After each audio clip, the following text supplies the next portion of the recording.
Without objection, the chair is authorized to declare a recess at any time. We welcome everyone to today's hearing on the Censorship-Industrial Complex. The chair now recognizes the gentleman from North Carolina, Mr. Knott, to lead us in the Pledge of Allegiance.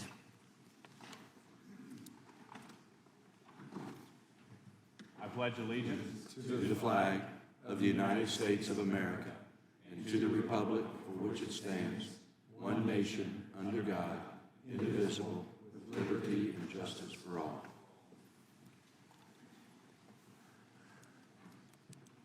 We appreciate everyone being here today for this important hearing.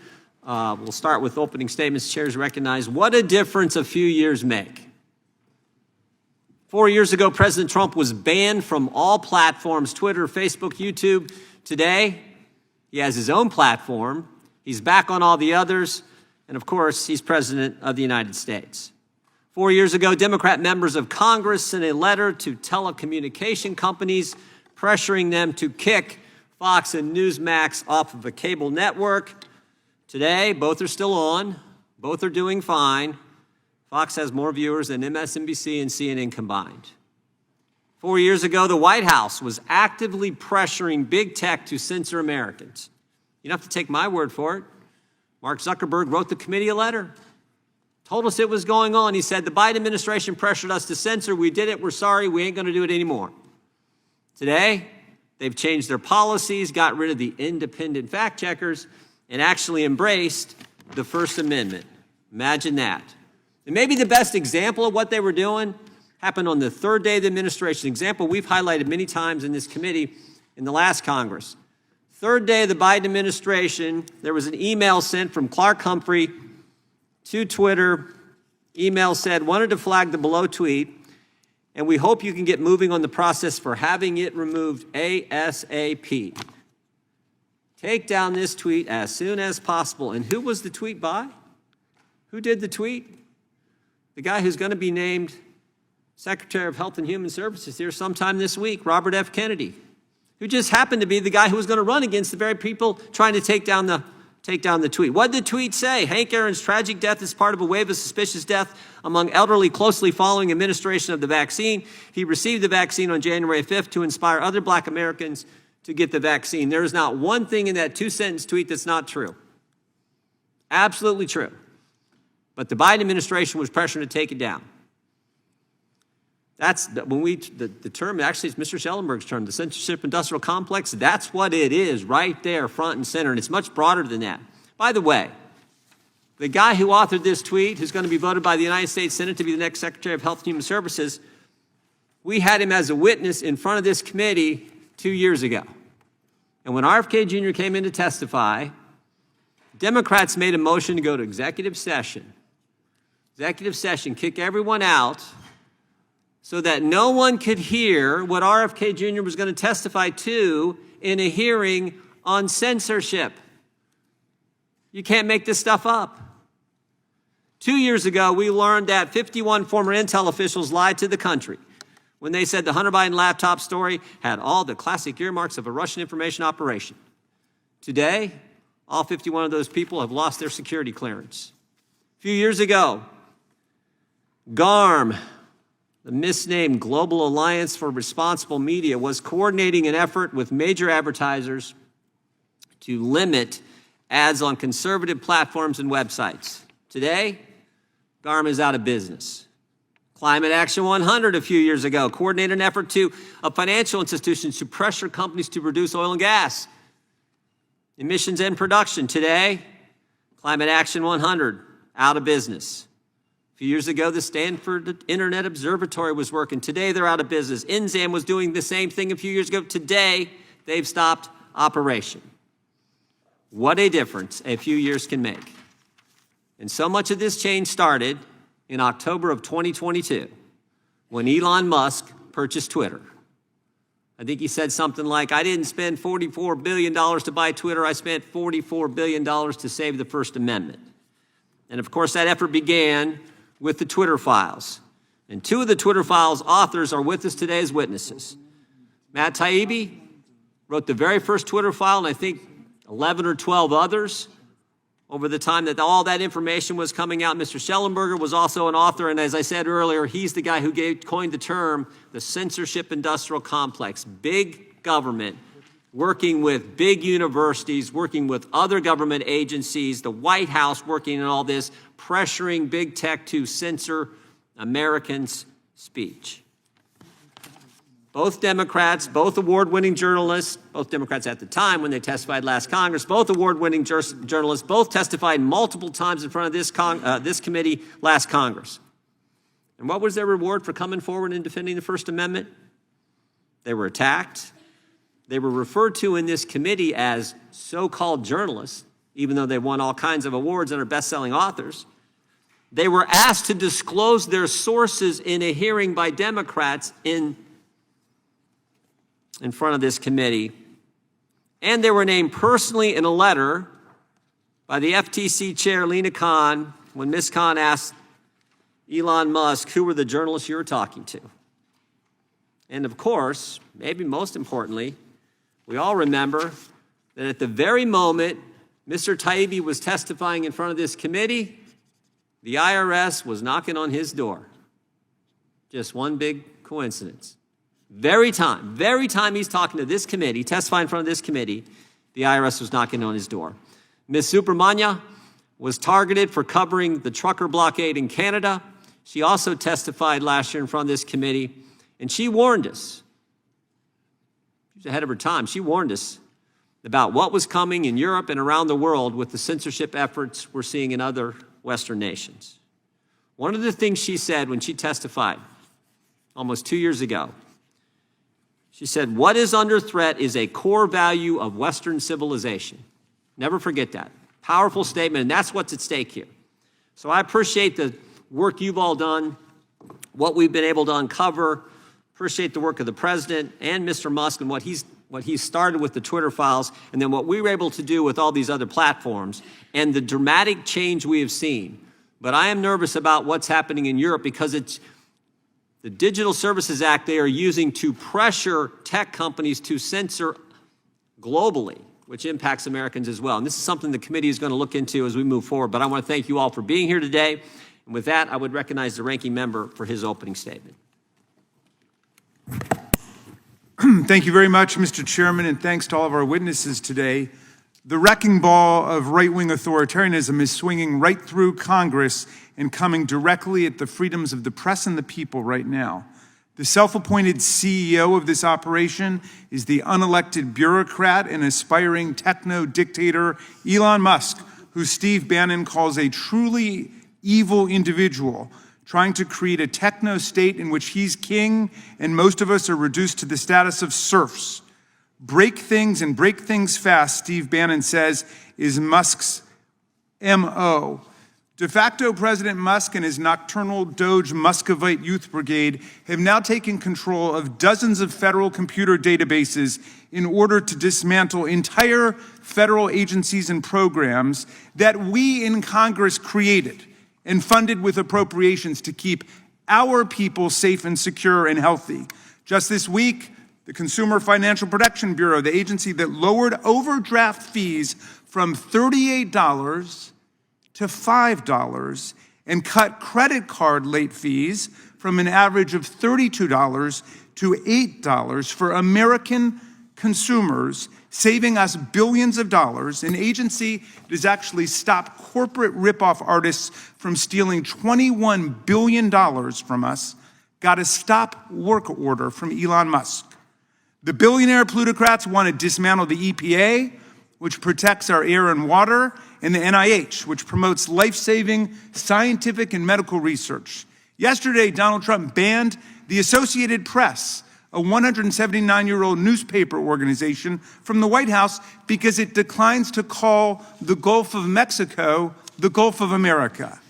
This is straight-up press censorship based on retaliatory viewpoint discrimination.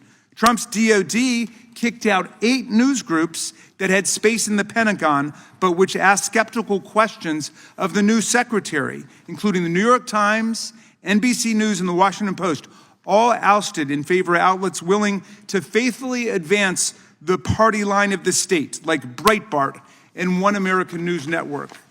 Mr. Chairman, I despair sometimes when I reflect how far this war on representative democracy and the rights of the press and the people has already gone and how far it might go. But then, Mr. Chairman, I confess I think about you. I think about you because you and I, a MAGA Republican, a conservative Republican, and a liberal Democrat, have always shared a common commitment to the First Amendment. This gives me hope. As you've put it, quote, the First Amendment is first for a reason. Without it, we cannot enjoy our other liberties. So I tell myself that if things got really bad here, if we began to look more like Orban's illiberal democracy in Hungary, or Putin's Russia, where journalists end up in prison for their writings, and young people are jailed for expressing anti-war sentiments, and opposition leaders like Alexei Navalny are poisoned and die mysteriously in jail, or Kim Jong-un's North Korea, or Xi's China, authoritarian dictatorships where all must worship the orders of the dear deified leader, I will call upon you as a colleague, Chairman Jordan, whom I have known to work seriously across the aisle sometimes, to come defend political freedom in America. These are dark times, but in the past we've agreed strongly on the fundamental importance of free speech, free press, the right to assemble, the right to petition for redress of grievances,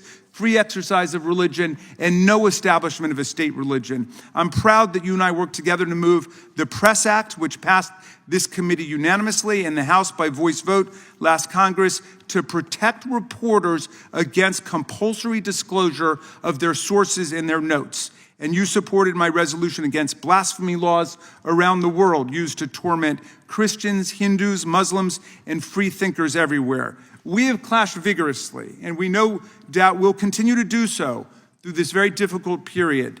But forgive me if I quote Abraham Lincoln, the great founder of your party, who said, "We are not enemies, but friends. We must not be enemies. Though passion may have strained, it must not break the bonds of affection." I hope we can call on these bonds if Elon Musk or anyone else in the executive branch seeks to destroy our constitutional freedoms and the powers of Congress. Although this hearing has been arranged to belabor a rather tiresome point that has been made ad nauseum for the last several years, it actually gestures at an important issue, specifically whether social media platforms like Meta and X should be treated as common carriers and pushed to be open to all speakers and all content, regardless of how dangerous or extreme or false it may be, or whether they should be seen as private speakers who have their own freedom to exclude any content that violates their own policies, the way that newspapers and TV stations do. It's a fascinating problem, but it's clear as a matter of law that there are private entities, that these are private entities and speakers who control their own speech, despite the fact that they are protected by Section 230, which immunizes them from liability for other people's defamation and fraud and other criminal and tortious communications posted on their platforms. The status of 230 is something we've discussed that we should seriously examine in a thoughtful way. Since the internet has clearly gotten off the ground and doesn't need this kind of subsidy anymore. But what I insist upon is that we be consistent in our treatment of the tech giants. You pushed them hard, Mr. Chairman, to remove objective fact-checking and to let all of the extreme right-wing forces get back on the internet. You pushed for an absolute and wide-open market in speech. But then you should push them equally hard not to censor dissenting viewpoints, whether they come from the anti-immigration wing of the MAGA movement, like Steve Bannon or Laura Loomer, who says she has been shadow banned on X by Elon Musk, or from the populist left, as when Musk purged his platform of journalists critical of him and other accounts critical of him back in 2022. Even one of your own witnesses today, Mr. Taibbi, was privately censored or de-amplified by Elon Musk, and I assume must walk on eggshells now in order not to get kicked off of that platform. But I'll be interested to hear what he says about it. If you use our congressional bully pulpit to stand up for the rights of extreme right-wing speakers, on these private platforms, you should stand up for the rights of anti-Musk speakers to be on that platform too. But right now, the issue is this. We face a profound First Amendment crisis in the actions taken by this administration. One of my constituents who's serving in the armed forces, Mr. Chairman, alerted me this past Friday to book bans by the government at their kids' Department of Defense school, where they're closing the library for a week to complete a purge of books that appear to offend the new government orthodoxy against DEI and gender ideology. That's fine if you hate those ideologies, whatever you think they are, but this is naked content and viewpoint censorship of books. I hope you would join me in denouncing the purge of books, the stripping of books from the Department of Defense libraries or any other public libraries in America or for American citizens. When this father saw a school official removing not just books, but posters of Susan B. Anthony and Dr. King, my constituent asked why they left up the poster of Leonardo da Vinci, and he was told that's a real historical figure. More sweepingly, Trump and his FCC are using their powers to investigate, sue, and threaten news groups that dare to criticize the administration. Trump is suing CBS for $20 billion in damages because, check this out, he believes an interview with Kamala Harris produced too favorable an impression of her. So that means that I could sue Fox News because I think their interviews with Trump produce too favorable an impression of him. I mean, this is lunacy. And now, exploiting his asserted unitary executive powers, Trump is unleashing his sycophant FCC chairman, Brendan Carr, on every news group whose stories he doesn't approve of, actually threatening to pull the government broadcast licenses for ABC, CBS, NBC, PBS, and NPR. Nothing of a hostile nature, of course, has taken place against Fox News, which is now the de facto state-approved media, enjoys immunity from the repression visited on its liberal competitors. What is this, North Korea?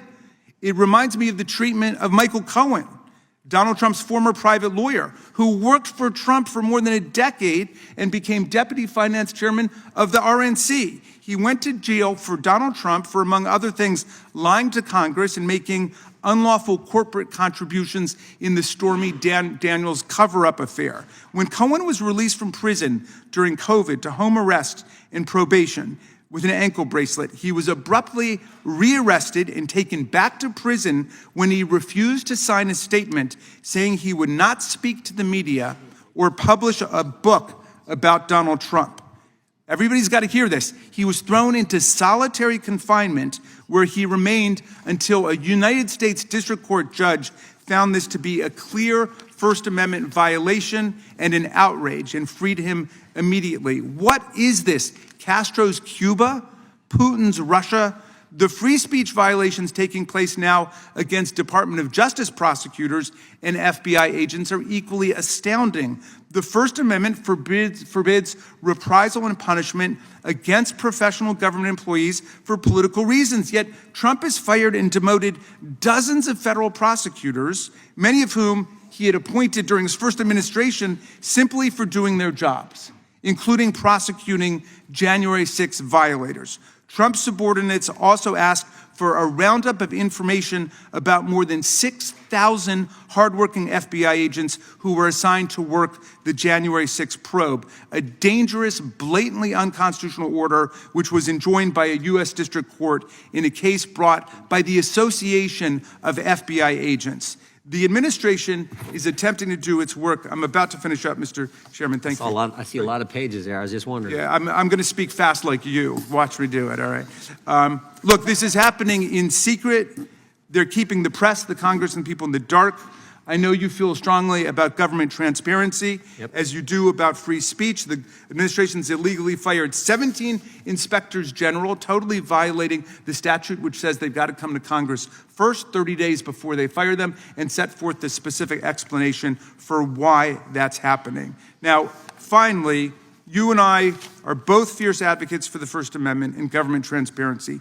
Both of us see in the First Amendment a right that protects everybody without regard to viewpoint, substance, or politics of the message. And if we stand up strong for the First Amendment, if we defend not just the speech we agree with, which is easy, But the speech we oppose, which is hard, then we will be constitutional patriots and we will protect a truly free society. When we together introduced our Free Flow of Information Act, you said all rights protected in the First Amendment need to be defended. We had real success. Let's work together again to end the attacks on news organizations, to demand transparency from the administration, and to allow every American to exercise his or her free speech without being intimidated, harassed, or prosecuted. Thank you, and I yield back. Without objection, all of their opening statements will be included in the record. We will now introduce today's witnesses. Mr. Matt Taibbi is a journalist, author, and founder of Racket News. He reported on the original Twitter files in 2022, showing the federal government's pervasive involvement in the company's content moderation decisions. He is author and journalist who has earned the National Magazine Award for Commentary in 2008, the Izzy Award for Outstanding Independent Journalism in 2020, and he has authored 10 books, 4 of which were New York Times bestsellers. Mr. Taibbi testified twice last Congress before the Select Subcommittee on the Weaponization of the Federal Government. We're glad to have you back. Mr. Michael Schellenberger also reported on the original Twitter files in 2022. More recently, he released the Twitter Files Brazil, which highlighted the Brazilian government's attempt to censor dissenting opinions on X. Mr. Schellenberger is the founder and president of Environmental Progress, an independent nonprofit research organization based in Berkeley, California, the best-selling author of San Francisco and Apocalypse Never, and was named a Time Magazine Hero of the Environment, and is a Green Book Award winner. Last Congress, he testified twice before our committee and before the House Foreign Affairs Committee on the Brazilian government's censorship efforts. Ms. Rupa Subramanya is a Canadian journalist for the Free Press, who has written extensively about foreign censorship laws. Her testimony before the Select Subcommittee in November 2023 warned of the coming censorship legislation in Canada, Brazil, Ireland, France, and the EU. She has reported on the weaponization of foreign hate speech laws to target voices that dissent from liberal orthodoxy. Free Press founder Barry Weiss wrote that, quote, "If there's one theme that runs through Rupa's work, it is this: the urgent threat to our liberties by the combined power of government and big tech." And finally, Mr. Craig Aaron is the president and co-CEO of Free Press, not to be confused with the Free Press. Free Press Action, a nonprofit organization that advocates on media and technology policy. Prior to joining Free Press in 2004, he worked as an investigative reporter at Public Citizen and was the managing editor of In These Times, a bi-weekly political magazine. We welcome all our witnesses, thank them for appearing. We will begin by swearing you in. Would you please rise and raise your right hand? Do you swear or affirm under penalty of perjury that the testimony you're about to give is true and correct to the best of your knowledge, information, and belief, so help you God? Let the record reflect that the witnesses have answered in the affirmative. You can be seated. Thank you. And again, thank you all for being here today. We really do appreciate the work you've done over so many years and now coming back in some cases for your third time in front of the committee. Please know that your written testimony will be entered into the record in its entirety. Accordingly, we ask that you summarize your testimony in 5 minutes. We will start with Ms. Subramanya. Thank you. What if I were to ask you, what are the most repressive governments around the world when it comes to freedom? Who suppresses freedom of speech and enterprise the most? You'd surely say North Korea, Iran, Russia. But what if I told you Germany should be on that list, or for that matter, France? Or Canada, where I'm from, should be on that list too. I'm not saying these countries are the same as the fear-based authoritarian societies of North Korea and Iran, not by a long shot. But I am suggesting that some of the free countries are not, in fact, living up to their promises of liberty, and that many allies of the US have gotten in the habit of using the government against political enemies or disfavored companies. In Scotland, hate crime legislation adopted last year criminalizes anything that stirs up hatred against an array of protected groups, including the disabled, the old, the LGBT community, and others. In Australia, the government started enacting hate crime laws just last week that impose jail sentences on those who display hateful symbols like swastikas. In Germany, authorities have ramped up their policing of online hate speech by arresting people who've made offensive posts and seizing their laptops and other devices. Last year, the German government banned a far-right magazine for anti-human hate speech and agitation and shut down a protest because the protesters were Irish and speaking Gaelic rather than English or German. In the UK, the police have taken to arresting people who post videos on social media accounts deemed offensive. They've been sent to jail for weeks and months at a time. As my colleague Maddie Kearns reported for the Free Press, British people have been arrested and convicted for antisocial behavior, such as praying silently near abortion clinics. The Orwellian Big Brother punishing you for expressing an impolitic thought is now the law of the land in the land of Orwell. In the European Union, the Digital Services Act bars the dissemination of any content deemed harmful or illegal, but doesn't provide much clarity about what that is. Right now, EU officials are going after Elon Musk, threatening his platform X with fines because he endorsed the AfD party in Germany. But make no mistake, a precedent is being set. In the future, other people with unpopular politics and agendas will be targeted. Back in Canada, Liberal Party leaders, including the lame duck Justin Trudeau, have come up with tons of terrible ideas that would regulate what you can say or do. As I reported for the Free Press, they want to push the limits of censorship. One proposal would fine you for saying good things about fossil fuels. Another proposal, arresting people for hate crimes that have yet to be committed. The ongoing political turmoil in Canada is the only reason these things have not yet happened. But understand this, there's nothing stopping the next Liberal government from moving forward and making these proposals the law. You may be thinking, well, that's a shame for the Australians or Canadians or Brits or whoever, but we're not them. This is the United States, and we have a long storied tradition of protecting First Amendment rights. American courts have ruled time and again on the side of the protesters, the flag burners, the neo-Nazis, the assumption being that if the most offensive speech is protected, then all speech is protected. Until recently, as you're no doubt aware, it was the left in America that felt most passionately about defending those rights. Historically, the people who stood up for unpopular opinions were ACLU lawyers and academics. It was people on the right who were less enthusiastic about the full-throated exchange of ideas. Whatever the case, I'm a great admirer of Americans' affinity for free expression, and I cannot stress enough how unique this conversation is, the one that we're having right now. In no other country that I'm aware of do people argue with such passion for our right to say or protest or believe whatever we want. But I am worried because we live in an illiberal moment. This moment has been building for many years, and there's many forces behind, social, political, and economic. For one thing, the left has lost its passion for the First Amendment. Now, it's true that there are plenty of conservatives who would prefer that school libraries not include books about gender fluidity or critical race theory. There are others who've gone so far as to ban authors like Toni Morrison or Margaret Atwood. All that is wrong, but I'm less concerned about this trend than I am about the censorship that has happened under Joe Biden in partnership with Washington and much of corporate America, including banks and social media companies. This partnership affects far more people than a relatively small number of school boards canceling Ibrahim Kendi's How to Be an Anti-Racist. And it's harder to detect. When a school board removes a book from its shelves, there's usually a meeting and a public airing of opinions. But when Meta or the Bank of America decide that one of their users or account holders has voiced the wrong opinion, they can take action that the vast majority of us will never know about. They can suppress an algorithm, remove a book from the digital shelf, suspend a checking account, which raises a very frightening prospect. We do not even know that our freedom is being taken away. In case you think I'm overstating things, consider the relatively recent phenomena of debanking, which I've reported on for the Free Press, where big banks have quietly ended their relationship with customers who have unpopular opinions. Banks have targeted people on both sides of the aisle, from President Trump's most fervent supporters to Muslim Americans, among others. What's concerning isn't so much who has been wrong, but the creeping illiberal tide that has swept America over the last several years. But the number of tech CEOs who attended President Trump's inauguration gives me hope. I'm told this signals the dawn of a new era in America, a return to first principles. Many of you may have misgivings about so many billionaires steering national policy, and for good reason.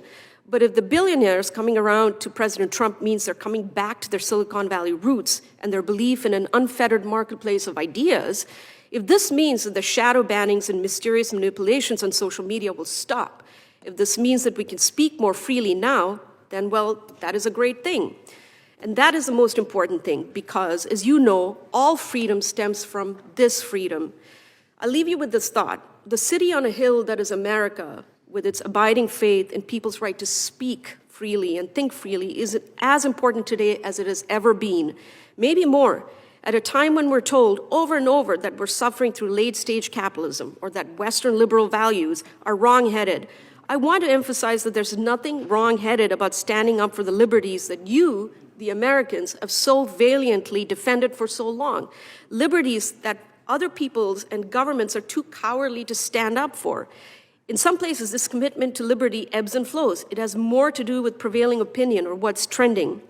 The great wisdom of America has been always to rise above this, to ignore whatever was in or out of fashion, and to commit with unwavering fervor to your first principles, principles that must be defended now more than ever. Thank you. Thank you. Mr. Schellenberger, you recognize I let Ms. Superman, you go a little long, but I hope you'll stay a little closer to 5. That was the makeup for Mr. Raskin's statement, I think.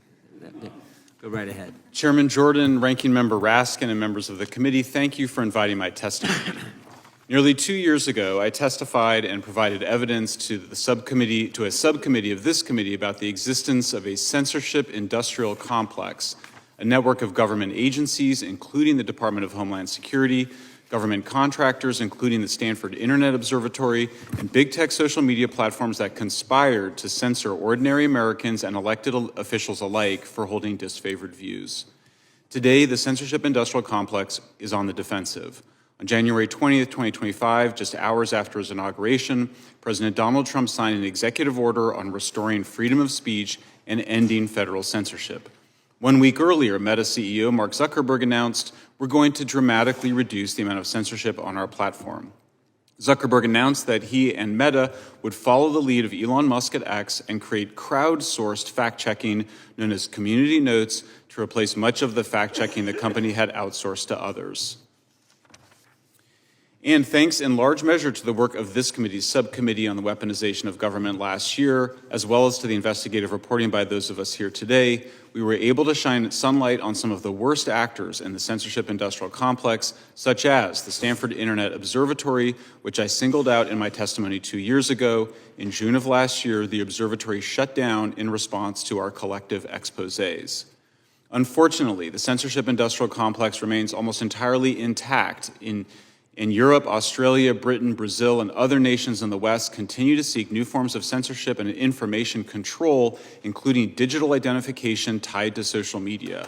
My colleagues and I are over 2 years into our research characterizing the censorship-industrial complex, and we continue to discover whole new institutions involved in censorship. The latest is the United States Agency for International Development, or USAID. Last October, we published a report that noted that USAID had funded the creation of a censorship-industrial complex in Brazil, complete with third-party fact-checkers, committees of experts in charge of deciding for the entire society what the truth is on any given issue. And after I published the Twitter Files Brazil last spring, the Attorney General of Brazil opened a formal criminal investigation of me, which is still ongoing. In 2021, USAID even published a so-called disinformation primer that called for advertiser outreach to disrupt the funding and financial incentive to disinform. Such advertiser outreach was precisely the advertiser boycott strategy used by groups with ties to the U.S. intelligence community. Those groups with uncritical support and amplification from the news media were able to use this strategy to successfully get Facebook and Twitter to censor more content. And the European Commission appears intent upon using its powers granted to it through the Digital Services Act to demand that X, Facebook, and other platforms censor speech. The Commission last year threatened to fine X up to 6% of its annual global revenue for failing to crack down on so-called false information and not handing over its data to small committees of experts chosen by the Commission to decide what is true and false. To be sure, the momentum is with us, the free speech advocates. We've won a number of important battles over the last 2 years. But it's also clear that many governing and media elites worldwide view expanding censorship of online platforms as a must-have, not a nice-to-have feature of global governance. The head of NATO, NATO-backed think tanks, the European Commission, former President Barack Obama, former Secretary of State Hillary Clinton, Bill Gates, the United Nations, the World Health Organization, the World Economic Forum, influential think tanks at Harvard and Stanford, elements of the DoD, the CIA, the FBI, the National Science Foundation, the Department of Homeland Security, and many others have all called for government censorship of so-called misinformation in recent years. And it's not just censorship that's the problem. The problem is that deep state agencies within the U.S. government have for 2 decades sought to gain control over the production of news and other information around the world as part of ongoing covert and overt influence operations. And that after 2016, multiple actors in several deep state U.S. government agencies turned to the tools of counterterrorism, counterinsurgency, and counterpopulism against the American people.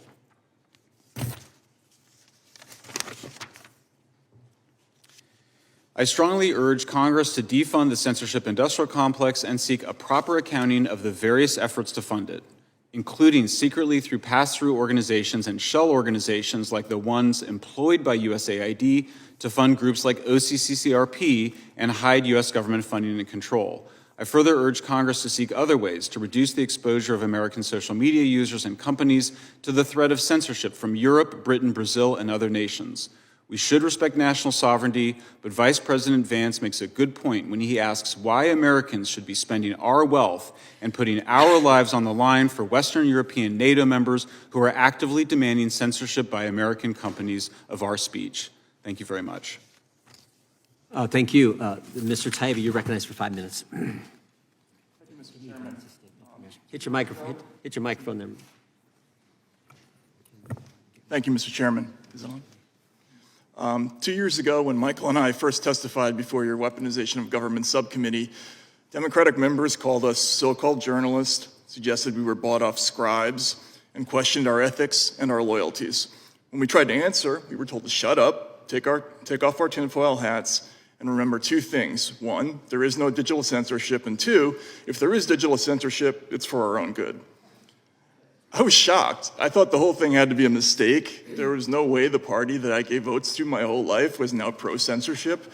Then last year, I listened to John Kerry, whom I voted for, talk to the World Economic Forum. Speaking about disinformation, he said, quote, "Our First Amendment stands as a major block to our ability to, quote, hammer it out of existence."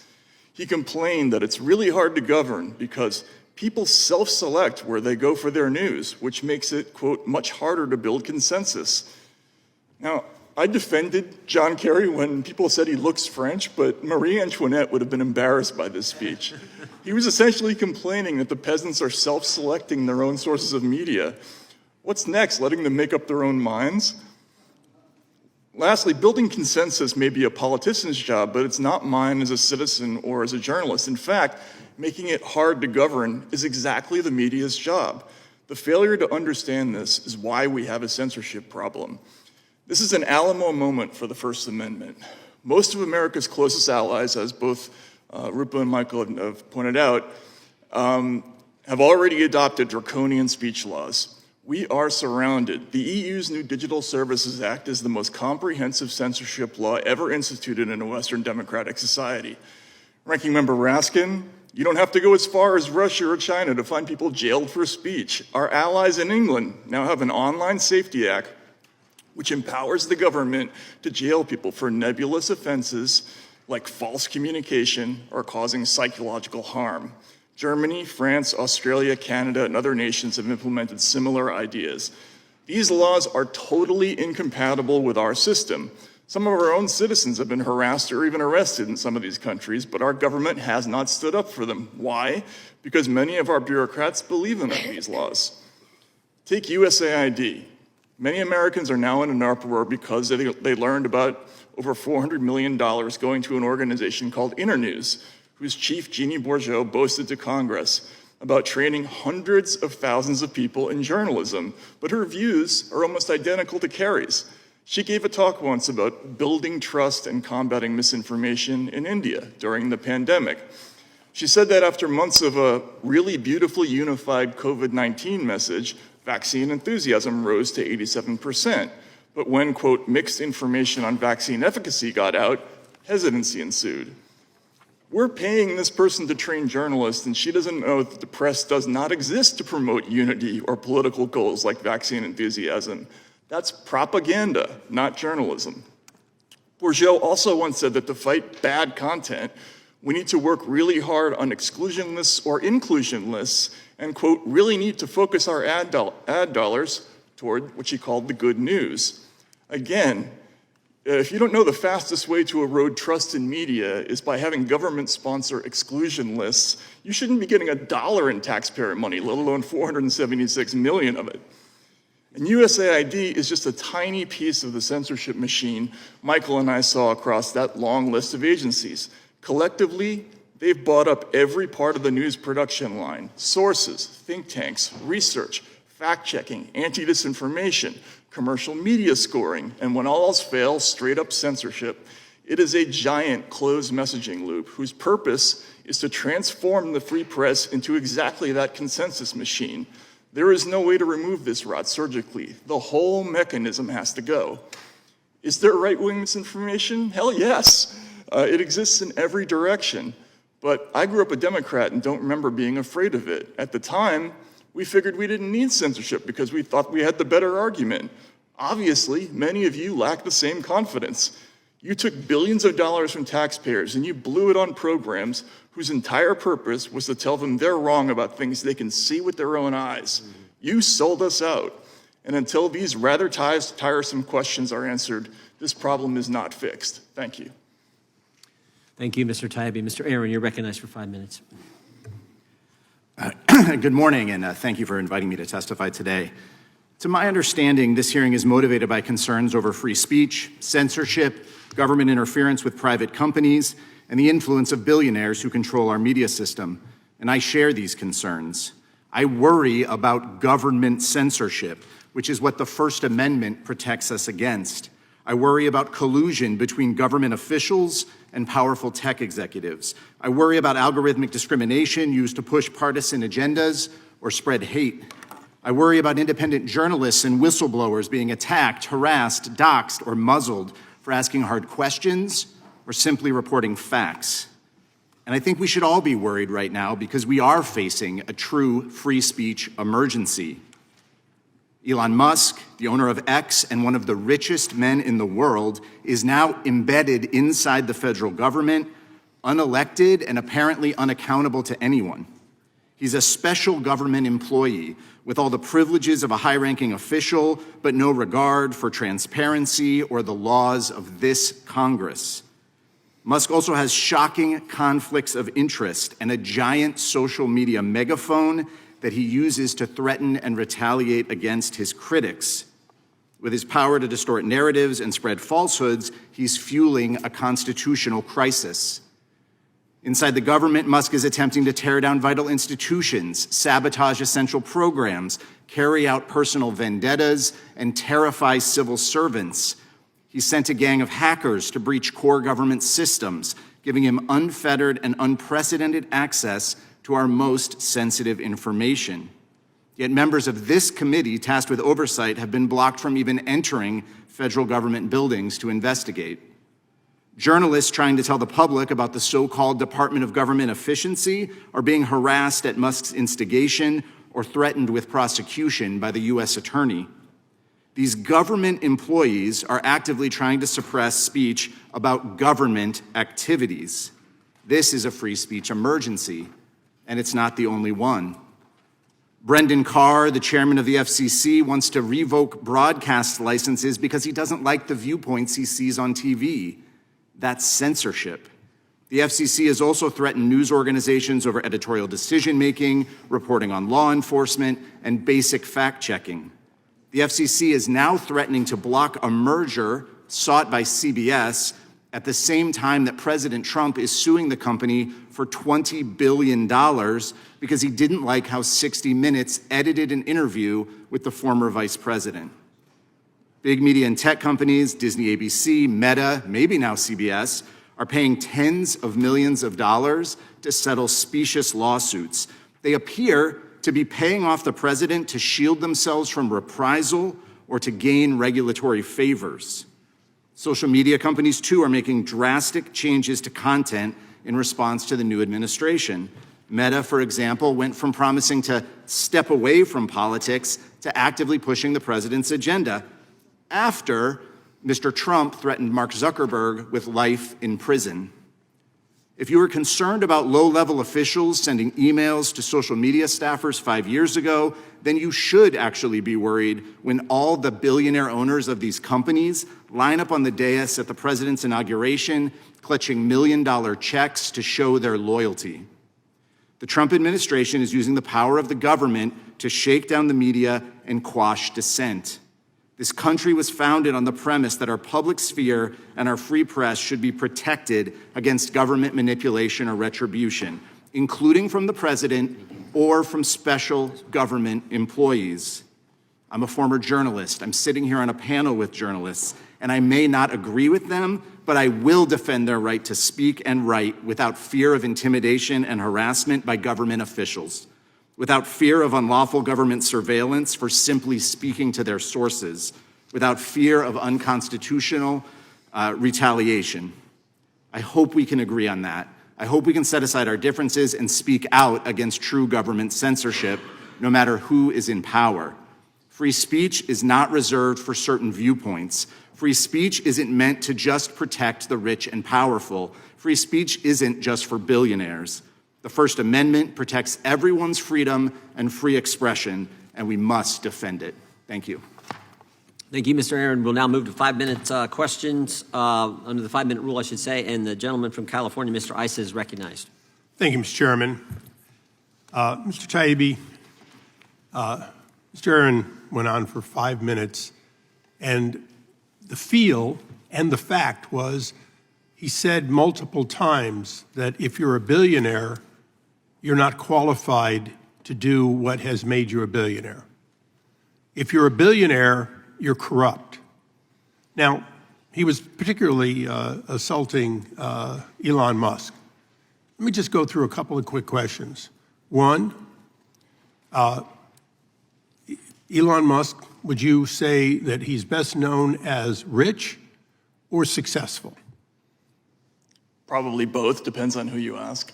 Did he in fact reinvent launch so that we went from the inefficiency where we were paying the Russians to basically put our people in space to today, 92+% of all launches in the world are SpaceX, and they're done for a fraction of the cost? Yeah, that's my understanding. Okay, so you're a journalist, not an employer per se, but if you were going to employ somebody to take cost out of something, would you find someone that reinvented financial transactions, then went on to reinvent space launch, then went on to reinvent the automobile, and did all of those successfully before he was my age? Okay, now, as a journalist, you do look at who in government does what, and you've done it globally, but particularly you're an expert in the U.S. How many elected officials look at tax returns or government documents directly? How many elected officials do that for the United States government? I don't know. I would like to know.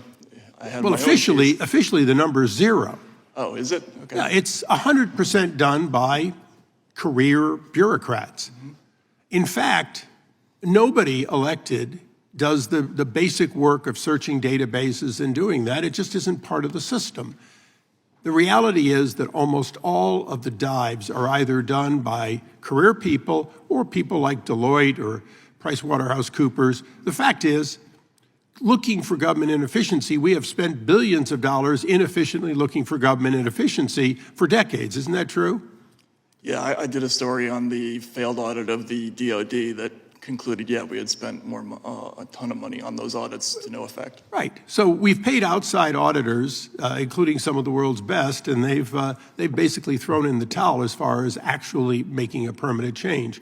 So when the president has a group of individuals go in with career people in the room and look for it, and they find it, is that a reason to go, nah, nah, nah, he's a billionaire, rather than, nah, nah, this is a disruptor of industries that has proven he can take massive amounts of cost out of doing things, and as a result, the United States of America would benefit by its money going further? Representative, I said that some of this falls outside my area of expertise. Well, it falls outside Aaron's too, so that's why I'm bringing the point to you. Let me go on to something that is in your expertise. As a journalist, if you took the many words and phonemes of a half-hour, an hour interview and cut and pasted them to create a completely different set of answers to questions, what would you be doing? Yeah, that would be typically that's a kind of deceptive editing. I think that was the issue in the 60 Minutes case. Well, wouldn't you call it outright fraud if a person says X and you print Y?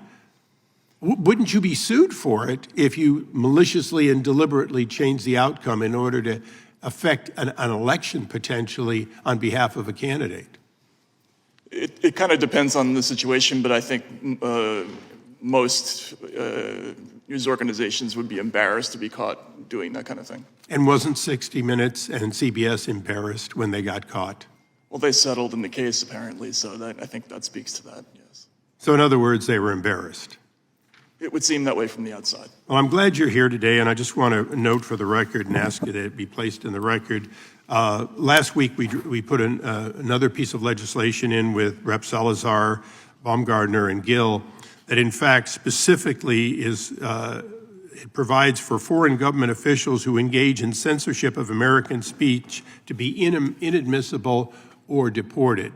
And I look forward to that going through the committee on a bipartisan basis. Gentleman yields and back. I yield back. The gentleman yields back. The chair now recognizes the gentleman from New York, Mr. Nadler. Thank you, Mr. Chairman. Mr. Chairman, President Trump has launched an all-out assault on the press. Don't take my word for it. Here is the president himself.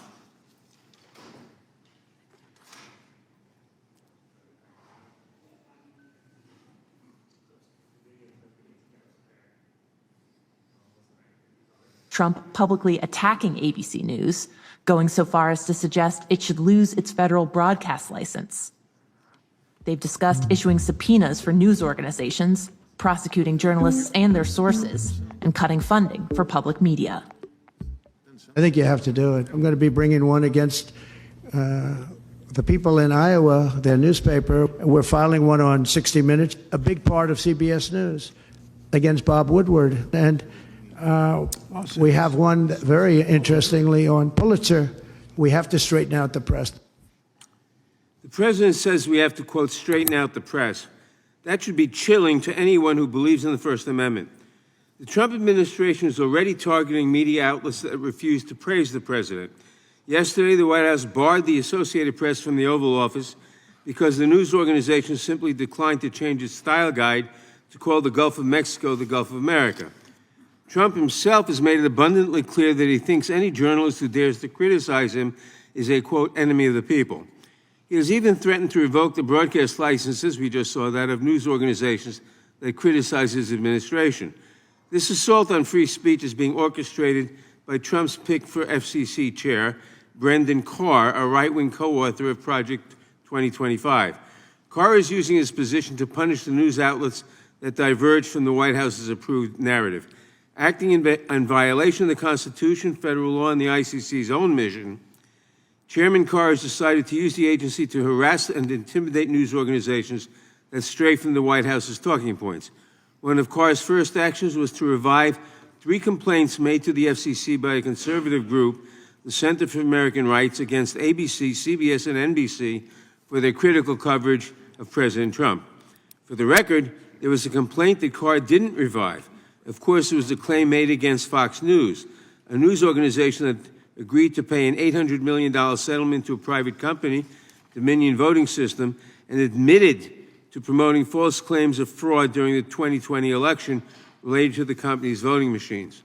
Mr. Aaron, what message is Brendan Carr and the administration sending by investigating ABC, CBS, and NBC, but not Fox News?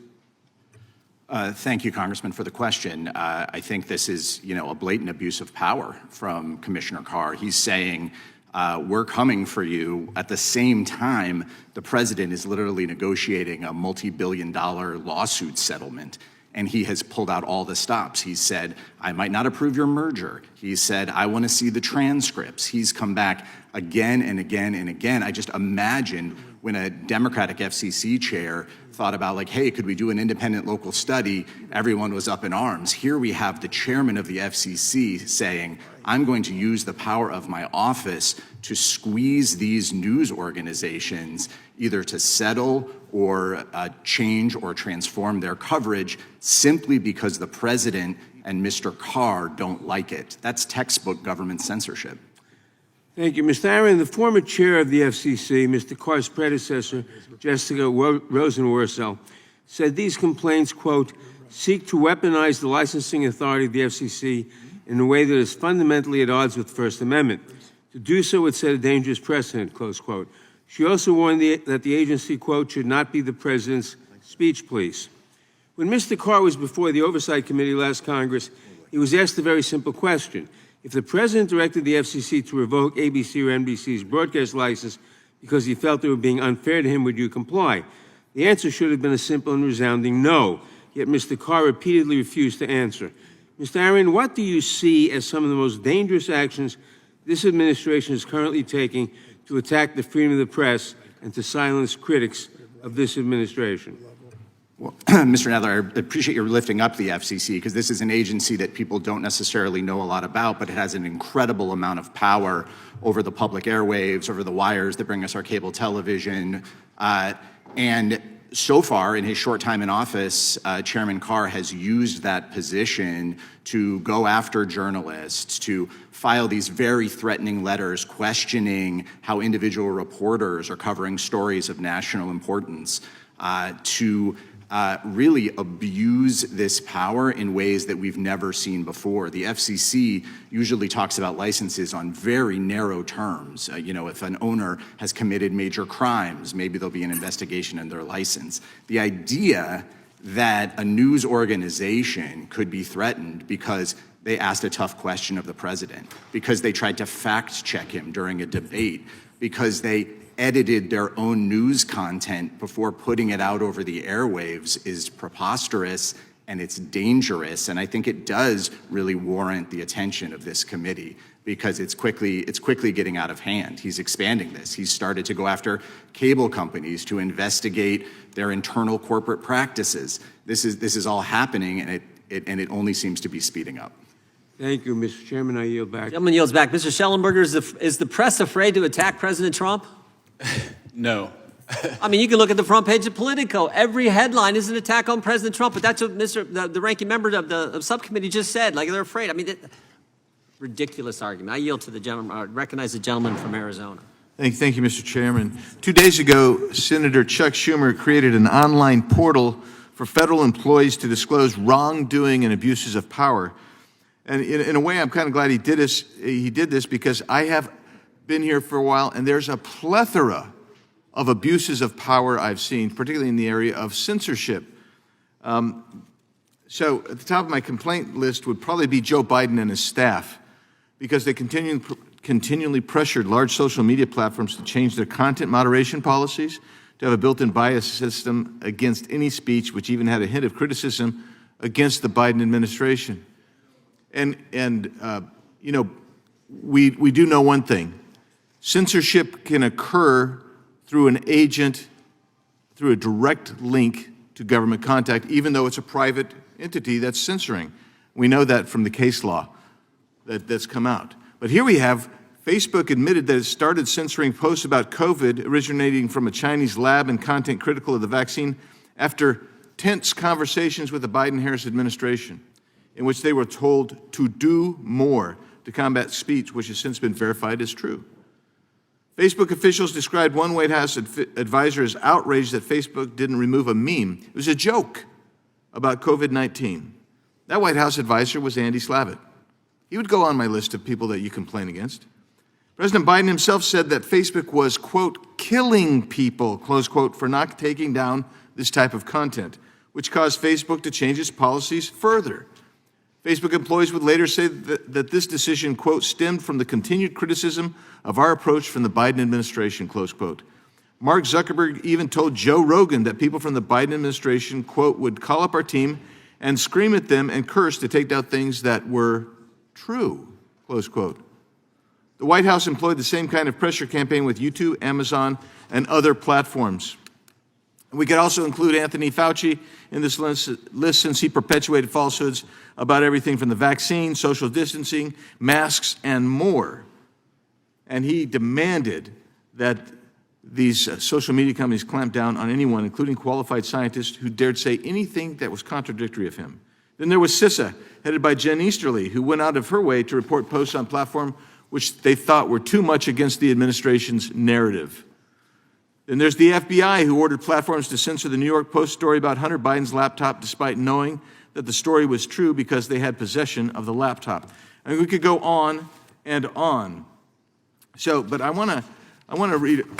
This notion here is that after this committee's oversight, and we did some good oversight, President Trump's resounding victory, the entities that I've just mentioned, CISA, the FBI, and DHS's cybersecurity, have all stopped their direct censorship activities. What do you think, Ms. Subramanya? How do we know that that's true? How do we know that they've stopped their censorship activities? Sorry, who has stopped their censorship activities? Well, allegedly the FBI, CISA, and DHS's Cybersecurity Bureau. Well, we don't know. We don't know anything for sure. And I think this administration is only getting started by investigating these agencies.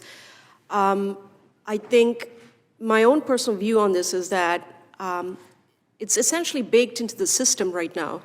And it's going to be very hard to get rid of these tools of censorship. Oftentimes, they're shape-shifting, if you want to use that term. They're recast into different tools, but essentially it's the same tools of censorship that go after individuals. And as I reported on debanking, I'm very, very happy that this administration is finally paying attention to this very important issue of ordinary Americans being censored, being cut off the financial grid for having unpopular opinions. I believe there was a Senate Banking Committee hearing last week that heard from witnesses on the issue of debanking, which I reported on. That's pretty scary. So I'm very, very happy that this attention is finally getting, this issue is finally getting the attention it deserves, and hopefully average Americans will not get debanked in the future. But we don't know anything for sure. It's still too early. Thank you. And I want to just comment on Mr. Aaron has said in his written statement, he's defining censorship as requiring government action.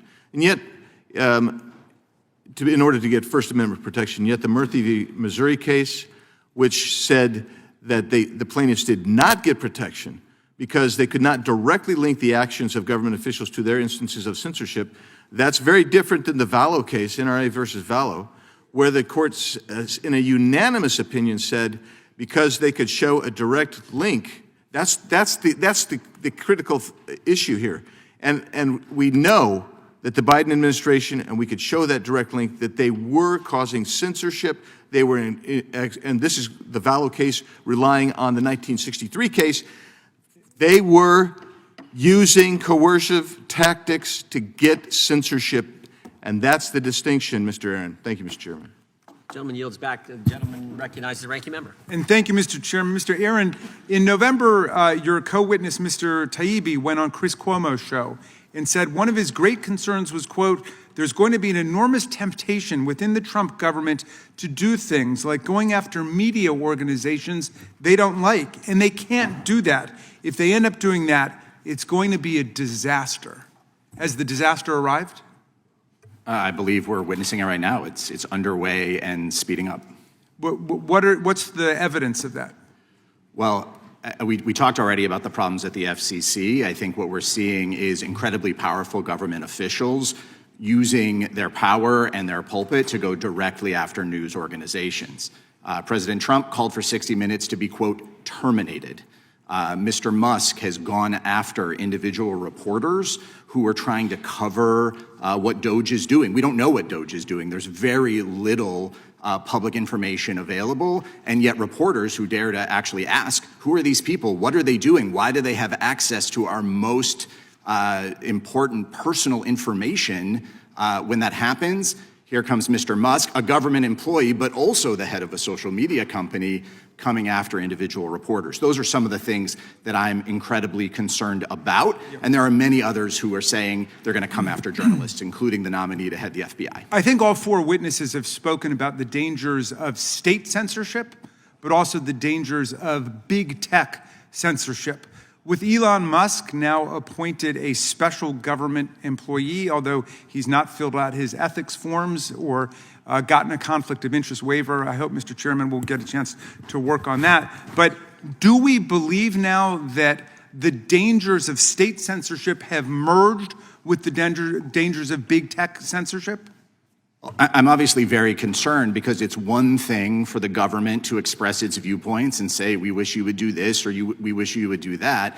It's quite another for this kind of merger and full-on collusion happening. You know, we were worried about the government. This committee was very worried about the government in the previous administration putting pressure on Twitter. Now we have the head of X working inside the government to actually take apart government computer systems. That would seem to rise to a higher level of concern. Right. Before, people were worried because some nameless, faceless bureaucrat would write a memo saying there's election disinformation. It needs to be corrected. And they thought that that was a First Amendment violation, although the courts ended up rejecting that. But in any event, they didn't like the government even warning of factual disinformation being warned of online. Now what we've got is the head of X, the owner of X, who controls all of that speech, being part of the government itself. And yet a lot of people aren't uttering a peep about that. Why is it? Well, I have to ask, in some cases, where are they getting their news? Are they hearing about it? I have questions about that, but I think people are outraged. I see people every day here in Washington with signs saying, why is Elon Musk's hands on my data? I talk to my cab driver. I know there's millions of people in America outraged. I'm talking about my colleagues who couldn't stop talking about a handful of memos that were written to the social media about factual disinformation. They were upset about that. Now we've got an absolute merger of the social media state with the traditional governmental apparatus. Look, I'm not sure I understand what my colleague's position is on whether there should be free speech on social media sites or not. For several years, they campaigned to get sites like X and Facebook to remove fact-checking on their sites. It sounded like what they were saying is we want a radical, open, free market in speech, no censorship for anything, racism, sexism, anti-Semitism, fraudulent speech, whatever. Not because they endorsed that speech, but because what they were saying was, we just want a radically open free market. But then Elon Musk takes over X. He kicks off journalists who are critical of him or Donald Trump. He kicks off Texas Observer journalist Stephen Monticelli, Ken Klippenstein of The Intercept, podcaster Rob Rousseau, progressive political groups he doesn't like. And so now X is flooded with all of the racist, anti-Semitic filth, the misogyny, all kinds of studies about how it's dramatically through the roof. And yet he's getting rid of political speech he disagrees with, and my colleagues have nothing to say about that. Is that the right approach to free speech if you think free speech is at stake on the social media? Absolutely not, Congressman. I mean, as we've talked about repeatedly in this hearing, we need free speech for everyone. We need to protect free expression. And so if Elon Musk is doing something, this committee should be as concerned about it. If Elon Musk and Donald Trump are colluding to pressure media companies, they should be just as concerned, I would argue more concerned given the evidence than they have been in the many hearings covered here about low-level employees concentrating low-level staffers. Mr. Taibbi tweeted to Elon Musk, he said, Elon, I've repeatedly declined to criticize you and have nothing to do with your beef with Substack. Is there a reason why I'm being put in the middle of things? He said, am I being shadow banned? His answer from Elon Musk was, you are dead to me. Please get off Twitter and just stay on Substack. I yield back to you, Mr. Chairman. Gentleman yields back. The gentleman from California is recognized. Thank you, Mr. Chairman. You know, the Democrats complain that Mr. Musk is an unelected bureaucrat. Well, I'd remind them that every bureaucrat is unelected. That's why the elected president is solely vested with the executive powers of the federal government. There is no bureaucrat that's independent of the president. That would mean that they're independent of the people, which is the very definition of a tyranny. Mr. Musk is accountable to the president, who in turn has been accountable to the people. The threat that we face is unelected bureaucrats who are working contrary to the will of the people as expressed through the presidential election. It seems to me that the beating heart of a democracy is our freedom of speech. That's how a free society sorts truth from lies and right from wrong and wisdom from folly. Americans have always believed that the way to do that is put the two of them side by side and trust the American people to tell the difference, and they've done a good job of that in 250 years. It's clear to me that in the last 4 years, the Democrats attempted to install themselves, rather than the American people, as the arbiters of what is true and right and wise. And what we saw was the power of government focused on muzzling their opposition and preventing the democracy from working. I'm particularly concerned about the coordinated suppression of the story of the Hunter Biden laptop because of post-election polling in which respondents said that if they'd seen that information during the election, it would have changed their vote, and in numbers that would have changed the outcome of the presidential election.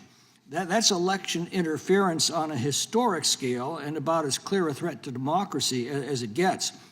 But I remember a story of a retiring law professor who said that for many years he'd begin his course on the First Amendment by telling the joke of an American and a Soviet talking about freedom of speech in their countries.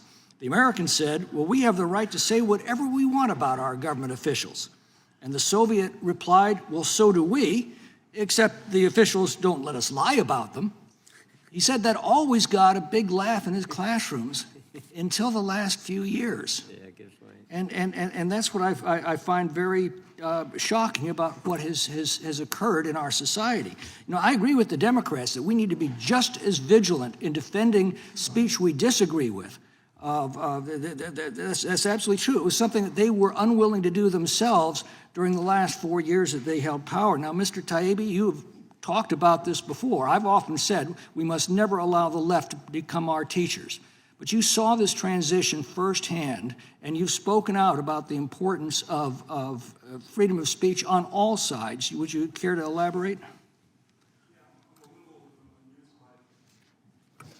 Sorry, I'm a little, thank you for the question, Mr. Congressman. This sudden adopting of the free speech religion is a little jarring. Where obviously you're very concerned about things that Elon Musk may be doing or Donald Trump may be doing. But where was that concern when White House officials were pressuring Twitter to remove New York Times reporter Alex Berenson, who was ultimately taken down for saying an absolutely true statement, which was that the vaccine does not prevent infection or transmission? That case is still going through the courts. Where was that concern when the New York Post was locked out of its own account for 2 weeks for an absolutely true story about Hunter Biden's laptop? It seems to me two of the most consequential issues that affect the lives of every American are the debates over climate change and the debate over COVID and how to respond to it. And yet the government worked overtime to suppress contrary opinions. Mr. Schellenberger, you mentioned that one thing we need to do is defund the institutions that are suppressing speech, and I couldn't agree more. Let me ask you, what else should we be doing right now? What legislation should we be pursuing to enshrine the First Amendment freedoms that the left waged war against these years? Well, thank you for asking, Congressman. I mean, I think it's really, we don't have accountability yet. We don't have the files. We don't know what really happened. We have some of the files of what's occurred, but just on the Hunter Biden laptop case, you had a sophisticated influence operation being operated by the FBI through the Aspen Institute to pre-bunk, which is code for brainwash journalists and the social media censors in advance of the story coming out. I mean, that is next level kind of manipulation going on, illegal by the FBI. We don't have any of the files on that. But I think the most pressing threat right now is from Europe. The Censorship-Industrial Complex is sort of retreating into Europe. They want to, weaponize their Digital Services Act. I don't, as a taxpayer, as an American whose life and my family's life is on the line to protect Europe, I don't know what I'm doing if I'm trying to defend a continent that wants to suppress freedom of speech for their own people and for the entire Well, planet. my time's expired, but I'd be very interested in the thoughts of all of our panelists on what additional actions the government can take. You're saying defund them and get to the bottom of it. I couldn't agree more. Then what? Thank you. Gentleman yields back. The chair recognizes the gentleman from Tennessee. Thank you, Mr. Chair. I appreciate all the witnesses, the outstanding testimony. The lady from Canada, I want to welcome you. You're our first witness from the 51st state. This hearing is interesting because breaking news, Joe Biden lost the election. He's not going to run ever again. But this committee's hearing, and I mean, some good can come out of looking about what happened, and some of the things weren't proper. But Joe Biden's gone. We need to be looking at what's happening right now. And what's happening right now is we have a constitutional crisis. This is the Judiciary Committee, where the Constitution should not be something we think of as something we study in school, but something we defend and protect against all enemies, foreign and domestic. And right now, it is being attacked. The rule of law is, I think, Ms. Subramana, I think they quoted you and said something about special, something about our core, what's at stake is our core values. And what's at stake is our core values, the rule of law. And this committee is doing nothing about it. We should be concerned about the rule of law, concerned about the Constitution, concerned about the truth, and we're not doing that, and we have a great problem. The American people thought that they were going to elect a government that was going to get involved with inflation, reduce the price of eggs, make their daily lives better, end the war in Ukraine on day one. None of that's happened. Instead, we've gone off on all this stuff. And we've got a guy we call a special government employee, which sounds too much like a special military operation. And it's kind of a scary term, but that's what we've got. They talk about waste, fraud, and abuse. They say it all the time. But they don't show us the waste, fraud, and abuse. They just say they've discovered it and they're finding it and whatever, all this. Well, I think it's just their policy differences, particularly at USAID, not necessarily waste, fraud, and abuse. And Mr. Taibbi, I think you said that they can't do it surgically. If Mr. Musk is such a genius, and he's a damn smart boy, X is a smart boy too. They were the two smart ones in the room the other day. But you do it surgically. You don't do it with a sledgehammer. He's doing it with a sledgehammer. And a gorilla can do it with a sledgehammer.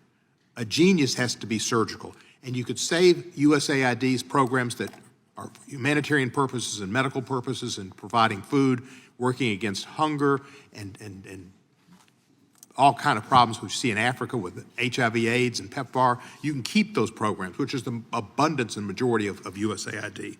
Instead, we're threatening them. Elon Musk took over Twitter, and I can tell you, I've been a Twitter user. I got more anti-Semitic comments on Twitter since he took over by far. I had some before he took over, but just a small amount. Now, almost every time I post anything on Twitter, I'm going to get something about Jew, go back to Israel, we don't need your type, Cohen, oh yes, Cohen. I'm sick of that, and Musk allows it. Go to Blue Sky. He's ruined Twitter. He went through that with the same tactics he's going through the U.S. government, the fork in the road, getting rid of people and firing so many people. Twitter has been ruined. It was a marketplace for ideas. It no longer is. It's a mouthpiece for the extreme right and for Musk. Musk has not shown him to be able to understand the government and speak truth. When we had a continuing resolution up last December, Musk said the bill allocated $3 billion to build a new football stadium in Washington. It didn't allocate any money for a football stadium. And he said it emphatically, $3 billion. He said it was going to be a 40% salary increase for Congress people. No, it said there'd be a cost of living adjustment of 3%. On USAID, he reposted, as did Donald Jr., a post that was eventually found out to come out from a Russian operative that said that Ukraine paid $20 million for celebrities like Angelina Jolie, Sean Penn, Ben Stiller to come to Ukraine. False. They didn't pay anything for them. And they've said that we spent, Musk said $50 million, Trump $100 million on condoms in Gaza for Hamas. And that's not true. There was $7 million, is all USAID spends all over, and that's for helping on HIV AIDS. And the Gaza they spent some money on was Gaza in Mozambique. I mean, they can get on a map and see the Gulf of America, but they can't find out what's going on in Africa. And that's going to be the largest growing continent in the world. I'm just concerned about the truth. I'm concerned about Musk. I'm concerned about Doge. I'm concerned about this employee who they wanted to bring back, and I think they did, who said, just for the record, I was racist before it was cool. You could not pay me to marry outside of my ethnicity. We want to normalize Indian hate. And that's not Tonto. That's an entire country. And I would not mind at all if Gaza and Israel were both wiped off the face of the earth. That's a real nice character. And that's who they took up as their champion. Thank you, sir. And I yield back the balance of my time. Gentleman yields back. Gentleman from Wisconsin is recognized. Thank you, Mr. Chairman. At the end of your testimony, Mr. Taibbi, it says, no wonder your approval ratings are lower than psoriasis. By the way, I've had a few bouts of it. It's nasty stuff. And you said you sold us out. Explain what you were saying at the end of your testimony.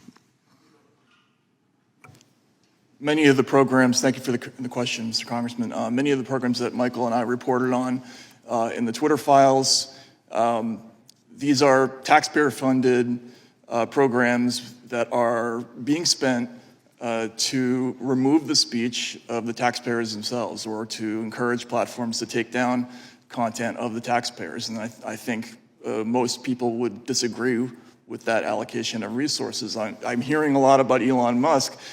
Does that mean that I should be in favor of the Department of Homeland Security partnering with Stanford University to do a mass flagging program ahead of the 2020 election where the speech of ordinary citizens was taken down? These are two completely separate issues, but it's the institutional problem. We've created all these institutions. The Global Engagement Center is one, a counter-misinformation program, the FBI's Foreign Influence Task Force, the Cybersecurity and Infrastructure Security Agency. These are all big institutions that are part of the government that are directed towards this exact activity, and it has to be shut down in order for us to get back to an absolutely free press environment. On March 9th, 2023, I believe you were in this building testifying, and the IRS knocked on your door. Give us a retrospective, if you could do it kind of briefly. I've got other questions here. Give me a retrospective as you look back on that incident 2 years ago. Yeah, I came back from testifying before this committee on the train. My wife told me that the IRS had left a note on my door. They had knocked while I was testifying. This, again, is why I'm finding it funny that people are suddenly concerned about the harassment of journalists. I don't remember any of you saying anything when this happened at the time. You think it's a coincidence? We subsequently learned, thanks to Mr. Chairman Jordan, who reached out to the Treasury, that case was opened on me on December 24th, 2022, when probably the most consequential Twitter files report that I dropped was published. It was a Saturday and it was Christmas Eve. I don't think the IRS is usually working that day. Ms. Subramanya, in regards to Section 230 of the Communications Decency Act, might it be useful if the liability shield that is currently in place be conditioned on companies to make sure that they adhere to a free speech standard? Do you think there maybe should be changes made to Section 230 to make sure that free speech is protected? I'm not familiar with this legislation. What is the liability shield?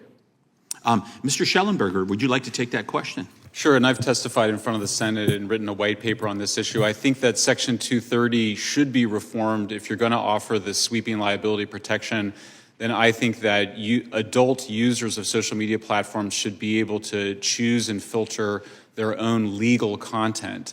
And I've said that publicly quite a bit before. I haven't found a lot of interest in either party for that proposal, but I do think that's the best way. Certainly you can still have a feed that the social media platforms choose to feed you, but I do think there should be that option for people to choose their own content. You say in your testimony PSYOP tactics being used by the U.S. and UK military against the American people. That is really scary stuff reading that. Could you elaborate? Because I think the American people need to hear, they need to hear about this. Yeah, we now know what happened, which is that basically after the war on terror, the United States used counterterrorism, counterinsurgency, counterpopulism tactics first in the Middle East as part of the Arab Spring uprisings, then in the Eastern Europe as part of the color revolutions, using social media to foment revolutions against places that we wanted regime change, and then using censorship in places to repress conflicting opinion in places that we were trying to stabilize. Those tactics were then turned against the American people after the populist revolutions of 2016.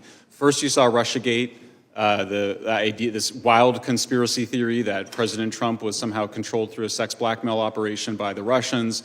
But then we also saw a very elaborate effort to do exactly what they had done abroad, creating small committees of experts to decide what the truth was and demand censorship on the basis of it. But I also mentioned there's also these proactive influence operations, the most dramatic of which is the Hunter Biden laptop, severely illegal, but we also saw the mobilization of the intelligence community. And now in the latest article that we published today, we have documented that the Agency for International Development has overseen basically a takeover over the last decade and a half of independent investigative journalism in Europe and around the world through OCCRP and supposedly independent journalism organizations with an eye to basically controlling the information and controlling the major news media that do investigative journalism.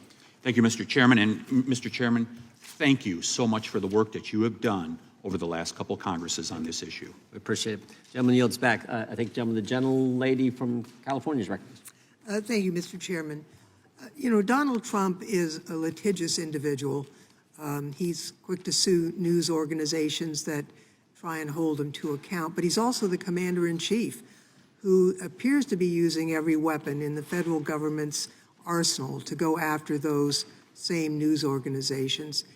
He is currently suing, in his private capacity, CBS for $20 billion, but at the same time, his FCC chairman, Brendan Carr, is investigating CBS while Mr. Trump, President Trump, is calling on him to go even further and to revoke CBS's license because he didn't like the coverage that they gave. He's doing all this while Paramount, CBS's parent company, is in merger talks with billionaire Trump super donor David Ellison. So, Mr. Aaron, can you help us understand how these actions by President Trump and his administration might send a chilling message to news organizations? Yes, I think the message the administration is sending is pay up and get in line. They've repeatedly, President Trump is a private citizen, filed these lawsuits, but President Trump is no longer a private citizen. He's sitting in the Oval Office, using the power of that office and of his appointees to go after the same companies he's filed lawsuits against. That's outrageous. And on terms that are almost unthinkable. We're talking about editing a video. We're talking about asking some fact-checking questions. We're talking about, unbelievably normal operations of news organizations, reporting on the activity of law enforcement, all First Amendment protected things that these news organizations are doing. And yet under the Trump administration, the message is, if you're not in line, if you're not singing from our hymnal, we're going to come after you with the force of the government. And that's what we should be concerned about. That's where it crosses over from the concerns of an individual saying, I didn't like what you did, to actual censorship and government power being abused. Well, it's not just what you've said. In December, ABC agreed to settle a $16 million lawsuit by Mr. Trump and his foundations. And then just last month, Meta paid $25 million to settle what, honestly, as a lawyer, seemed to me a pretty ridiculous 4-year-old lawsuit. Just last July, Mr. Trump threatened to throw Mark Zuckerberg in jail. And then after he won, Zuckerberg went down to Mar-a-Lago, had dinner with him, where Mr. Trump told him he could be brought into the tent. And then, of course, Zuckerberg and Meta settled the lawsuit brought against them for four years ago. Meta settled for $25 million. That's on top of the $2 million Meta and Zuckerberg contributed to the inauguration. It looks like these companies are agreeing to make these payments to Donald Trump in kind of a pay-to-play measure. What do you think, Mr. Aaron? I agree with your analysis, Congresswoman. It looks like they're making payoffs. These were not cases, the lawyers that looked at them, the law professors that looked at them, when they were filed, said these are completely specious. These are outlandish. These are not actually viable cases. And yet now that Mr. Trump is in office, suddenly these media companies are lining up, writing checks for tens of millions of dollars to a sitting president, either to say, please, take the target off their back, or to seek major regulatory favors, like a mega merger. I don't support a mega merger, but the idea that the cost of getting that merger done is altering your editorial content or having to respond to have your other business interests challenged, your licenses taken away, it's unbelievable. It's outrageous. Well, I agree with you, Mr. Aaron. I'm not sure whether the president is shaking down these corporations or whether they're offering him bribes because they realize that if they pay the right price, they'll get their way. But it's clear to me that there is these outrageous settlement payments to the president and his foundations are really, I think, incompatible with the free press. Can you explain, Mr. Aaron, what happens to a free and fair press, to journalism, when media organizations and the president are engaged in this type of pay-to-play? Is this something that other media organizations are going to pay attention to? What's the impact on the eco-structure? Well, I do think there's a danger that they follow each other's leads, right? What we would like to see in this case is these media companies actually standing up for their rights, actually fighting these cases in court. But they've made, I would say very unfortunately, business decisions that they've decided the cost of settling, because it's advantageous to other parts of their business, is better than actually defending the First Amendment and free speech. I think that's a huge problem, because they are signaling to this administration, hey, if you don't like something you see and you file a lawsuit, you're probably going to get paid. Or they're saying, well, we don't want to go anywhere near that because we might face one of these outlandish lawsuits. My time's expired, Mr. Chairman. I yield back. Gentlelady yields back. Gentleman from Kentucky is recognized. Thank you, Mr. Chairman. Mr. Schellenberger, last Congress, you helped expose censorship grants at the National Science Foundation, specifically known as Track F grants. Can you tell us more about those censorship activities conducted associated with these grants? Yeah, this was the National Science Foundation's Track F was basically to create censorship tools that would become sort of the middleware to, such as NewsGuard, for example, is the most famous of which, or the Global Disinformation Index. The idea is to essentially impose on people's systems, either directly through their computers or adopted by social media companies, a set of tools that would allow centralized authorities to decide what the truth was and filter it for people. It's a horrifying program. All of Track F, in my view, should be eliminated, and I think there should be an investigation to figure out what in the world were they thinking when they created a program to basically have the taxpayers subsidize the creation of elaborate censorship tools that included the use of AI in creating that censorship. So taxpayers are actually paying for the government to help private companies censor their free speech. Yeah, and then the idea was that they were just going to, give these tools to Facebook and X and others to use, or to give them to Microsoft and others to use. It's awful stuff. And by the way, it also came from Department of Defense. So much of those NSF grants are sort of recycling older DARPA DoD projects. When I coached T-ball, the kids shared helmets. And so occasionally there would be an outbreak of lice, and we'd comfort the parents by saying it's not a sin to get lice, it's a sin to keep lice. So with these Track F grants, later today I plan to reintroduce my bill to eliminate those. And I want to make a plea to the White House and anybody in the executive branch who's listening, or anybody at DOJ, you need to go after these Track F grants and defund anything that says mis, dis, or malinformation. Those are all, in my opinion, Orwellian terms. Also, we have an omnibus coming up in March where I'm scared to death we're going to refund all of these things. We're basically going to feed the lice that were contracted in the last administration. But this isn't just limited to NSF grants. The Cybersecurity and Infrastructure Security Agency, CISA, within DHS is a flagrant violator of free speech. It had things like election integrity partnership. Mr. Taibbi, can you tell us anything about this? What's going on at DHS or CISA?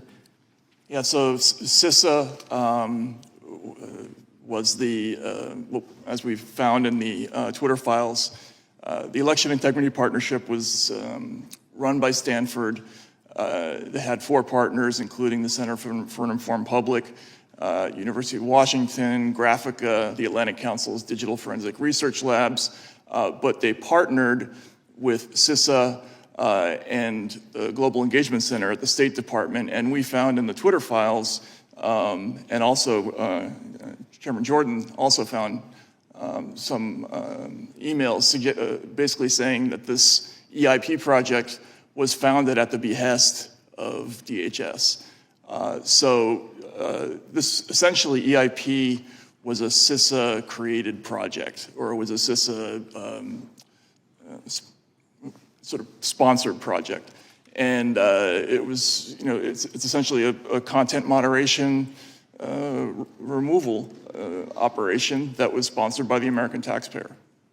Another example of American taxpayers unwittingly, without knowing, funding their own violation or deprivation of their First Amendment rights. Mr. Schellenberger, can you explain how you traced USAID funding that served as the basis for whistleblower report in 2019, which led to the impeachment of President Trump? Sure. Well, you may remember that the so-called whistleblowers in the White House was actually a CIA analyst. And in that whistleblower's complaint, which led to the impeachment, one of the central pieces of evidence was created by a USAID funded and controlled organization called the OCCRP. And we have another piece out today about how it participated in the Russiagate hoax as well, creating essentially very important information leading to that. So, I mean, you have in USAID a much larger fund of money and a much broader strategy for information control that included censorship, but also, as I mentioned, taking control of investigative journalism really worldwide. I mean, its ambitions were, amazing. So, yeah, I mean, that's an agency. When we saw that get shut down by DOJ, I thought that was completely appropriate. If there's something in there that it was doing that's valuable, then you could refund it later. But my view, same thing with CISA, death penalty for organizations that participated in violations of the First Amendment like CISA.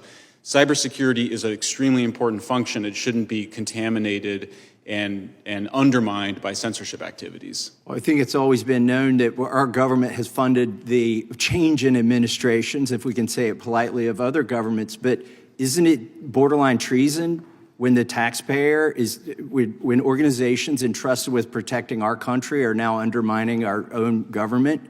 Absolutely. I mean, if you're trying to do regime change, illegal, if you're weaponizing DHS, FBI, CISA, that's treasonous regime change activities redirected, that you developed abroad, that we developed abroad for regime change, directed against the American people and our representatives. I mean, it's shocking, and we still haven't dealt with it as a country. Mr. Chairman, I see my time has expired. I'd like to introduce into the record, or ask unanimous consent to introduce into the record, an article in Newsmax, Schellenberger, USAID paid for Trump impeachment effort, dated February 6, 2025. Without objection. Gentleman yields back. The gentleman from Georgia is recognized. Thank you, Mr. Chairman, Mr. Ranking Member. Today's hearing entitled Censorship-Industrial Complex. It's puzzling to me that when we're talking about censorship and denial of First Amendment rights, we're talking, the witnesses here from the majority seem to be stuck on Hunter Biden's laptop, mentioning it repeatedly, but nothing uttered about what has been transpiring since January 20th, when this president was inaugurated. Free speech necessarily means freedom of the press. And co-President Trump has been talking for years about the press being the enemy of the people. Mr. Aaron, what impact has the president repeatedly calling the press the enemy of the people had on our free speech? Well, I think it's very chilling. I think it's a big problem when the most powerful person in the country, who is tasked with upholding the Constitution and the First Amendment, repeatedly goes out of his way to threaten journalists for asking hard questions, to sue news organizations because he simply doesn't like their conclusions. I think this is a real overreach in his power, and it creates danger for journalists out there actually trying to report on this administration, as I assume it's intended to do. And he's been doing more than simply attacking journalists. He's also been threatening confidential sources of journalists. How does that chill free speech? Well, I do worry about any administration, and I've worked with folks on this side of the dais over problems of the government trying to go after whistleblowers, trying to force reporters to hand over their sources. There were new regulations put into place during the Biden administration that I hope offer some greater levels of protection. I don't know if those are going to survive the new administration. I know members of this committee have supported the Press Act, have supported important protections for journalists. We need those because at a moment like this, we are reliant on whistleblowers to know what's happening. And we're also reliant on inspectors general who are essential for an ethical and transparent government. Yet during his first week in office, Co-President Trump illegally fired 17 inspectors generals over 18 different federal agencies, and just yesterday he fired the 18th inspector general. A day after that inspector general from USAID released a report detailing the wasteful impacts of Trump's chaotic and illegal funding freeze and stop work order. The message was clear that if you speak out, you will be fired. Co-presidents Musk and Trump clearly want to shroud their administration's actions from public scrutiny while they illegally freeze federal funds, purge federal workers, and rummage through sensitive private data that they can use to retaliate against any critics who dare to speak up. I'm concerned about the firing of the watchdogs who dare to speak up. Just this past week, this Inspector General fired for revealing more than $489 million in food assistance that was at risk of spoilage or potential diversion after the Trump administration implemented its aid freeze and stop work order. The very next day, he was fired, as I said. Do you agree that it chills freedom of speech and independent oversight when inspectors general are fired literally the day after they release a critical report? And what message do you think that it sends to other whistleblowers who might come forward? Well, it sends a message to whistleblowers that nobody may be there to listen to you or protect you. I think the Inspector General system is incredibly important at exposing government wrongdoing, no matter who's in power. These are supposed to be independent people. It's my understanding that moves against them are supposed to come before Congress. Congress is supposed to be informed before it happens, and that hasn't happened here. So the wholesale of removal of inspector generals at a time when there's so much confusion and chaos about what's happening, I think is very, very dangerous. And I hope that this committee and others with jurisdiction here in Congress will be looking very carefully at these decisions. I know the courts are starting to get involved, but if we don't have these independent watchdogs, we won't know what's happening. In many cases, the press won't know what's happening because they're relying on the kind of information that an inspector general can get that nobody else has access to on the outside. Well, I tell you, I know that if inspectors general had been terminated by a Democrat, and this committee, as it is now, was under the control of Republicans, these Republicans would be through the roof about it. They would not allow it to happen, but it is troubling that they are so transactional now that they don't believe in the Constitution. They just simply will follow whoever's sitting in that seat who can accomplish their political objectives, and then to hell with the Constitution. With that, I yield back. Gentleman yields back. Mr. Taibbi, do you have any idea how many people work at the United States Department of Treasury? Oh, I don't. I'm sorry. 108,376. And part of the Department of Treasury, of course, is the Internal Revenue Service. Is that right? Yes, it is. Yeah, big part, frankly. Big part. Thousands of people work there, too. And on December 24th, 2022, one of those 108,376 employees at the Department of Treasury decided they were going to start an investigation into you. Is that right? Yes, that's my understanding. And that just happened to coincide with the day you did one of the Twitter files. I think one of the important ones. I think it maybe in the second one, second or third, but one of those important Twitter files. Is that right?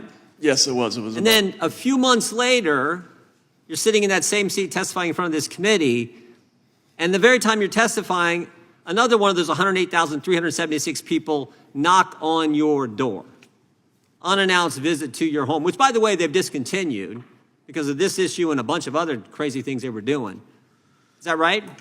That's right, Mr. Chairman. Just for the record, they actually owed you money, right? You didn't do anything wrong. Is that They accurate? did. They owed me You quite got a lot of check. money. Yeah, okay, I just want to make that clear. But obviously, a way to intimidate someone who is focusing on this issue we're discussing today, right? Yes. Now, we just got an order from a judge. The judge in the Southern District of New York said that no political appointees or special government employees can have access to information. 108,376 people can have access to information, but the people the President of the United States selects, the guy who's elected by 77 million people, he can't preliminary injunction against the defendants during the pendency of this from granting any political appointees, special government employees from any access to that information. I don't know about you, Mr. Schellenberg, I find that kind of troubling. 108,000 people can do it, at least one of them, Christmas Eve. We got a federal government employees working hard on Christmas Eve, probably remotely working, going after Mr. Taibbi, but the President of the United States can't have people go in and look and see if we can save some money for the taxpayers. He can't do that according to this judge. Think that makes sense, Mr. Schellenberger? It doesn't. I mean, my understanding is that the president controls the executive branch and the executive branch Article agencies. 2, Section 1, very first sentence, executive power shall be vested in the president, in a president of the United States of America. First sentence. Yep. Yeah, but this judge says, no. We got to trust the bureau. This is the fundamental issue. Do you trust the unelected bureaucrats, I think it was Mr. Tiffany and Mr. McClintock, or do you trust the guy who was elected by the people? And that's where I would rather put our trust in the people who they put in office to do these kind of things. Now, you mentioned earlier, I'm going to jump around here and try to get to all of you, Mr. Schellenberger. You mentioned that USAID, which has been in the news of late, spending taxpayer money on all kinds of stupid things, is also involved in the censorship effort. And I want you to just elaborate on that a little bit, because this is going on as we speak. I want you to elaborate on that for the committee, if you would. Yeah, I mean, I think it's important to understand that USAID viewed this very holistically. And it's important, if you look at the Hunter Biden laptop case, which is an extremely important case to understand, because the FBI was weaponized, then it weaponized the Aspen Institute to brainwash the entire media. It wasn't just that they censored it. It was that they changed the perception of the laptop. They created the perception that it was something other than what it obviously was. And that's what these guys are trying to do. These are called information operations, and USAID has been in the process of taking over so-called independent investigative journalism around the world, and at the same time then training NGOs how to demand censorship. For example, Mr. Aaron's organization has been working to train organizations to so-called flag misinformation behind the scenes. By the way, it's one thing to criticize somebody publicly, which we should all be engaged in. Yeah. But this thing where you're skulking around, We do that all the and time. secretly, yeah, that's what open democracy is. This thing of going out and like secretly flagging information behind the scenes and demanding censorship, that's completely an abomination. That is not what I just our want to be clear. democracy is about. You're saying USAID, your investigation is now engaged in this pre-bunking kind of concept and process that they did with the laptop story in the fall of 2020. And it's the exact same approach as well, where often what they're doing, for example, with USAID, OCCRP, is that they're leaking intelligence from the intelligence agencies and not like WikiLeaks, where they just dumped it, I think, probably too much without the proper redactions, but they're strategically leaking it and then manipulating places like The Guardian and the New York Times to publish certain stories and control the whole investigative news process. And we saw this from Yoel Roth's testimony.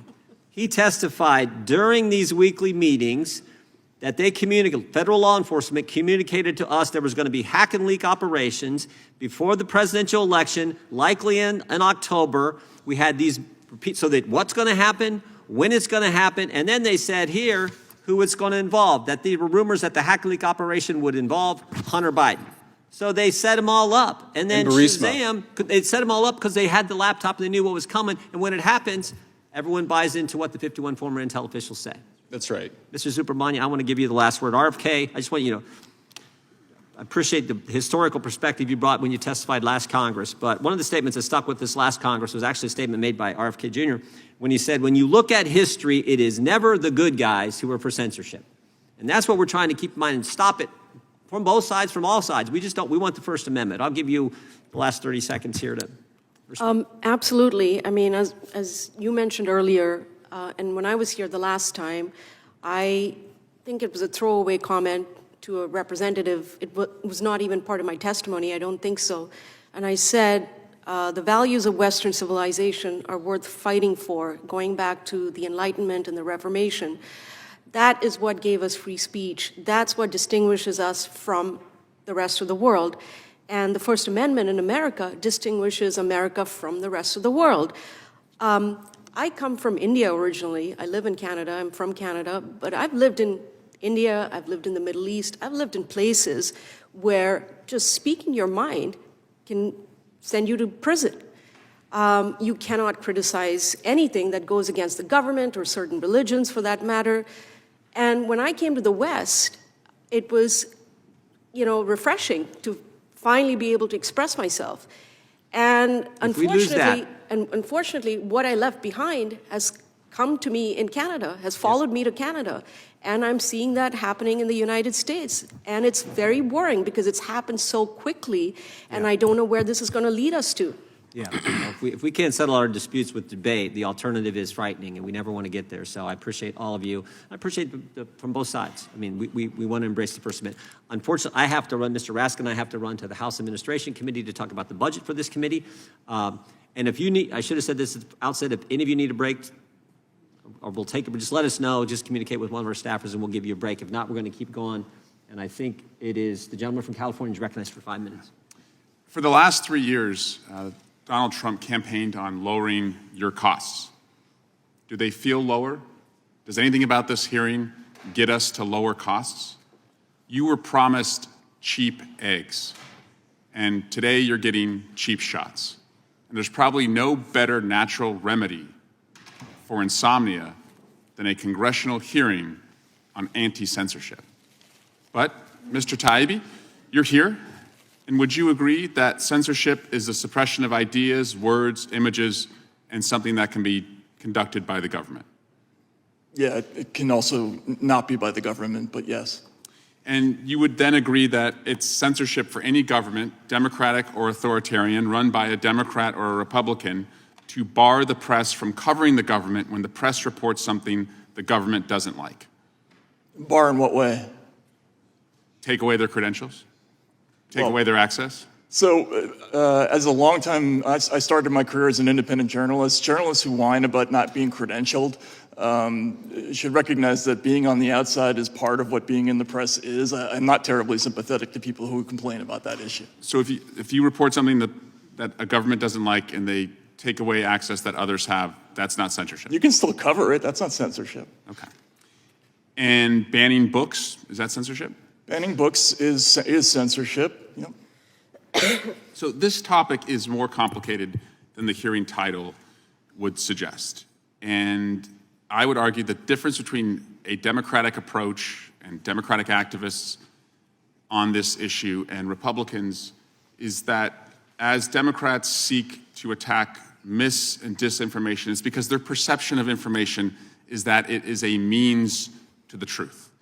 And for many Republicans, they believe that information is a means to power. And so they are primarily concerned with using information, whether it's disinformation or misinformation, as long as it gets them to power, they're okay with it. And it's difficult to try and litigate what do you do with mis- and disinformation. And I will be honest with you. Sometimes Democratic voices object too much to mis- and disinformation. A lawyer once told me when I was a young prosecutor that I was jumping out of my seat too much, objecting to conduct by the defense attorney, and while I was probably legally right, it was just annoying the jury, and that I should pick my battles. So I get frustrated too sometimes when it feels like the penalty flag is being thrown too often. However, there is a difference, though, between censoring somebody because you disagree with them. I'll credit Chairman Jordan. He and I have had some spirited debates in this hearing room. Sometimes they've gotten quite personal by both of us. And sometimes when I land a point, he gets upset. His staff gets upset. But he takes it like a man. And he'll make his point right back at me. And I take it like a man. You know who doesn't take it like a man? Donald Trump. Because he's not a man. He's a child. He's a small child. And he views censorship as a mean to get rid of people who disagree with him. He wants to get rid of judges who disagree with him. He said that as recently as yesterday. Speaker Johnson is backing him up by suggesting that judges should just pause in interpreting his violations of the Constitution. Trump goes after his perceived political opponents. I know. When I was a part of the Russia investigation, his DOJ subpoenaed my emails and my cell phone records. He's a petty, punitive child. And I can recognize a toddler because I'm a parent of 3 of them. And I recognize the same behavior. And yes, censorship is occurring, but it's self-censorship. And it's by you all. Because I hear you in our private conversations when you agree that Trump is a child. I hear the people you tell that Trump is a child, whether it's lobbyists or reporters. But you shrink in this room and you shrink in the chamber and you self-censor yourselves from speaking out because you're afraid. And he's laughing at you that you take him so seriously because he's unserious. He's laughing that you think he is so powerful because he's weak. He's laughing that you think he is so big because he's quite small. So we need you. We need your voices right now. It can't just be this side. We're all in to speak up, and we need you to speak up too. Otherwise, we are all out of freedom. And I yield back. Gentleman's time has expired. Gentleman yields back. I'm going to recognize myself for the next 5 minutes.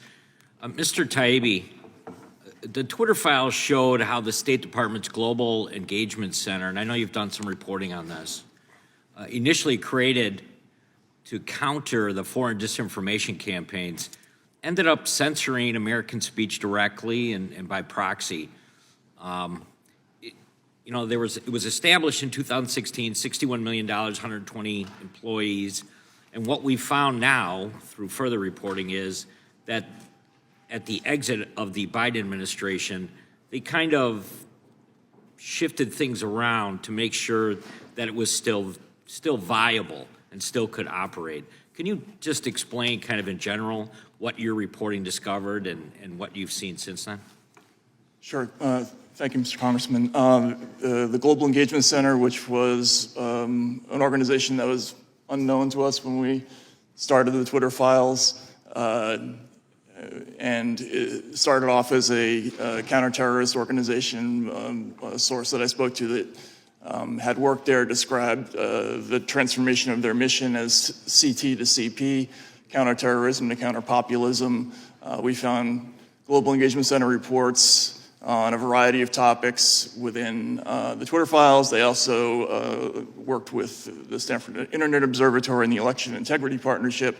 And at the end of this year, they were set to expire and be defunded. But essentially, what happened was they took the same amount of employees, they renamed themselves R/FEME, and they scattered the employees physically throughout the building in different places to make it impossible or make it more difficult to eradicate the agency. Now, I'm not sure how that has all panned out. My understanding is that ultimately this will be defunded, but those personnel and that money still exists, and they still have exactly the same mission that was delineated for them in 2018 by legislation.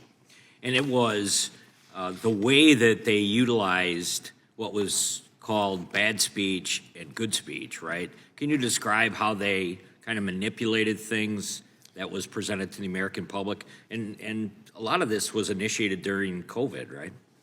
Yeah, so the Global Engagement Center, they had a really important, I think, innovation in the whole evolution of the digital censorship movement. They put out these reports. Some of them were sort of old school intelligence reports where they actually used sources to identify accounts that were reasonably linked to foreign governments or foreign intelligence or might be bots. But then they had this concept they called the information ecosystem, and that just drew in accounts whose messages were too much in sync with those other accounts. And as a result, we had people who were completely innocent and in many cases were prominent politicians, like there were prominent Democratic politicians in Italy, for instance, and in France, who were deemed to be part of the Russian ecosystem or the Iranian ecosystem or the Chinese ecosystem. This is just old school guilt by association, and it was part of their method. We found this repeatedly in their reports. Yeah, the last question I had was, so as the Biden administration leaves and they morph this group into another kind of different size organization, I mean, the fact of the matter is, I mean, this is a perfect target for what DOGE is looking at right now, because there's no way to really reform these organizations, especially because it's part of the State Department. So it would be something that Secretary Rubio would absolutely have to go in and either rework start to finish or just eliminate it. Is that correct? I would think so. And again, the process of scattering the organization throughout the building, and this is a prime example of how it's so difficult to eradicate these institutions once they've taken hold. Yeah, Mr. Schellenberger, I'll just ask you kind of the final question, and that was just, you talked earlier about these types of organizations that are embedded, and then how do you eliminate them? How do you change them? I mean, you really have, I mean, my view is that you have to shut them down and reconstitute them with different rules, different leadership, personnel as policy. So, I mean, you can't have somebody heading up CISA that thinks it's their job to go around and to censor their fellow Americans. You've got to have somebody there that's really committed to cybersecurity, which is in their name twice. That's how supposedly committed they are to it. So any organization that has that level of mission drift, I think you got to shut it down and reconstitute it later, and I hope Congress considers doing that. Thank you very much. My time has expired.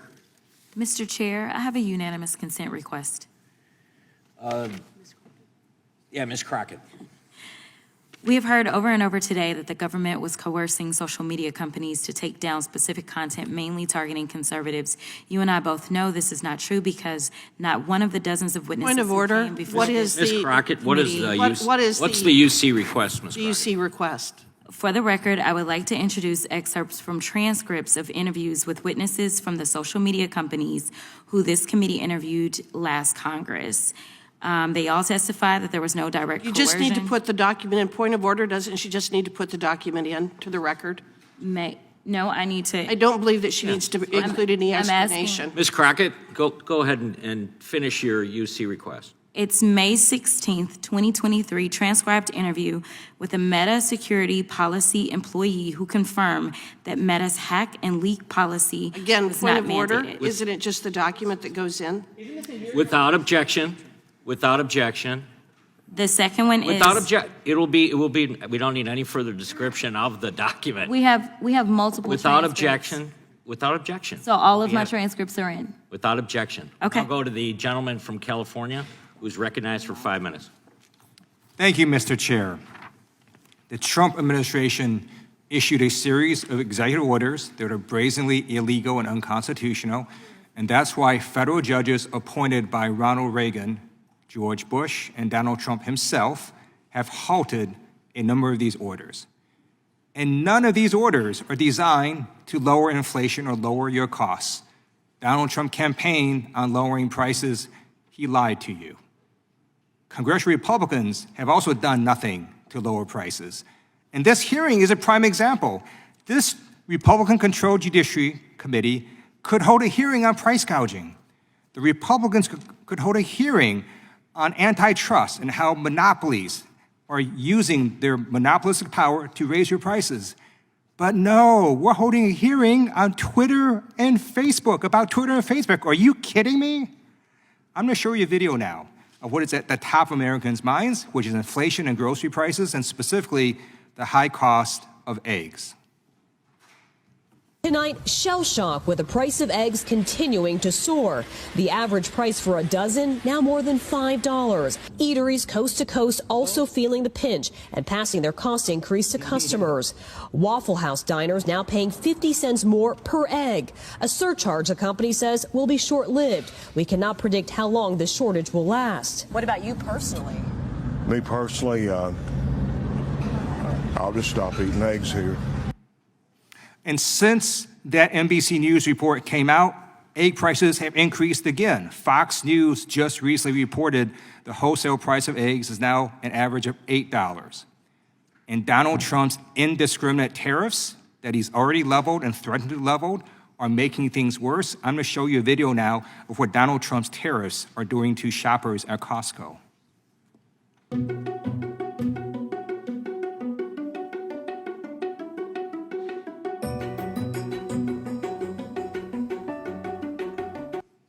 Trump's tariff war has turned into an egg war at Costco, everyone fighting for eggs at Costco. I recently went grocery shopping, and the price of eggs were between $7.99 and over $12. And not only were the prices that high, but there were no eggs. There are no eggs on their shelves. And that is leading the American people to realize that Donald Trump lied to them, and congressional Republicans are not focused on the issue that the American people care about. And that's why consumer sentiment has now dropped. And that is a very important factor for the economy. I'm going to show you a video about a recent consumer sentiment report. This Michigan number, all of them are pretty terrible. The University of Michigan sentiment falls to 67.8 from 71.1. The current conditions index 68.7 from 74, and expectations 67.3 from 69.3. So people are not at this point seeing a lot of strength in the economy, but they are seeing inflation. This is really, really interesting. The Michigan one-year inflation number jumps to 4.3%. Wow. That is a 1 percentage point gain in one-year inflation expectations over the January number. 5 to 10-year inflation goes up just a tick to 3.3 from 3.2. But these numbers, we'll have to go under the hood and see exactly where people were upset. But these numbers are not particularly good news for the Fed or for the administration. And just today, it was announced that inflation increased again. And it's not just on eggs, it's also on meats and poultry and fish, on gasoline, fuel oil, used cars and trucks, prescription drugs, car insurance, and rent. And congressional Republicans are doing nothing to address this issue. So look, do I think it's obnoxious that Twitter bans the term cisgender? You can be punished and suspended for using that term. Sure, it's obnoxious. But that's not what the American people care about. They care about the number one issue, which is inflation. Same thing last year, same thing this year. And Donald Trump and congressional Republicans are doing nothing to address that issue. In fact, Trump's tariffs are making things worse. So I urge our congressional Republicans to get serious and stop doing dumb hearings. I yield back. Gentleman yields back. The gentleman from Texas is now recognized. Thank you, Mr. Chairman. It is so wild to me that when we talk about an issue that so much indicts the Biden administration for the laws they were breaking, that the only thing Democrats can do is call it a dumb hearing, talk about bird flu, and say, here's one that one of my colleagues said, Joe Biden is gone and we need to be looking at what's happening right now. They spent the last 4 years talking about Donald Trump after he left office. And now that the American people got what they wanted, which is another 4 years of Donald Trump, they don't want to talk about Joe Biden. You know, I don't want to talk about Joe Biden either, but I do want to acknowledge the lawfare, the censorship, which is the whole point of this hearing. And, you know, I'll mention, I'm glad that inflation was brought up because I do believe that we're going to finally head in a good direction. But my colleague from California just spent 2 minutes talking about eggs and the cost of eggs. The cost of eggs were up a month ago, which is why the Biden administration appropriated or spent $300 million on bird flu. I'm not even going to blame Joe Biden for the cost of eggs or Donald Trump. We got a bird flu going on. And yeah, it's terrible. But let me tell you something else that's terrible. And that is what this committee uncovered that my colleagues from the left said wasn't a real thing. and that is that big tech platforms changed their content moderation policies because of pressure from the Biden-Harris White House. The Biden-Harris White House's censorship campaign targeted true information, satire, and other content that did not violate the platform's policies. No one on the other side of the aisle has indicated that they have a problem with that. They've complained about Elon Musk, who is a private citizen who runs a private company, perhaps not the way they want him to. But they've not acknowledged that the Biden-Harris White House was pressuring and instructing these companies to censor conservative speech or speech that they did not like. I'd love to insert into the record, I don't know if my colleague from Dallas County inserted this letter from Meta's Zuckerberg on August 26, but he spent 2 whole pages talking about all the things that he was pressured to do by the Biden White House. And this was after Trump said, I'm going to lock up anyone who interferes in this election. My colleague from California mentioned that as if that was some terrible threat to make. I'm going to defend the integrity of the election. Well, after Trump said that, this letter came out as if Mr. Zuckerberg was admitting, which he did, that they'd been breaking the law because the White House had asked them to. Mr. Schellenberger, I'll ask you to comment, if you will. I haven't heard any outcry or condemnation from the left about all this censorship from the Biden White House. I want all the censorship to stop. But what am I missing here?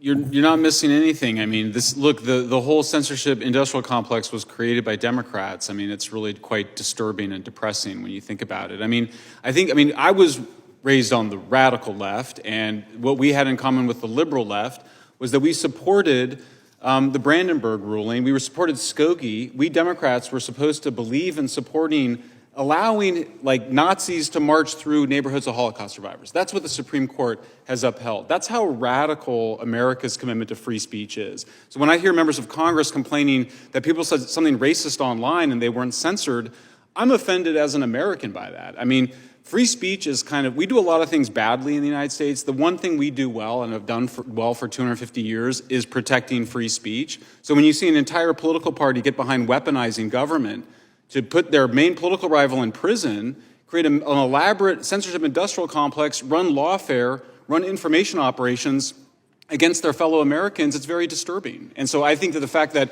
we're still talking about what happened, we should be talking about what happened. It was a woke reign of terror for the last 12 years where people were scared to say their mind in public, in private, and we had these elaborate governmental apparatuses in place to aggressively censor behind the scenes using law enforcement organizations to do it. So I think that the fact that we're all still a little upset about that and that we're very concerned about what the Europeans are doing, I think should be a little bit more understandable for those of us that were raised in the true liberal spirit of the left. I appreciate that. I yield back.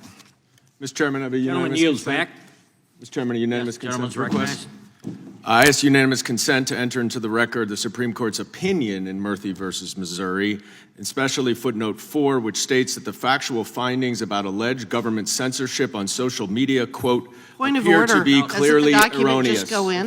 Without objection. Without objection. The gentlewoman from Washington is now recognized for 5 minutes.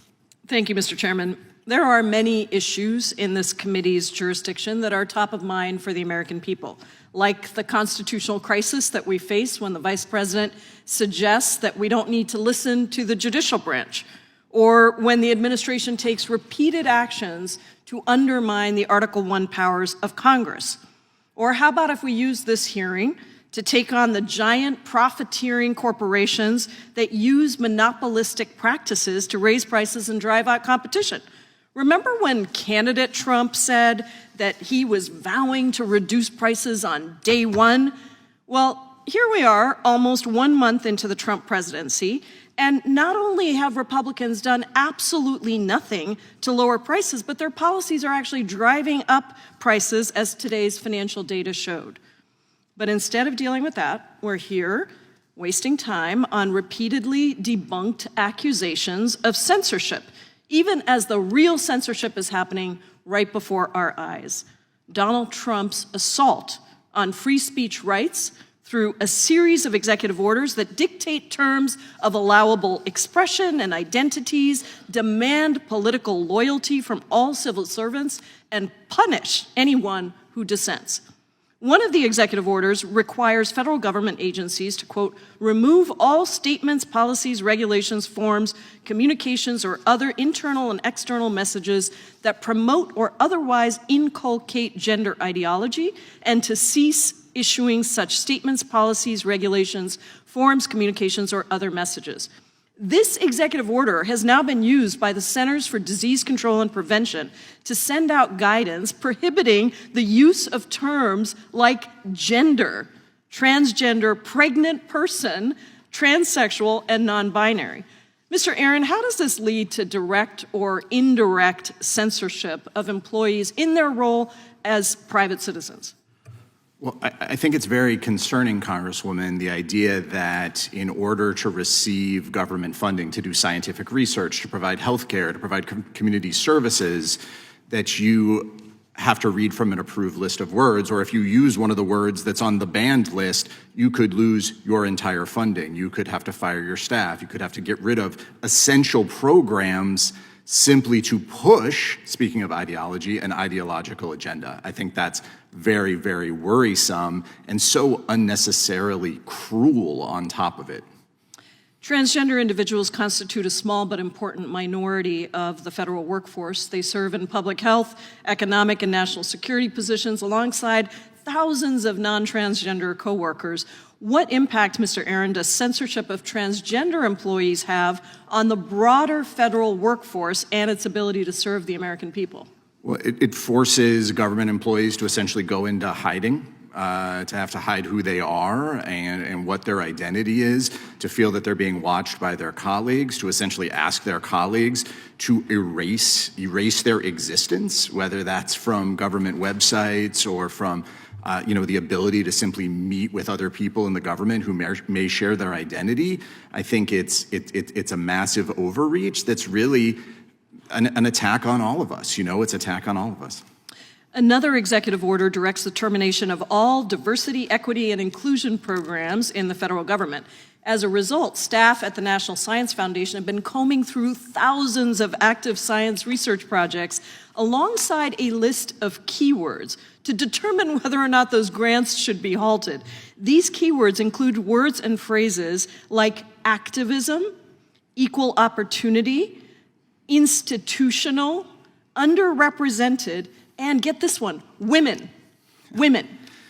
Do these actions, Mr. Aaron, constrain academic freedom or the ability of researchers to freely express their views? Well, it seems to be an insane way to decide what our scientific researchers or other researchers should be studying. The idea of cutting off funding via keyword as opposed to evaluating independent academic projects, as opposed to evaluating, is this a good cure for disease? Are we going to be able to research cancer? And the idea that that could be stymied or cut off because somebody used the wrong word, incredibly chilling.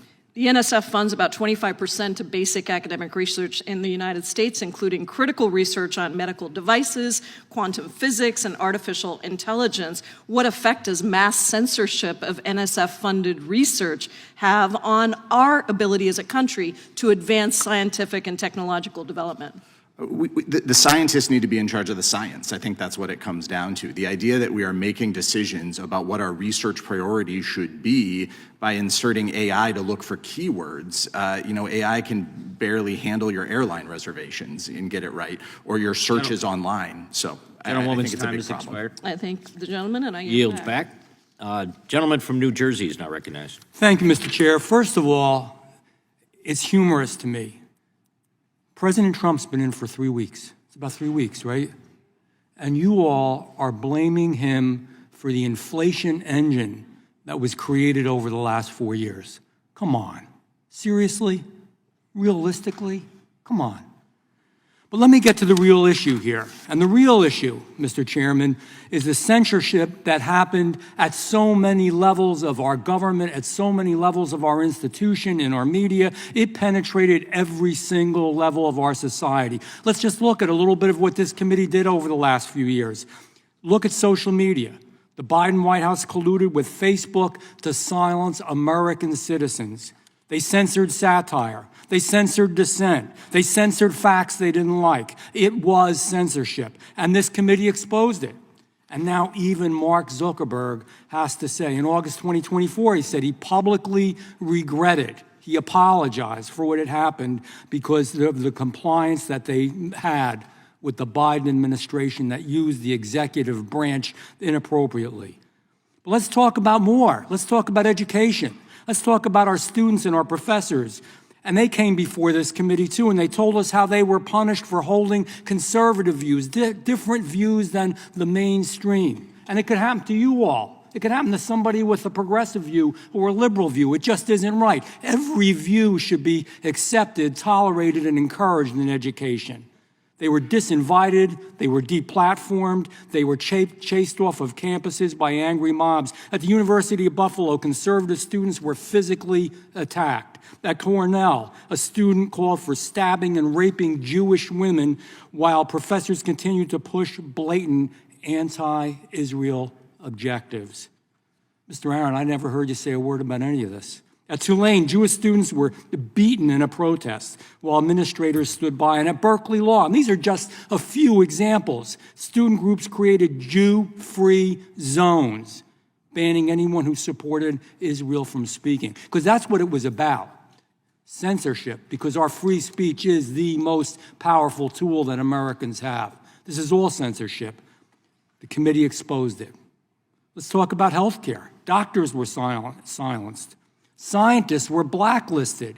Intel officers suppressed DOD and FBI findings on the lab leak. Remember the lab leak in Wuhan? Impossible. I said it, man, I was mocked that it really possibly and probably did come from a lab and not from a wet meat market. That was a big joke back then. You were censored.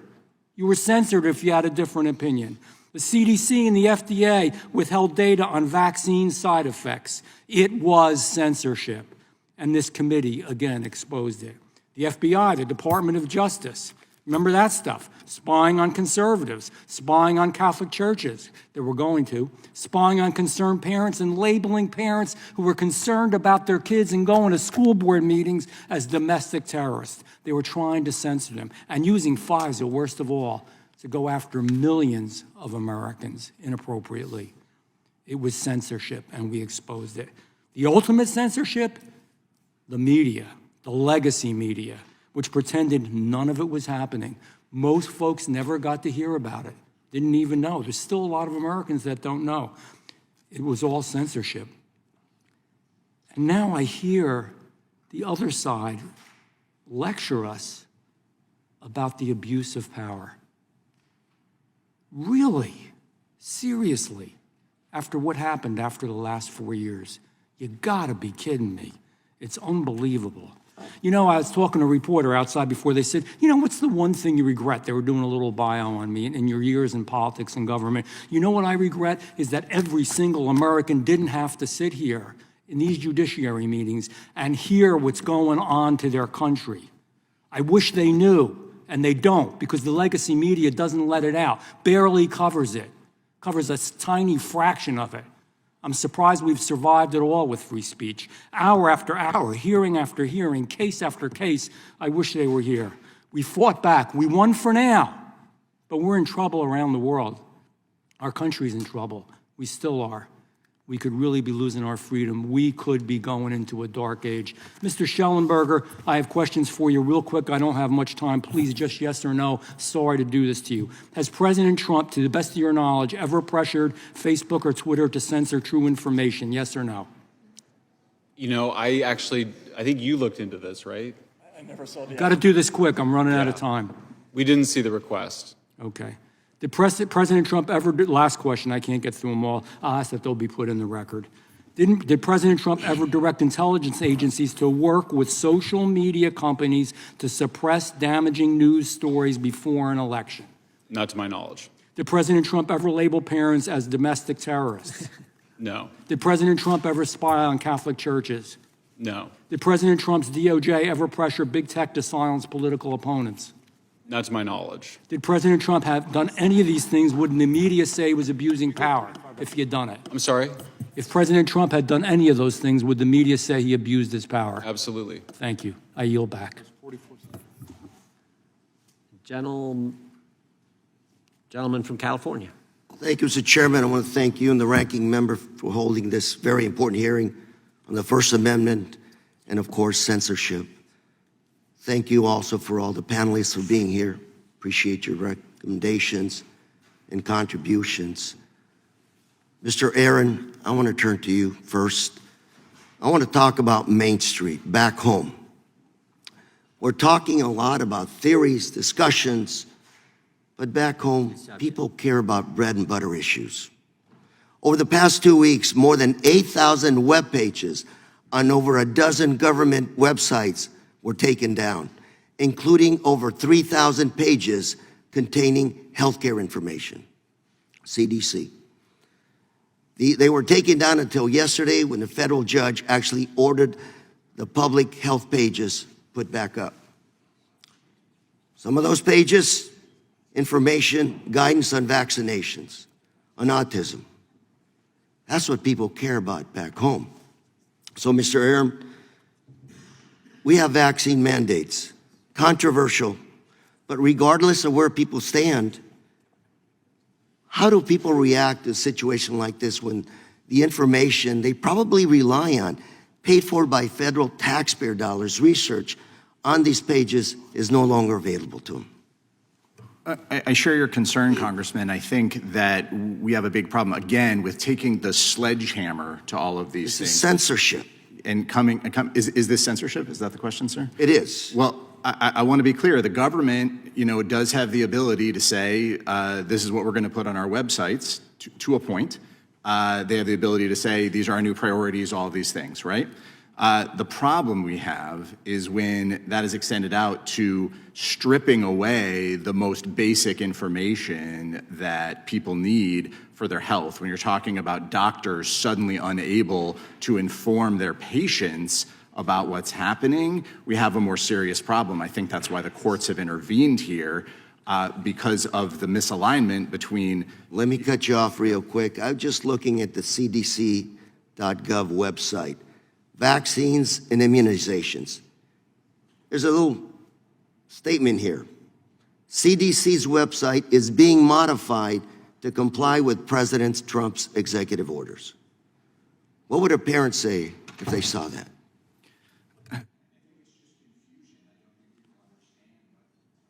I think it's just confusion. I don't think people understand, why is the government taking away this basic life-saving information? Why are they taking away information about, diseases The Autism that people are Spectrum suffering Disorder website.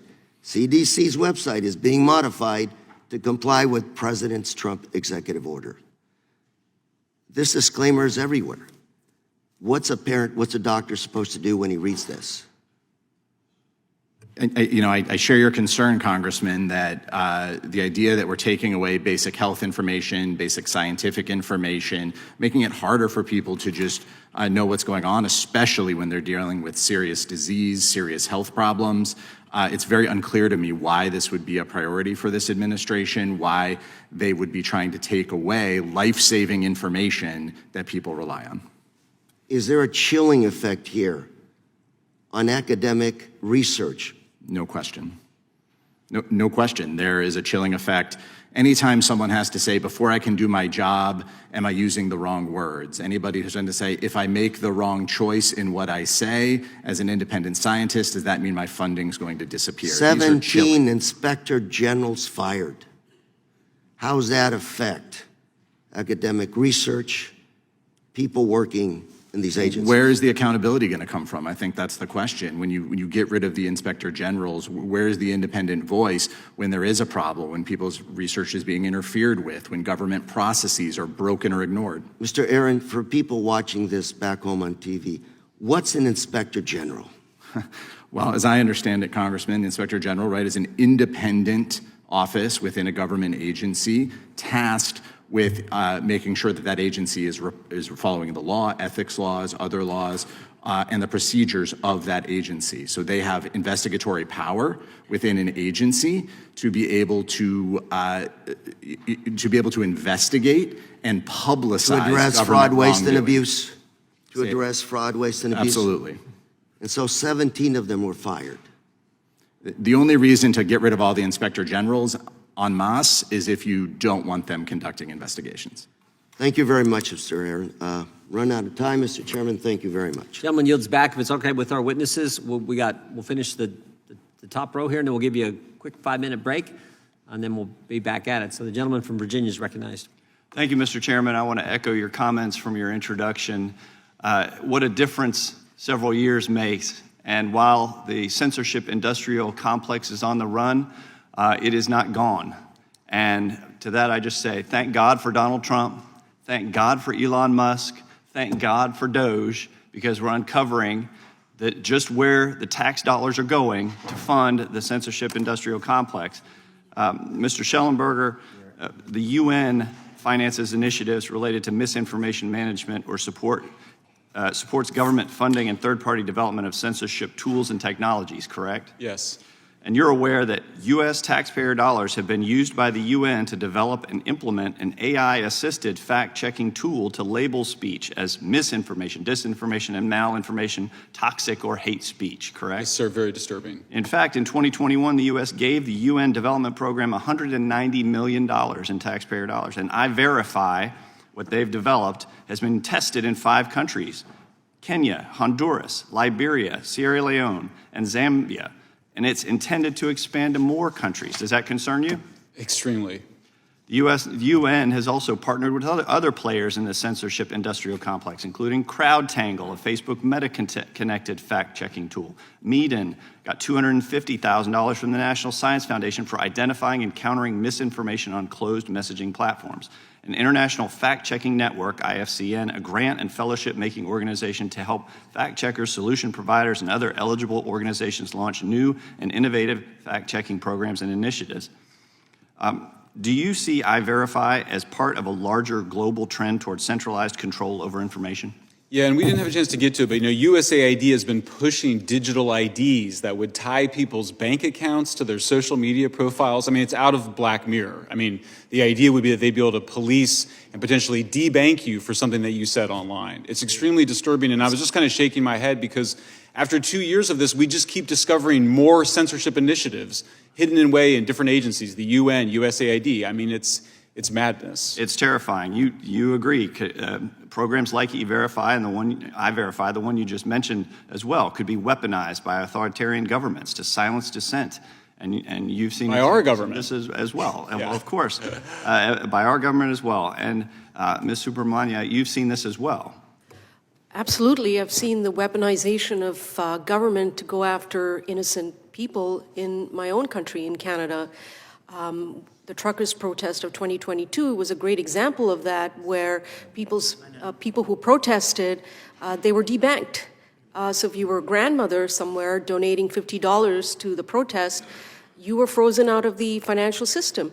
And it has a chilling effect to the point that people are now afraid of having their voices heard. They're afraid to express themselves because the consequences of expressing yourself freely in a country like Canada, a G7 country, people are afraid to speak out. And I've only seen this in authoritarian countries that I've lived in. And that is something that should concern us all. And it's happening here. And it's up to us to lead. Absolutely. And do you think that the Biden-Harris administration's hostility toward free speech contributed to the increased attacks on free speech we were seeing abroad, including pressure by foreign governments against American companies to censor lawful speech? Absolutely. I'm glad you asked that question, Representative Klein.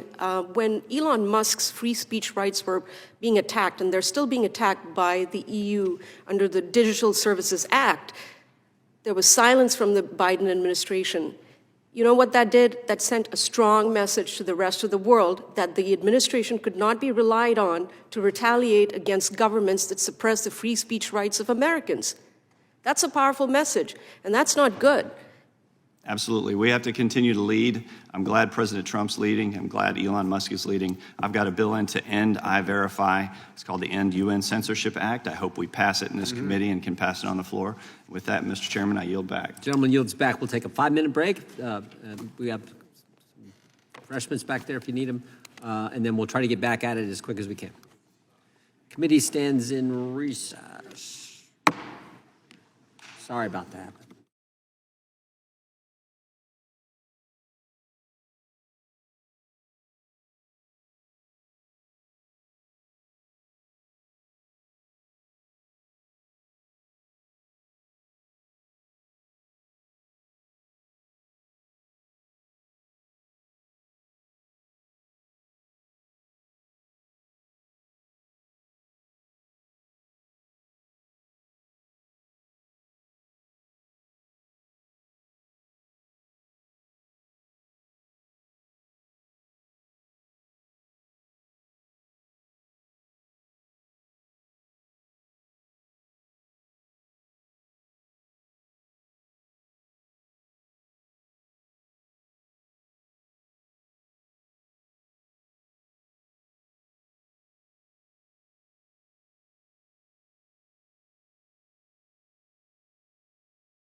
Oh, I thought they were back. Can we grab the witness?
Okay.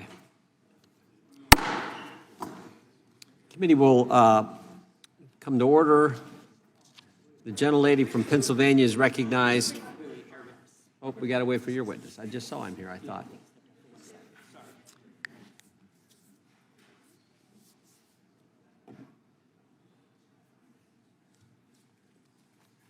I've got some UC requests if you want to.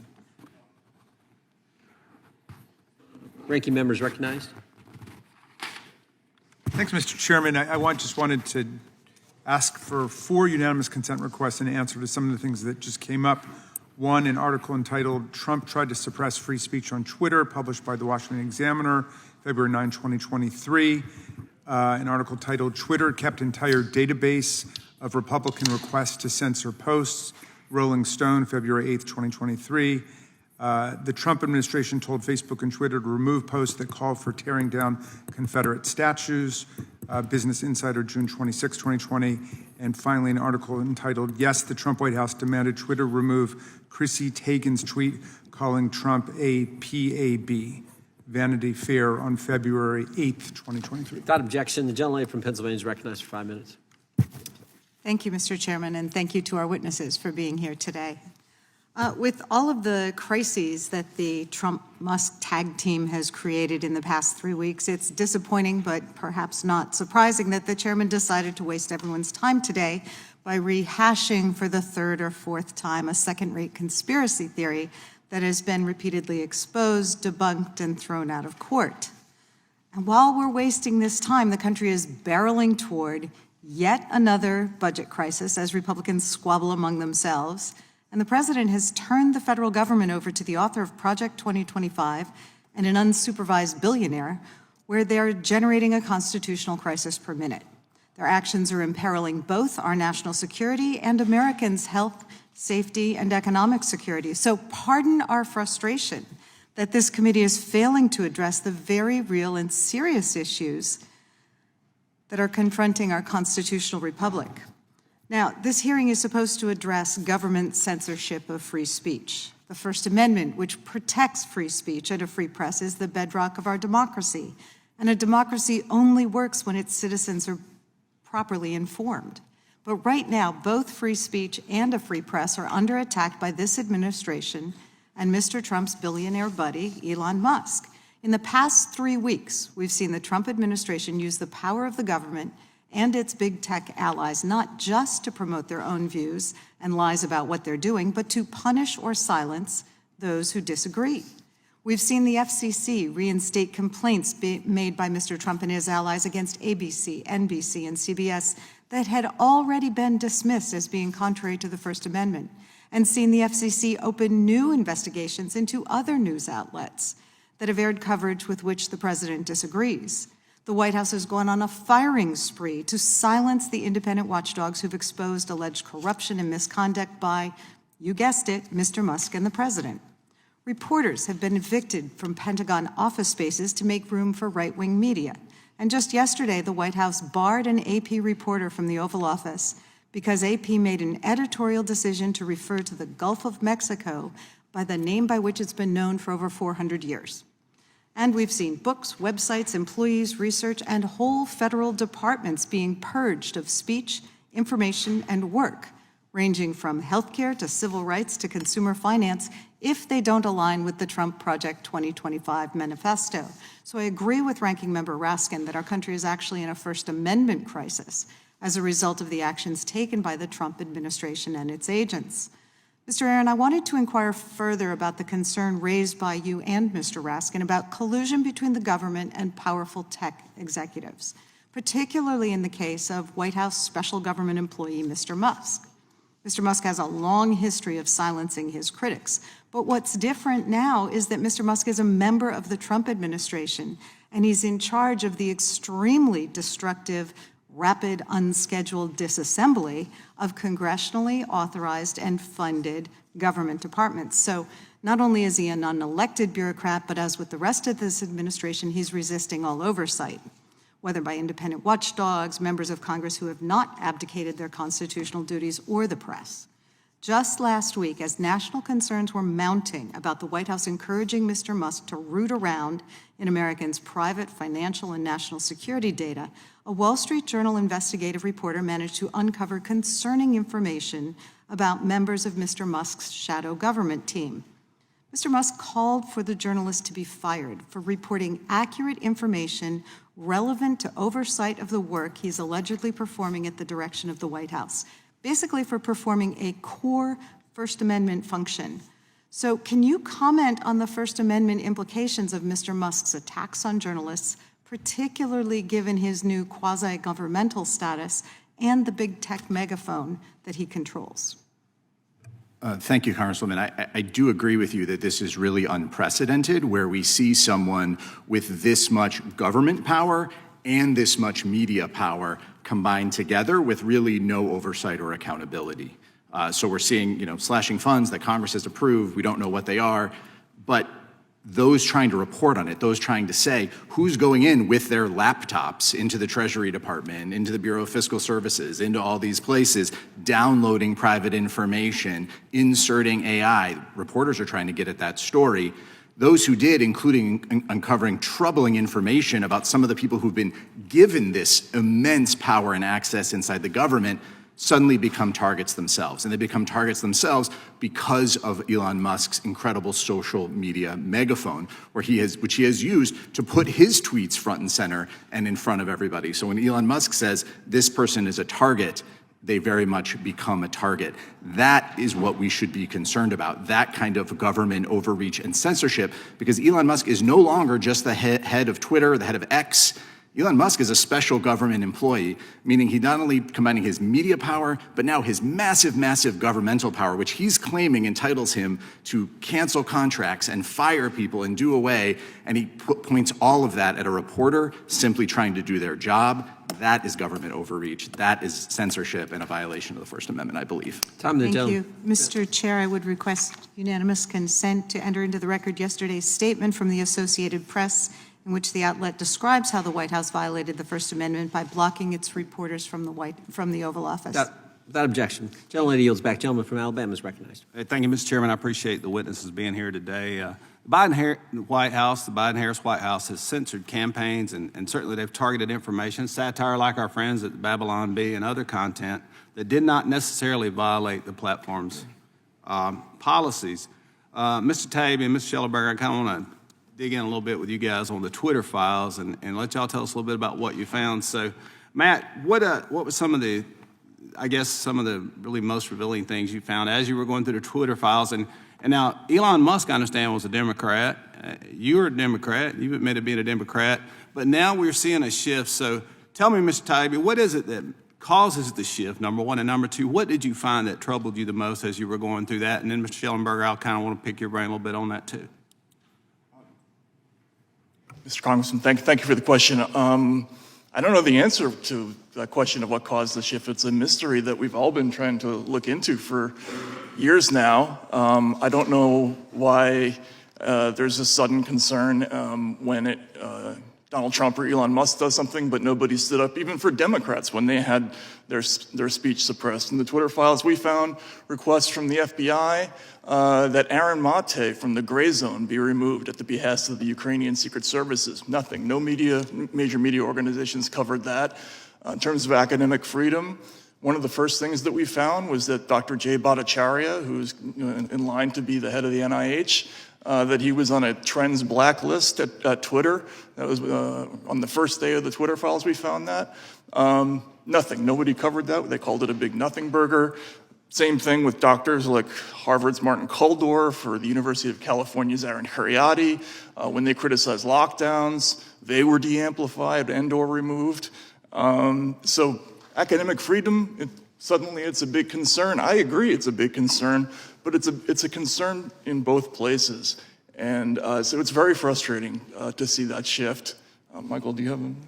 Yeah, Michael, if you don't mind, talk a little bit about maybe the Twitter files and, too, the shift and now where you're seeing people who would normally identify as liberal maybe are now coming to the side of our party or to political argument for conservatives to say, hey, free speech matters. What you say, you should be allowed to say what you want to say in a free market. So, my view is that Democrats will look back at giving up the free speech issue to Republicans as just a catastrophic political failure. I've changed my mind on a lot of issues, written 2 books about it, but I never changed my mind about free speech, never changed my mind about the illegality and immorality of weaponizing government. When you look at the history of it, in the 1930s, the repression by FBI was against the left, against the radical left. You look at the defense of flag burning, that was by the left. You look at defense of free speech, often it's by the left. So it's been a reversal. The left, the Democrats, came to embrace the weaponization of and censorship because they became so powerful and so entitled at ruling under the Obama administration, I believe, and the intelligence services. I was going to ask you when you thought it started, but you said earlier about 12 years you could remember, but certainly Biden-Harris kind of doubled down on what Obama started, but go ahead. Yes. Sorry, I didn't mean to interrupt. No, that's right. I just think Obama, after, 8 years of Obama, they transformed the intelligence community, became much more left-leaning, much more partisan, and so there's an inorganic and an organic part of the weaponization and censorship, but clearly you see people, we reported on the activities of John Brennan, Obama's CIA director, authorizing reverse targeting or bumps to basically instigate the whole Russiagate hoax. You see these partisan actors in the intelligence and the deep state agencies engaging in these activities. You see it with Democrats as well, and that's just bizarre for anybody that's studied this. Yeah, it's like the chairman mentioned, just the fact that IRS happened to knock on Matt's door the day he was testifying here. The whole system itself, whether it was big tech and the federal government, that is a terrifying option when you see those people working together to target the free speech of American citizens. So, and it wasn't just Twitter, Matt. I think we saw a memo where Meta, you said Meta actually, maybe Facebook had been targeted more, I guess, by the administration, a little more difficult to get their message out, or a little more stringent on how they allow them to speak freely. So you want to maybe... Yeah, I mean, this committee did an extensive report on the Facebook files. They uncovered emails showing repeated requests from the White House to de-amplify figures ranging from Tomi Lahren to Tucker Carlson constantly. And we also found in the Twitter files similar communications from the same people. Also, reporter Alex Berenson found this out about his own account from the New York Times. He found this. They repeatedly pressured Twitter to take down true information, true reports. And these, again, he's not even a conservative. He was a longtime New York Times reporter who was removed from the platform, and again, silence from the mainstream press during that time. Yeah, I never could figure out who the fact checkers were, Matt. Anyway, I'll yield back, Mr. Chairman. Gentleman yields back. The gentlelady from North Carolina is recognized. Thank you, Mr. Chairman, and I'm thrilled that I got to go after Mr. Moore, because I'm hoping that our witnesses today will apply their same strict construction on the First Amendment to the Donald Trump administration. I hope it doesn't matter who you think is violating people's free speech rights, who is doing the censoring, that you will have the same ethics and the same integrity. I myself worked for the ACLU. I represented people whose speech I did not agree with. I believe we need a robust protection of the interchange of ideas. However, today, not last session when we had these hearings, today, the greatest threat to free speech in America comes not from the media, not from big tech, but from Donald Trump himself. And he has just made that plain. You don't even have to look around or have an investigative report. He's just telling us what he's doing. So this hearing today, unless we talk about the Trump administration as well, is not about protecting the First Amendment. Rather, it's a distraction from the fact that the Trump administration is actively working to chill speech, intimidate reporters, manipulate the flow of information, and manipulate the American people. All true First Amendment threats from the leader of the free world. And let's be very clear. Trump thinks the First Amendment only applies to speech he agrees with. His administration, as we've heard, is purging journalists from press briefings, silencing reporters who dare to challenge him. CNN, The Washington Post, The Hill, all evicted from their Pentagon offices and replaced by outlets more favorable to the administration. We just had the recent AP kerfuffle over the Gulf of America. Why? Because this administration does not want accountability. It only wants propaganda. Trump's own media company, Truth Social, same name as what they call the Russian news source, Pravda. Pravda means truth. Did he rip it off from Vladimir Putin or the Soviets who invented that in the first place? And it's not just the press. He's going after whistleblowers, firing inspectors general, purging career government employees who refuse to bow to his demand. He's sending a message. Speak out, or simply do what you were hired for, and you will be punished. And he's done this before. He's done it in court cases. He's done it as a private citizen. But now he has the weight of the government behind him. And that is why the First Amendment is implicated. Now, my colleagues on the other side of the aisle, if they really cared about censorship, they'd be condemning these blatant abuses of power that leave our nation less safe. But instead, they either sit silently or they enable it. So let's talk about big tech.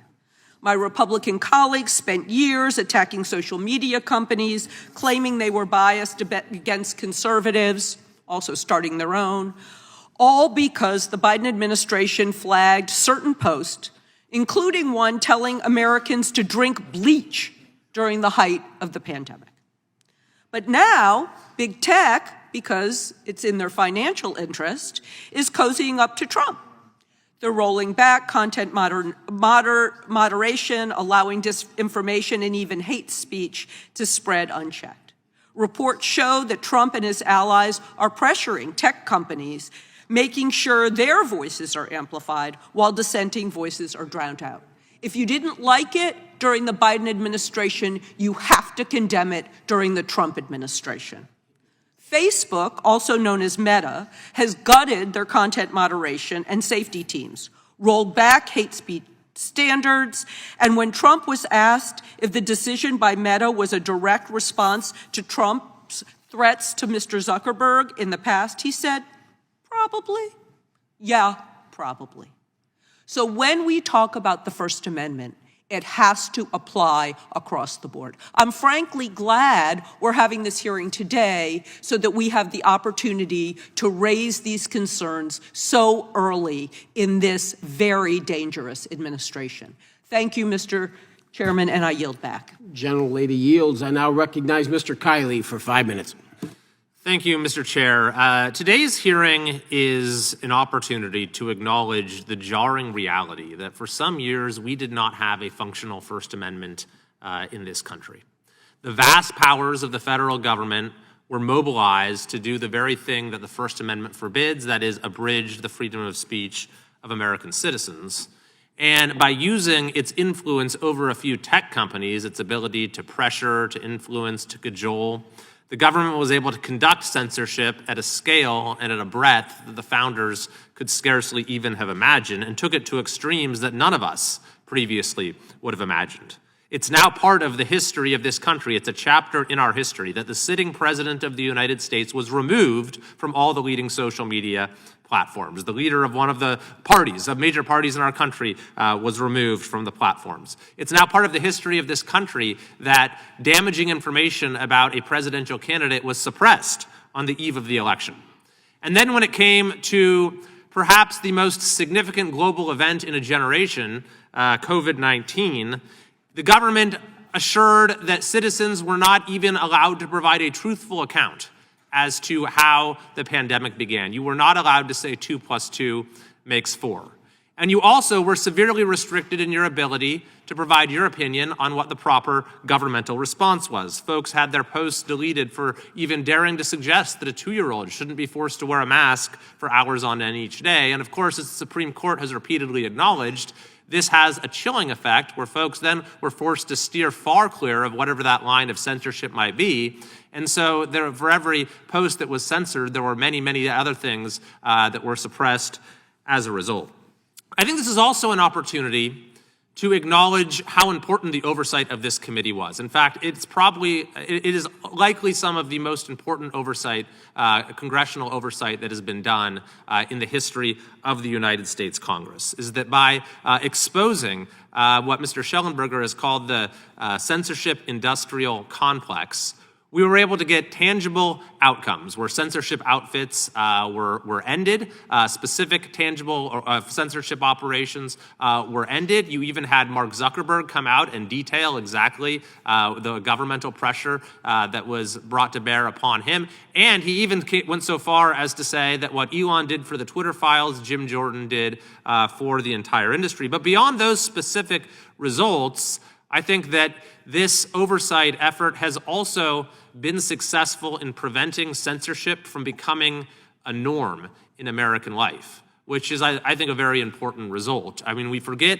that freedom of speech is historically anomalous. It's somewhat counterintuitive. It's not even embraced by many of our nominally democratic allies around the world today. And I think we got frighteningly close to this deeply embedded norm of our country's DNA of freedom of speech, of that starting to really weaken. And it's going to be important, I think, going forward to have guardrails in place to assure that these sort of censorship efforts don't repeat themselves. But Mr. Schellenberger, if we accept the premise, which I think is true, of course, that the censorship industrial complex is on the defensive and certainly in retreat in the federal bureaucracy. We need to stay on guard. But are there other sites where it might be reposed? I mean, you've mentioned global institutions, but in particular, our home state of California, with bureaucracies that are just as, if not more, Orwellian than some of these federal bureaucracies, with a governor who has vowed to Trump-proof the state, as well as it being the home to most of the major tech companies.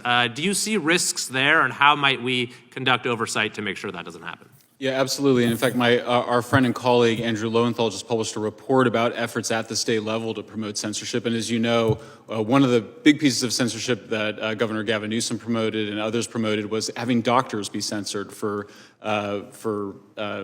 not prescribing the official orthodoxy when it came to COVID. The other thing that we see is a lot of media literacy programs. They're called media literacy. They're basically just teaching kids to accept whatever the mainstream news media tell them without questioning it. It's the opposite of what John Dewey created with his critical thinking program in the University of Chicago, this incredibly important promotion of the idea of how to think critically, not relying on expert sources, always being skeptical. So I do think there's a lot of work that we need to do, and certainly our home state is a place to start. Thanks very much. Thanks to all the witnesses for your testimony and your assistance in this entire effort of this committee, and I yield back. The gentleman yields. Mr. Ballant, you're recognized. Yep, Ms. Ballant, sorry, you're recognized for 5 minutes. Thank you, Mr. Chair. Let's talk about the real censorship that's happening right now. We don't need some complicated, hypothetical, deep state plot, because we are 3.5 weeks into the Trump administration, and it is actively suppressing free speech. And it's textbook authoritarianism. This whole conversation has become so twisted and so confused, so I want to bring us back to some basics. Mr. Aaron, is it accurate to describe censorship as the suppression of certain words that are considered politically unacceptable? I think if the government is doing that, that smacks of censorship. Yes. Is it true that the government may intentionally try to chill speech by threatening legal action or other consequences to intimidate a speaker into silence? That's certainly true. So censorship can take several forms. It can be the government banning speech. It can be the government creating an environment of fear that suppresses speech. And I want to look at some of the examples that we are seeing right now with Trump attacking free speech. Last week, Trump's guy in charge of the agency that's supposed to ensure fair access to the media and internet, the FCC, his name's Brendan Carr, he opened an investigation of a radio station that reported on an ICE raid. Mr. Aaron, is the government chilling or limiting speech when it threatens to investigate journalists for literally reporting the news? I think it's a huge problem. The First Amendment protects the rights of reporters to cover what the government is doing. That's what the radio station in California was doing, is it was reporting on something of very important community interest. So the idea the FCC would respond with an investigation with threats is very incredibly chilling to reporters' ability to do their jobs. Yeah, it's outrageous. These are the normal operations of any news organization. So let's see what it looks like when the Trump administration intimidates and censors Americans. Let's look at something more direct, more immediate. Trump's anti-DEI orders have resulted in a ban on using certain words in federally funded research. And my colleague, Ms. Jayapal, touched on this earlier. I want to pick up this thread. There's a list circulating at the National Science Foundation banning the use of words like disability, socioeconomic, and even women. I mean, it's completely absurd that they're searching for when the word women is being used in federally funded research. Mr. Aaron, is the government limiting speech when it bans the use of specific words like women? If the government is saying that you will be ineligible for funding based on your free expression, we have a big problem. We do have a big problem. And Trump has made it clear that one of his biggest targets for censorship is, in fact, American women. On day one, Trump removed any mention of reproductive health resources from government websites. And this purge included information on privacy protections under HIPAA, the law that keeps our health information private. The Trump administration also completely shut down reproductiverights.gov. At the CDC, officials removed contraceptive guidelines and web pages related to HIV testing. In fact, more than 8,000 government websites have been taken down in the last 2 weeks. And this kind of censorship puts American women at risk. Mr. Aaron, is the government limiting speech when it purges websites of previously public information? I certainly think it is a terrible practice that endangers public health. The government has its own views and they can make their own websites, but the idea that they would strip away basic public health information that people need to make sure their kids are okay, understand what medicines are, all of the research priorities, that seems far out of bounds. It's shocking. It's shocking. And I want to bring it back closer to home, my home state of Vermont. At the University of Vermont, professors are now fearing that there will be federal retribution based on what they're teaching in class. Scientists can't conduct critical research because the world's largest funder of medical research has banned, again, let me say it again, the use of the word women in research. What we're seeing on the ground is not a liberal social media industry. You want us to believe that the tech billionaires in the front row of Trump's inauguration are fighting for working people, fighting for a liberal agenda? Give me a break. I yield back. Gentlelady yields. I now recognize Mr. Fry. You have 5 minutes. Thank you, Mr. Chairman. And I'm fascinated by this discussion. I really appreciate y'all lending it because I think one of the biggest issues in this last election was this censorship-industrial complex. Of course, you guys uncovered a lot of that with the Twitter files and the like. And the American people were rightly frustrated that the First Amendment was absolutely bastardized by this last administration. And it happened at the presidential level, and it happened if you were a doctor or if you were an individual concerned about the health and well-being of your family. It happened relentlessly, and we have seen it. And I would think that there might be some recognition on the other side that, you know what, maybe we overextended ourselves. Maybe we should not have gone this far to corrupt the First Amendment the way that we did. But I'm not really hearing that today.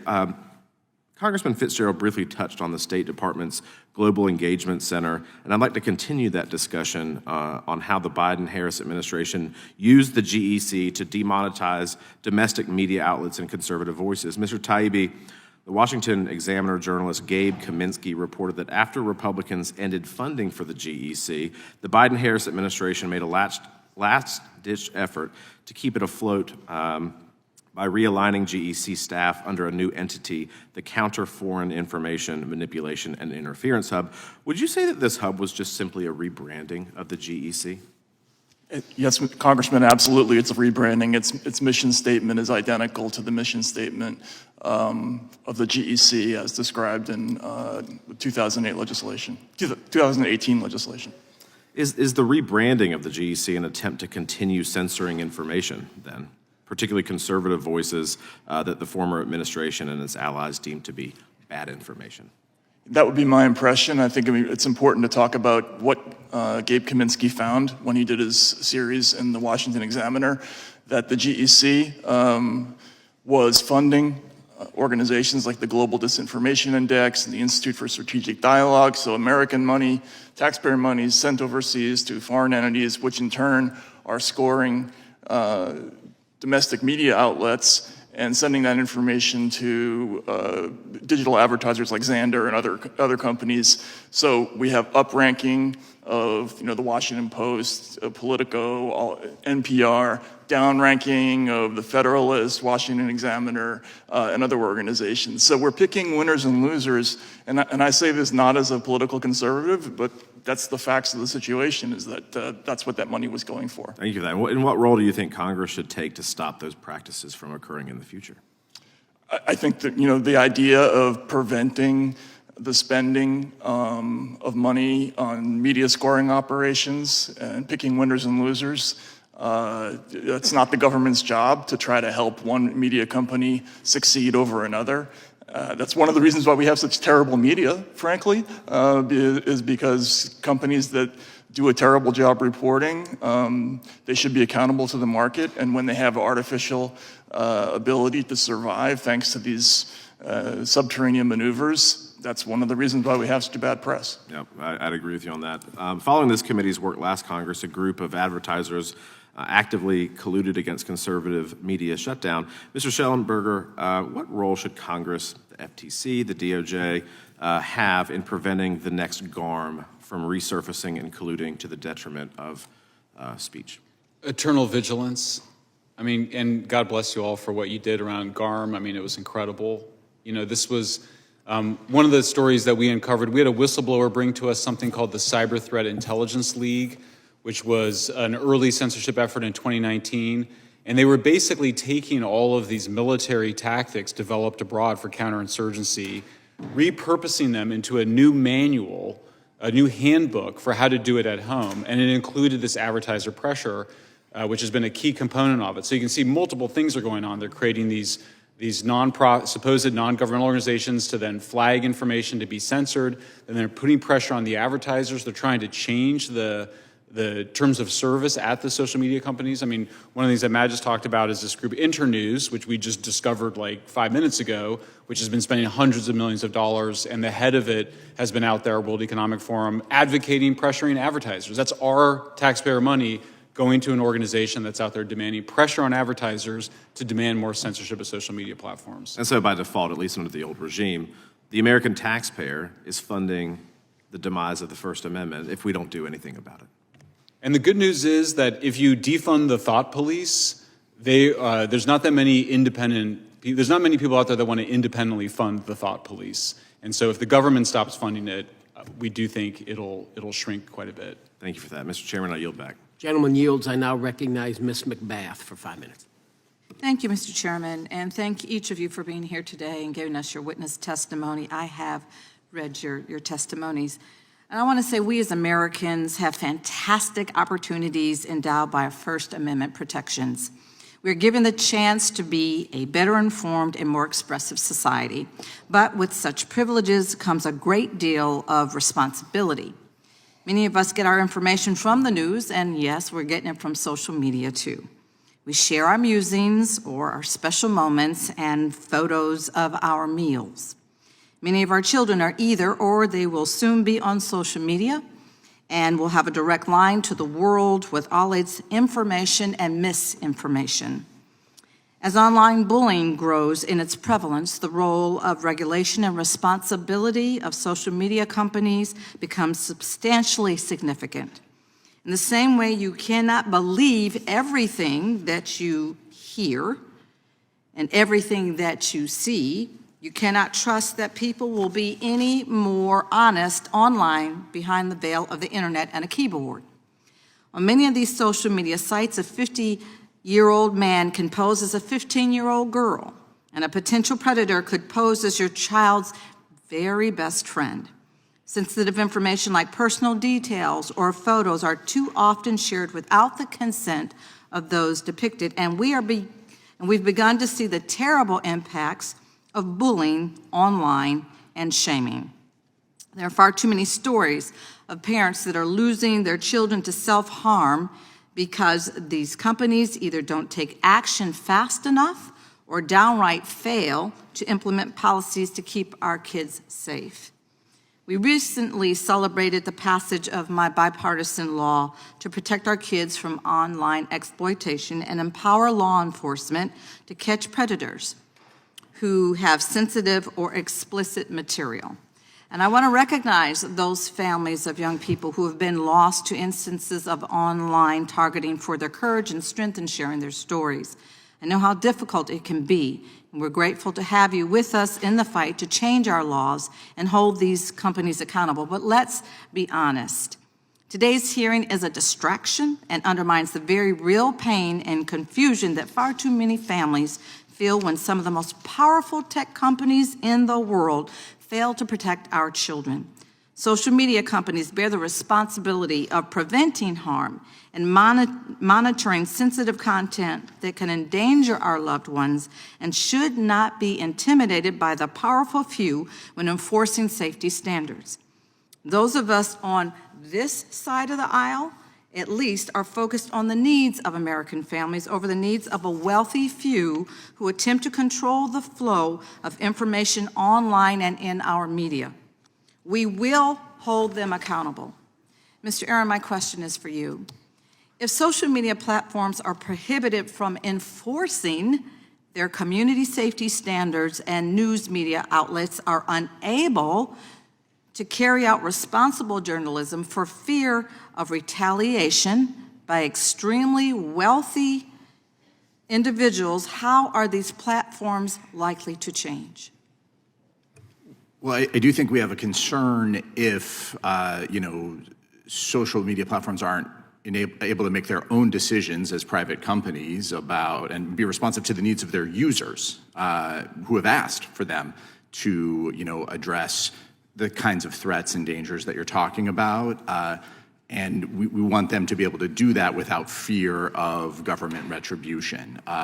Their own users are not telling them that they want them to keep up hateful content, calls to violence, and obviously anything illegal they should act on, but their own users are asking them to moderate content to improve their experience. I believe that as private companies, they do have their own rights, their own speech rights to make some of those decisions. If we force them, I think that's a problem. I don't think that's the role of the government. I think it's the role of the users to keep them accountable. I've spent a lot of time haranguing these companies, as I'm sure others have. We're going to have to continue to do that. I think when it comes to the media, obviously, if they are living in fear of retribution, they are under the thumb of the administration. Their bosses are signaling that they will not back them up when their journalists are out there trying to report. Then we have a serious concern, and I think a real threat to free speech. Well, thank you so much, and I think we're on a slippery slope here in this country, and just thank you for your testimony, and I yield back. Gentlelady yields back. Gentlelady from Florida is recognized.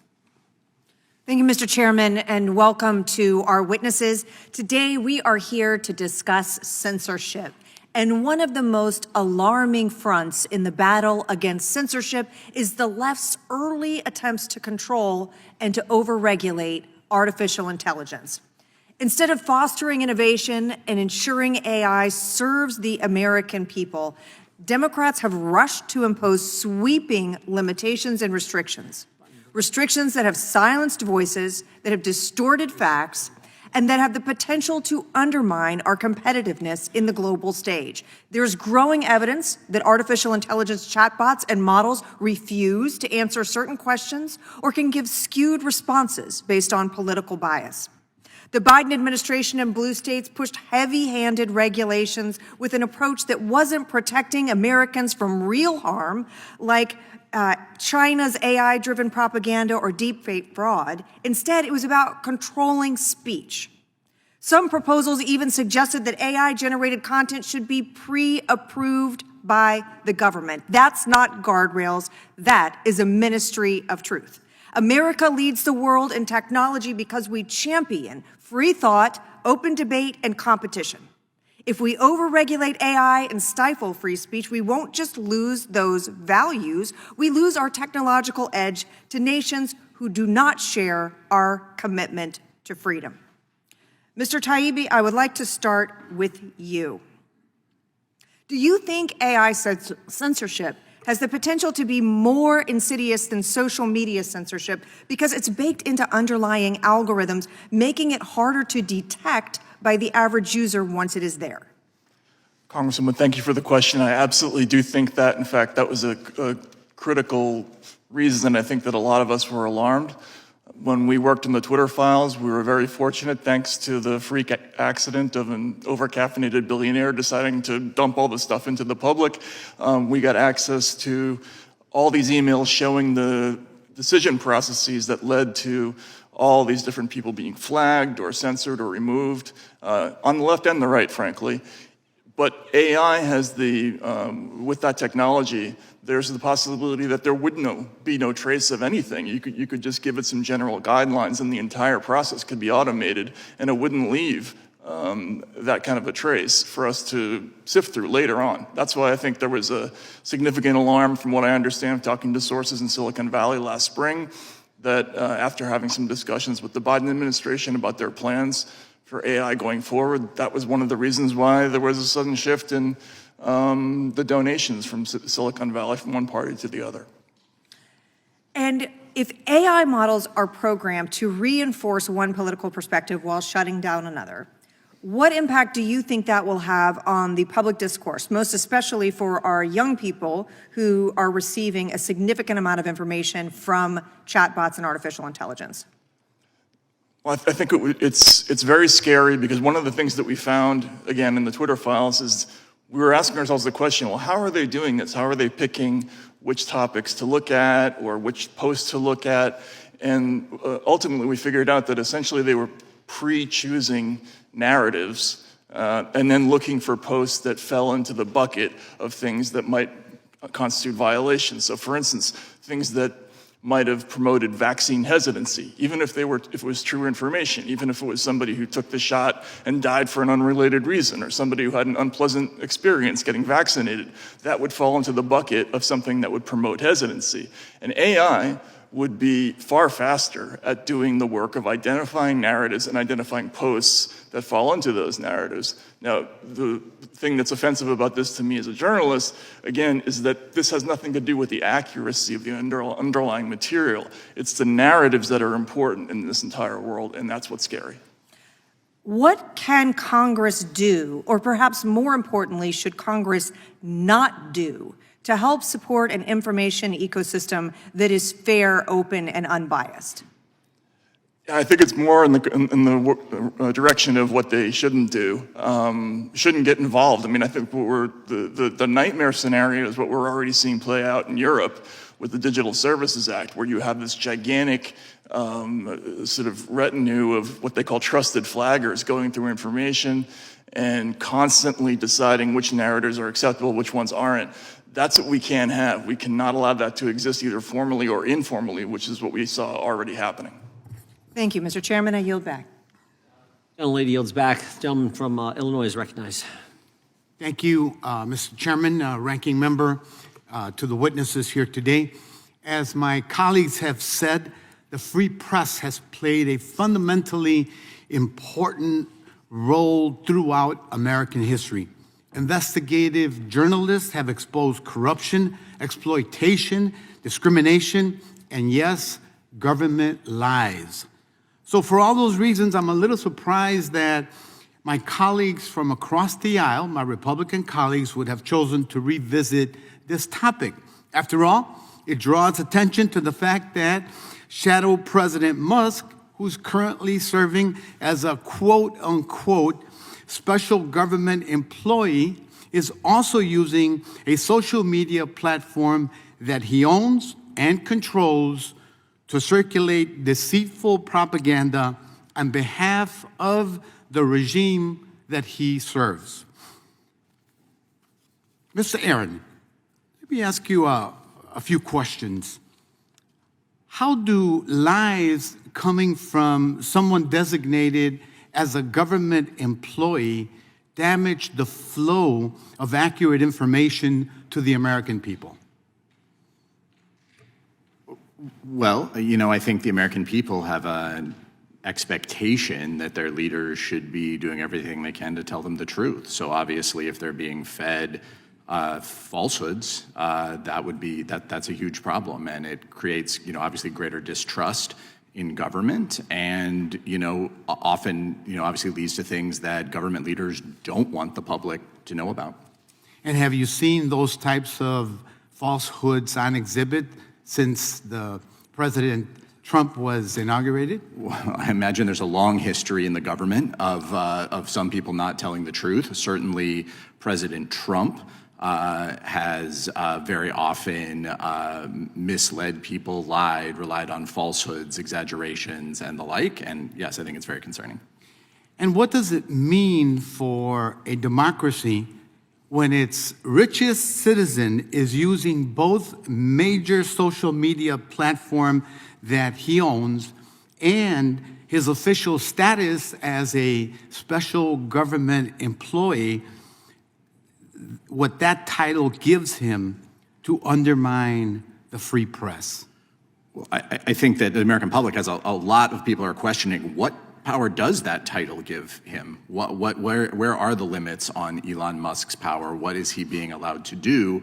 And for him at the same time to be able to control a powerful social media platform and dictate those terms, it's one thing to be the leader of a media company. It's another to be a leader of the government. When those two things are combined, I think that is where we get into a very troubling area. And that's the ride that we're in right now. One last follow-up, Mr. Aaron. Since Shadow President Musk stood next to President Trump to make the claim that, quote, all of their actions are maximally transparent. When leaders use the tactics you just described, are they generally trying to be more transparent or less transparent? Well, in my experience, Congressman, when they're so loudly proclaiming how transparent they're being while not sharing information, that usually means people are covering things up and don't want the public to know what they're doing. Thank you very much. Mr. Chairman, I yield back. Gentleman yields back. Gentleman from Texas is recognized. Sir, I yield my time to the chairman. Appreciate the gentleman yielding. Mr. Taibbi, is censoring false speech okay? Sorry, Mr. Chairman, no. The government has no role. I was Not supposed to censor false speech, not supposed to censor wrong speech, not supposed to censor stupid speech. I mean, you know, Congress is guilty of doing stupid speech probably every day. You're not supposed to do that because we have a First Amendment, and the answer to stupid and false and wrong speech is more speech. That's the First Amendment in and of. I mean, that's it. Is that accurate? Yes, it is. But it was particularly troubling in the last administration that they censored so much speech that wasn't false. And that would have been bad. That would have been wrong. That's a violation of the First Amendment.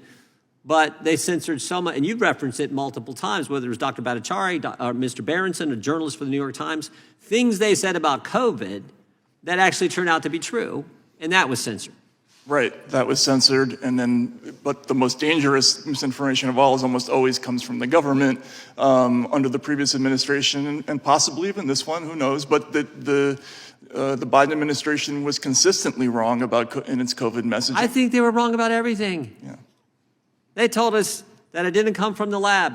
Sure looks like it did. And number of government agencies that they, I think, got all the smartest bureaucrats in the world say it came from the lab. I think including the FBI, for goodness sake, something we've had a lot of problem with. They said it wasn't our tax dollars used at the lab. Yes, it was. They said it wasn't gain-of-function research done at the lab. Yes, it was. They said the vaccinated couldn't get it. Yes, they could. They said the vaccinated couldn't transmit it. Yes, they could. They said masks work. No, they didn't. And then they said the 6 feet social distancing was based on science. And Dr. Fauci said in a deposition, I was there, and he said it's kind of made it up. It wasn't based on science. So I think that they were 0 for 8. But that's exactly the stuff. If you disagree with any of those 8 positions, that's what they attacked. So it was even worse. It wasn't like false speech, which is bad enough. It was actually accurate stuff. And you have to take my word for it. Mr. Zuckerberg wrote the committee a letter and said it was those kind of things relative to COVID that the Biden administration, day after day, pressured them to censor. That's scary. And here's the thing we've forgotten. I don't think this has come up. I don't think it's come up in the hearing yet. We've been at this, 3.5 hours.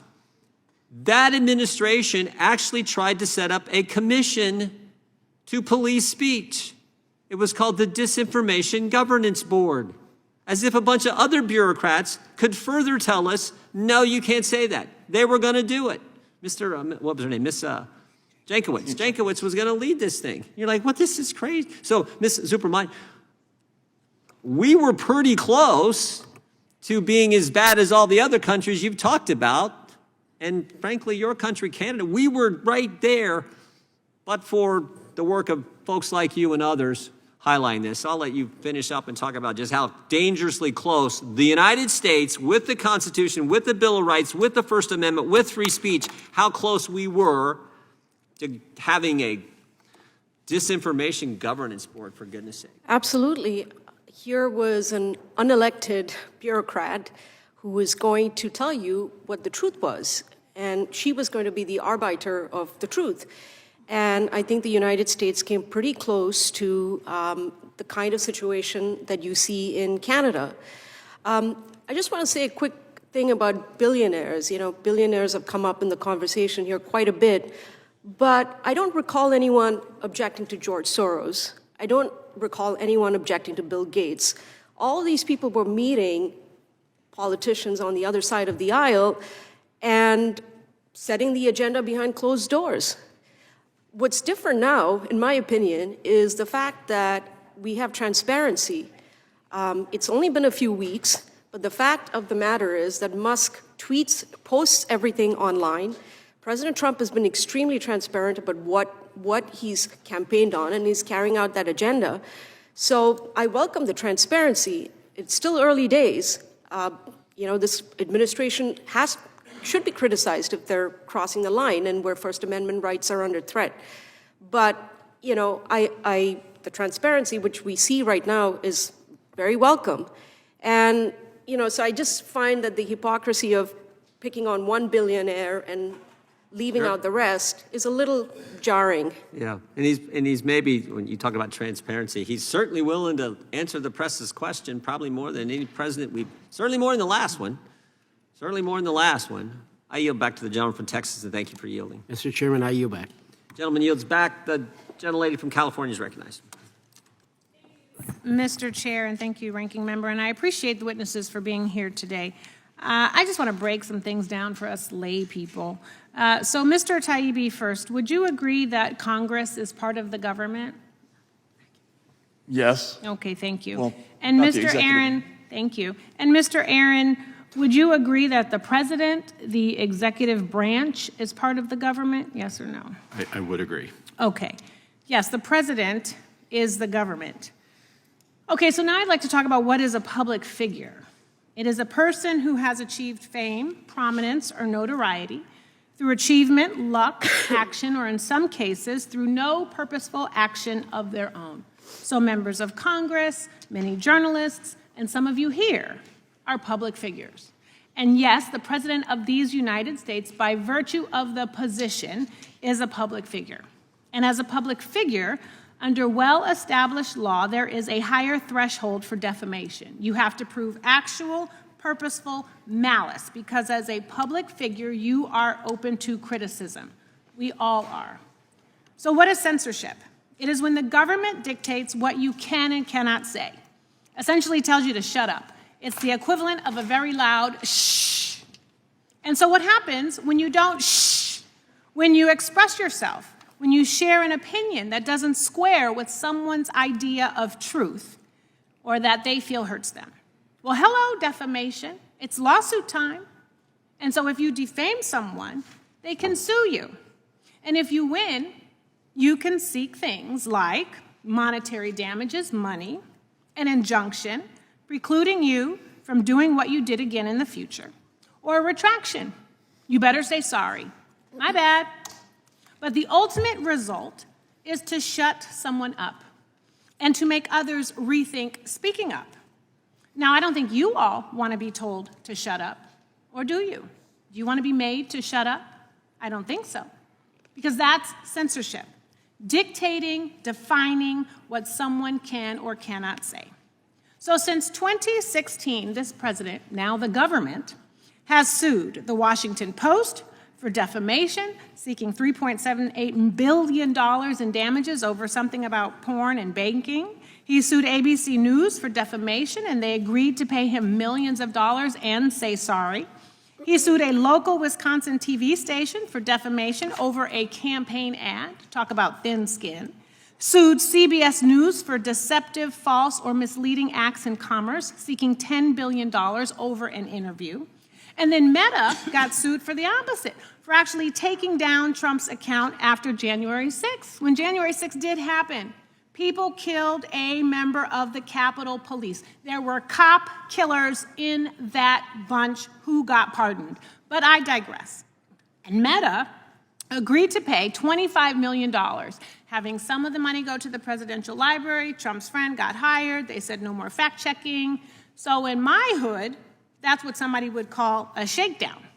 And then sued CNN for defamation. For one, allegedly comparing Trump to Hitler, and two, describing Trump's false claims that he won the 2020 election. So lots of defamation lawsuits from Trump, a lot of chilling effect, intimidation, silencing, and fear. And if the government can come after CNN and Meta, then surely the government can come after any American that says something the government, this president, doesn't like. So I was struck by the CNN defamation lawsuit because Trump sued them for the use of the phrase "the big lie" in connection with his 2020 election loss challenge. But Fox News, arguably the largest media outlet in the country, called Arizona in the 2020 election for Biden. And Trump didn't sue Fox. Same story, very different treatment from the president. And then there's Hitler. So a CNN correspondent allegedly compared Trump to Hitler, and then J.D. Vance, a public figure who wrote a book that became a movie, who was on the circuit promoting the book, texted a former Yale roommate actually calling Trump America's Hitler. And this America's Hitler text was shared in news outlets around the country. But only CNN gets sued, and J.D. Vance gets picked as Trump's vice president. Such duplicity and a profound abuse of the laws of defamation, because it's not really about defamation, it's about censorship by this president, supported by this Republican government. And I could not find a single president in the history of this country who sued someone or an organization for defamation, nor could I find a single president who tried to lower the bar for defamation lawsuits against the media. Note, true statements and expressions of opinion are inherently not defamatory. And I yield back. Gentlelady yields back. Gentlelady from Wyoming is recognized. This committee has worked tirelessly over the past 2 years to expose the censorship-industrial complex and how censorship has permeated so many of our once trusted institutions. We have confirmed, for example, that the Biden administration pressured and coerced Facebook, Meta, and other social media companies to remove true and accurate content, including the fact that the Hunter Biden laptop, in all of its horrific glory, did in fact belong to him and was an honest depiction of not only his life, but of his corruption. We exposed the World Federation of Advertisers, or WFA, and its evil spawn, the Global Alliance for Responsible Media, or GARM, as being in reality a $1 trillion antitrust operation designed to prevent conservative media from generating revenue through advertising sales. We informed the public that their government, a government that they pay for, was using third parties to prevent them from obtaining accurate information about COVID-19 and the efficacy of the vaccines. We exposed the long-term effort by our so-called political betters to censor our speech, to prevent us from freely exercising our religion, to prohibit us from assembling peaceably, to destroy freedom of the press, and to block our ability to petition our government for redress, the 5 pillars of the First Amendment to the United States Constitution. To say that what we learned is frightful and frightening is an understatement. It is the absolute antithesis of a free society. If we cannot speak truth to power, we have no power. If the government can block the dissemination of valid, legitimate, and accurate information about our very health care, then we are serfs, not free people. If the entire mainstream media complex is turned into a government mouthpiece, corruption becomes the order of the day, and freedom, equal protection, the rule of law, and accountability mean nothing. There were numerous people who helped expose this scandal, including several on this panel today, and the American people thank you. Your willingness to take on the censorship-industrial complex is admirable, and it is not hyperbole to say that you had a hand in saving our republic. We also learned that this censorship apparatus was not limited to just a few federal employees, but was a whole-of-government approach that was launched to protect the Bidens, Fauci, Mayorkas, and others, while targeting Trump supporters and the disfavored. And here we are, the dust has largely settled, and we have wrested control away from would-be dictators. Pulled back the curtains and turned the sunlight on to disinfect the dark, dank corners of Washington, D.C. Yet I am not aware of anyone who created this censorship infrastructure being held accountable for the last almost 10 years of relentless, well-funded, and well-orchestrated attempt to nullify the First Amendment. Here is my question. Are any of you aware of any political leader or federal employee being held accountable, either by being reprimanded or fired, being sued, or having criminal charges brought against them for violating Americans' First Amendment rights? Mr. Schellenberger? The only person I can think of is Nina Jankowicz, who was basically forced to step down. She didn't get a job. What's that? She didn't get the job. Yeah, she just didn't get the job. Mr. Taibbi, are you aware of anybody being punished? No, I can't think of anybody. Mr. Aaron? Based on your description, I don't. Mr. Subramanya? I'm not aware of any politician anywhere on the planet, anywhere in the Western Hemisphere, who's been held to account for violating people's free speech rights. So don't you find it strange that the architects of this situation have not been held accountable for violating our rights? On his first day in office, President Trump issued an executive order prohibiting federal officials from engaging in censorship and directing reviews of previous federal involvement in censorship. And I think that's a good first step, but I don't think it's enough. I believe that Congress must act to defend the First Amendment, which is why I developed legislation with Representative Dan Bishop last Congress, now introduced in this Congress as the First Amendment Accountability Act, which aligns with the President's executive order, but it has actual teeth in it. And what my Accountability Act says, that it creates a federal version of 42 U.S.C. Section 1983, a civil rights statute. And it says that should a federal employee deprive any person of their First Amendment rights, the employee shall be held liable to that person for damages, a suit in equity, or other proper proceeding for redress, including the award of attorney's fees. Will the gentleman yield for a friendly question? No, I will not. For a friendly Aaron? question? No, Mr. Aaron, do you believe that an individual employed by President Trump in the White House should be able to violate your First Amendment rights to censor your speech? Yes or no? No, I don't think it should be censored. So I take it that you support my First Amendment Accountability Act to make sure that such an action never happens, and if it did, that you would have a remedy to protect yourself. Is that right? I would be happy to look at the legislation and the text you've prepared. And as to each of the rest of you, Mr. Taibbi, Mr. Schellenberger, and Ms. Subramanya, do you believe that the First Amendment Accountability Act is a good idea? I do. Sounds good to me, but I'd love to read it. I support it. Thank you. I yield back. Just as importantly, the chair and the ranking member support the legislation. It's a good bill. And with that, we yield to the gentleman. First full committee hearing, the gentleman from Florida is recognized. Thank you, Mr. Chairman. You know, when I got to Congress, I wanted to be on the Judiciary Committee, but I was placed in purgatory with Comer. And I was worried about all the stuff that I was going to be missing in judiciary. Chairman Jordan started today the hearing. He said, what a difference 4 years makes. Well, apparently not, because today is Groundhog Day. So I just want to thank the chairman. He knew I had FOMO, missing out on all these hearings. And so I brought pictures of the chairman doing this hearing. So here's one picture from March 9th, 2023. He did this hearing. Then on March 30th, he did the hearing again in 2023. Different tie. Different tie. Oh, we'll get there. We'll get there, Mr. Chairman. Here's one from July 20th, doing the same hearing. November 30th, same hearing. Okay, February 6th, the same hearing. There's so many more.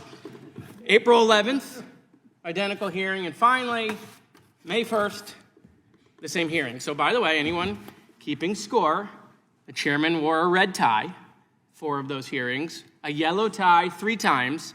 But today, at the 8th hearing, we are even now. Today is yellow tie day, so 4 yellow ties, 4 red ties. I tried to match you, Mr. Chairman, but mine's a little more gold. I will work on the hue, but it is the golden age. The golden age. But at least I now know what to get the chairman. The gentleman yield? For Christmas. Well, I'll yield in a second. Okay. But Mr. Chairman, don't let Comer out-Comer you. I mean, James is out there comering around with new falsehoods, and we're doing a hearing that we've done 8 times. If you need some ideas, we got some. I mean, I feel bad for the ranking member. I mean, ranking member Raskin came all the way over here from oversight. We had a vote.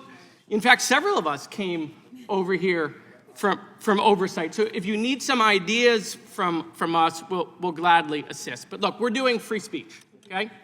So since we're doing free speech and censorship, I want to talk about a former friend of this committee and winner of the Nazi of the Month Club, Kanye West. And while there are no eggs on the shelf, there is definitely egg on your face. Last week, there were an endless amounts of Nazi tweets by Kanye West. I'm going to read some of them. I love Hitler.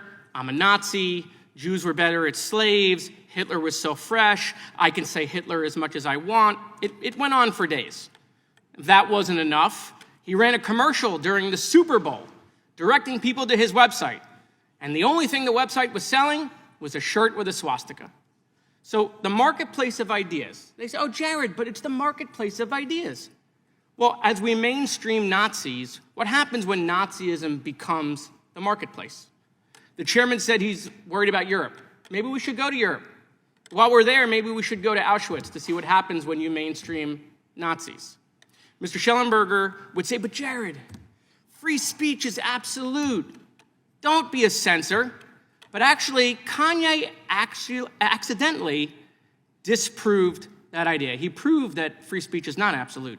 You see, what happened was he started posting porn on X. And then all of a sudden, the conservative free speech masters of the universe were outraged. Elon unfollowed him and then labeled Kanye's account. So imagine if Kanye had only posted Nazi porn.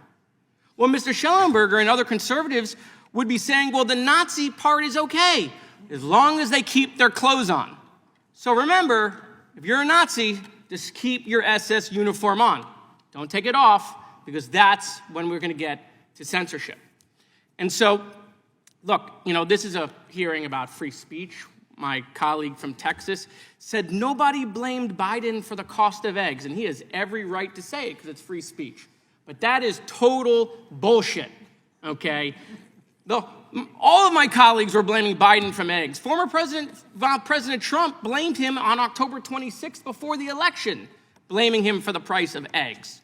So let's get some grip. Now, Mr. Chairman, I will yield to you. Well, I was just going to ask a question.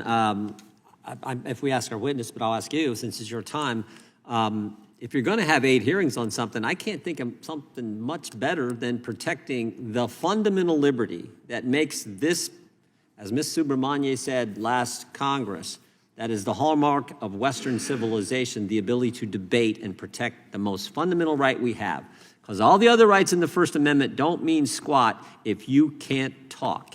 And that's what we're defending. So we should have maybe had 9 or 10 hearings, because the First Amendment and free speech is so darn important. And I would just maybe ask Mr. Schellenberger, Mr. Taibbi, you think we could have more hearings on something this important? Well, first of all, Congressman, thank you for your advocacy for UAP disclosure. I'm glad that we agree on that one, and I'm right there with you on that all the way. I'm with the Supreme Court on this issue of Nazism, aren't you? I mean, do you disagree with the Brandenburg decision? So the answer... And the Skokie ruling? Reclaiming my time, I know we're over, Mr. Chairman, so I'll land the plane for you.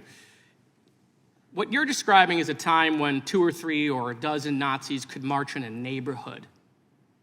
Things have changed dramatically when a Nazi with 30 or 40 or 50 million followers can build a whole platform behind being a Nazi. You don't have to listen to me, look at the data with what's going on in anti-Semitism in Europe and in this country. That's not happening because 20 Nazis marched in a community. It's happening because we're allowing it to proliferate in an online platform. And so I would say, Mr. Chairman, you're right. Freedom of speech is super important. But you guys won the election. I've never seen a team win the game and then go out and be like, the refs. You guys won. It's over. But do you think... We lost. Biden's back in the basement where you say he lives. We're good. But Congressman, do you really think that the founders meant for a new media technology like radio or telegraphs to change the First Amendment? I mean, did they write the First Amendment and say, well, but if a future technology comes along like the telegraph or the television, the radio, then we're going to go ahead and get rid of the First Amendment? Well, no, we're not getting rid of it. But why change time of the gentleman has expired. We got others. Looking forward to more talks later. Yes. The gentleman from Texas is recognized for 5 minutes. Thank you. In 2020, what you were viewing on Facebook, Instagram, and Twitter wasn't an organic news feed. It was a state-approved news feed curated by the Biden-Harris administration. This might sound familiar. This news feed is brought to you by Pfizer.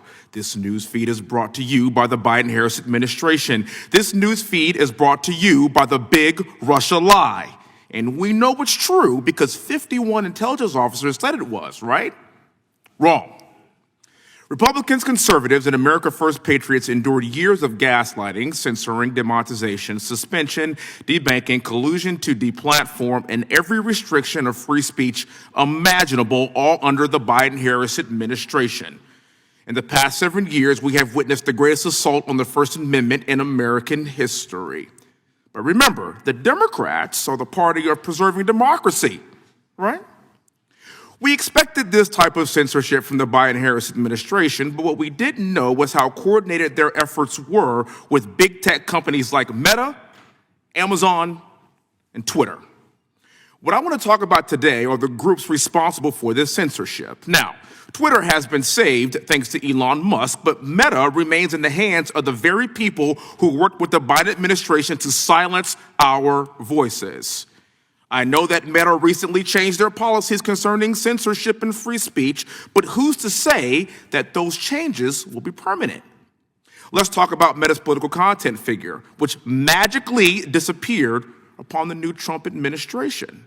Will this political content filter magically reappear if the Democrats take back the White House at some point in the very distant future? Will voices like mine and many of my colleagues in this room be suppressed ahead of the midterms? These are all questions that inquiring minds really want to know. Now, you might have noticed that recently Mark Zuckerberg has been on the press tour to repair his pro-censorship image. But those of us who have been subject to censorship, especially this U.S. congressman, I don't forgive and I don't forget quite so easily. Let's not forget that Meta banned the sitting president of these United States of America from Instagram and Facebook. And interestingly enough, Meta banned President Trump before Biden even took office. So you can't defecate on the president's First Amendment rights and call it chocolate pudding at this point. And just because you give him $1 million ex post facto does not change the fact that you did this and this actually happened. I've seen Democrats on TV for the past week scream, Elon Musk, Musk. It's been quite invigorating, actually. I'm really enjoyed it. And what's funny about it to me is that you're mad at the guy that found the fraud, but not mad at the people that wasted your money. Here in Congress, we clearly can't cut a budget, so I really thank Elon for doing our job for us. Mr. Schellenberger, thank you for being here, sir. As a leading expert in the suppression of freedom of speech, what is the most egregious example of censorship from Meta that has occurred during the Biden administration, in your humble opinion? I mean, probably the censorship of what Facebook itself called true stories of vaccine side effects. These are ordinary moms and dads who are describing the impact of vaccine on their kids, and they were censored without their knowledge and against the opinion of Facebook's own executives who said, if you want to increase vaccine hesitancy, there's no better way to do it than to censor people that are trying to share those stories. I mean, that's the most fundamental kind of conversation that we should be allowed to have between ordinary folks, and Facebook secretly censored it at the behest of the Biden administration. Do you see a return to some of the policies that I was referring to with Meta in terms of the upcoming election, the upcoming midterms, the future? I understand right now it's really cool because President Trump won, so now you want to be in the cool guy club. But what measures do you think need to be done, or do you see a potential return to that if we don't get this right, in the next 18 months? I mean, I think, yeah, absolutely. I mean, look, I think Zuckerberg, his statements were amazing recently, but of course he had made similar statements, including defending Holocaust denial on Facebook in 2019. He went back on that, as you mentioned, he deplatformed the president. So not super reliable, so I do worry about that. I think the most important thing for Congress to do is to find every penny that's going to censorship activities in the federal government, phase them out, and then some investigation to hold the right people accountable. Because I'm with you. I was censored on Facebook for sharing true information as well, and I won't easily forget it. Thank you very much. See you back to the remainder of my time. Thank you, sir. Gentleman yields back. The mayor of New York, gentleman from New York is recognized. Thank you, Mr. Chairman. Of the 8 hearings on this topic, I do give you credit. This is only the 3rd one with these same witnesses. This one, though, introduces a new wrinkle: censorship by foreign countries, of course, which Congress has no jurisdiction over. So I do give you some credit because at least the first two with them had something to do with our jurisdiction. Gentlemen yield? Not yet. Okay. Now, let's look at what has happened over the past 3 weeks. Donald Trump pardoned more than 1,500 criminals from January 6th, including hundreds who were convicted of assaulting police officers. So much for backing the blue. He tried to freeze all federal funding, SNAP benefits, Medicare, Medicaid, Social Security, tax refund checks, you name it. He illegally fired senior officials and inspectors general, and even the director of the Office of Government Ethics, because they might, God forbid, provide accountability to the convicted felon in the White House. And the president has given an unelected billionaire total access to the inner workings of every executive branch agency. And he is freely terminating government contracts and government officials. Now, whether you agree or not with whatever Donald Trump and Elon Musk are doing, it is a breathtaking and unprecedented usurpation of government power. And instead of Congress actually using its oversight authority to provide a check and balance on this government takeover, the Republican majority is once again here talking about Hunter Biden's laptop, the Twitter files from many years ago, and now a new one, censorship in Europe. Now, when asked about what guardrails there may be on Elon Musk's infiltration of our federal government this past weekend, the chairman said, and I quote, "The guardrails are all you all in the press who are talking about it every day," end quote. The press? The press? What about Congress, Mr. Chairman? Our Constitution places responsibility for oversight and accountability on Congress, not the press. It is almost as if my colleagues on the other side of the aisle wake up in the morning and think, how can I undermine my own power? Let's be very clear. Nobody has any idea what Elon Musk is doing, including the president, including my friend from Texas, who has no idea whether Elon Musk has found fraud or not. And I find it shocking that my Republican colleagues are willing to simply take Elon's word for it. Just yesterday, Mr. Musk admitted that at least some of what he says is incorrect. So even Elon Musk does not take his own word for it. Now, how about this committee investigate Elon Musk's rampant conflict of interest, Mr. Chairman? He has 6 companies that have at least $13 billion of government contracts. And here he is making decisions about what government contracts should be canceled. And I want to introduce, by unanimous consent, an article in the New York Times from yesterday that talks about the 32 ongoing investigations into Elon Musk and his companies. This article outlines how Trump and Musk have fired officials in 11 federal agencies that are leading investigations or enforcement matters or lawsuits pending against Elon Musk. Now, all the investigations have stalled. Lucky Mr. Musk. Can't be the conflict of interest. Not objection. So enter. The Consumer Financial Protection Bureau has received hundreds of complaints against Tesla. Last week, after Elon Musk gutted that agency that protects everyday Americans against corporate greed, Mr. Musk tweeted, "CFPB, RIP." Now, these are clear conflicts of interest, and it is clearly within the jurisdiction of this committee to investigate, with our oversight power, the conflicts of interest. And you know what the White House's response is? Let the guy with the conflicts decide if he has conflicts. Just yesterday, Mr. Musk announced that he canceled 89 government contracts worth $881 million in the Department of Education. That's money Congress appropriated. We have the power of the purse. Maybe it's wasteful, maybe it's not. I have no idea, you have no idea. But it's a blatant violation of the law and the Constitution. And apparently my Republican colleagues are so weak and afraid of Donald Trump and Elon Musk that they're willing to undermine their own constitutional authority just to please them. You're giving away your own power in fealty to Donald Trump. So, Mr. Chairman, I ask that for our next hearing, we actually do some oversight and accountability of what this administration is doing right now, not what the Biden administration did years ago. And I yield back. Gentleman yields back. I would just ask Mr. Schellenberger, if European law results in the censorship of Americans, is that something that the Judiciary Committee should be concerned about? Yeah, absolutely. And you shared that information this morning on X, the post about the judicial ruling in Europe, which says that they do think they have the right to do that. And we keep seeing this similarly in Australia, where you see these authorities who think that they should be able to censor the entire global internet of disfavored information. So it's very disturbing. And like I said, it really makes you question our alliance with Europe. Mr. Chairman, I have a unanimous consent motion.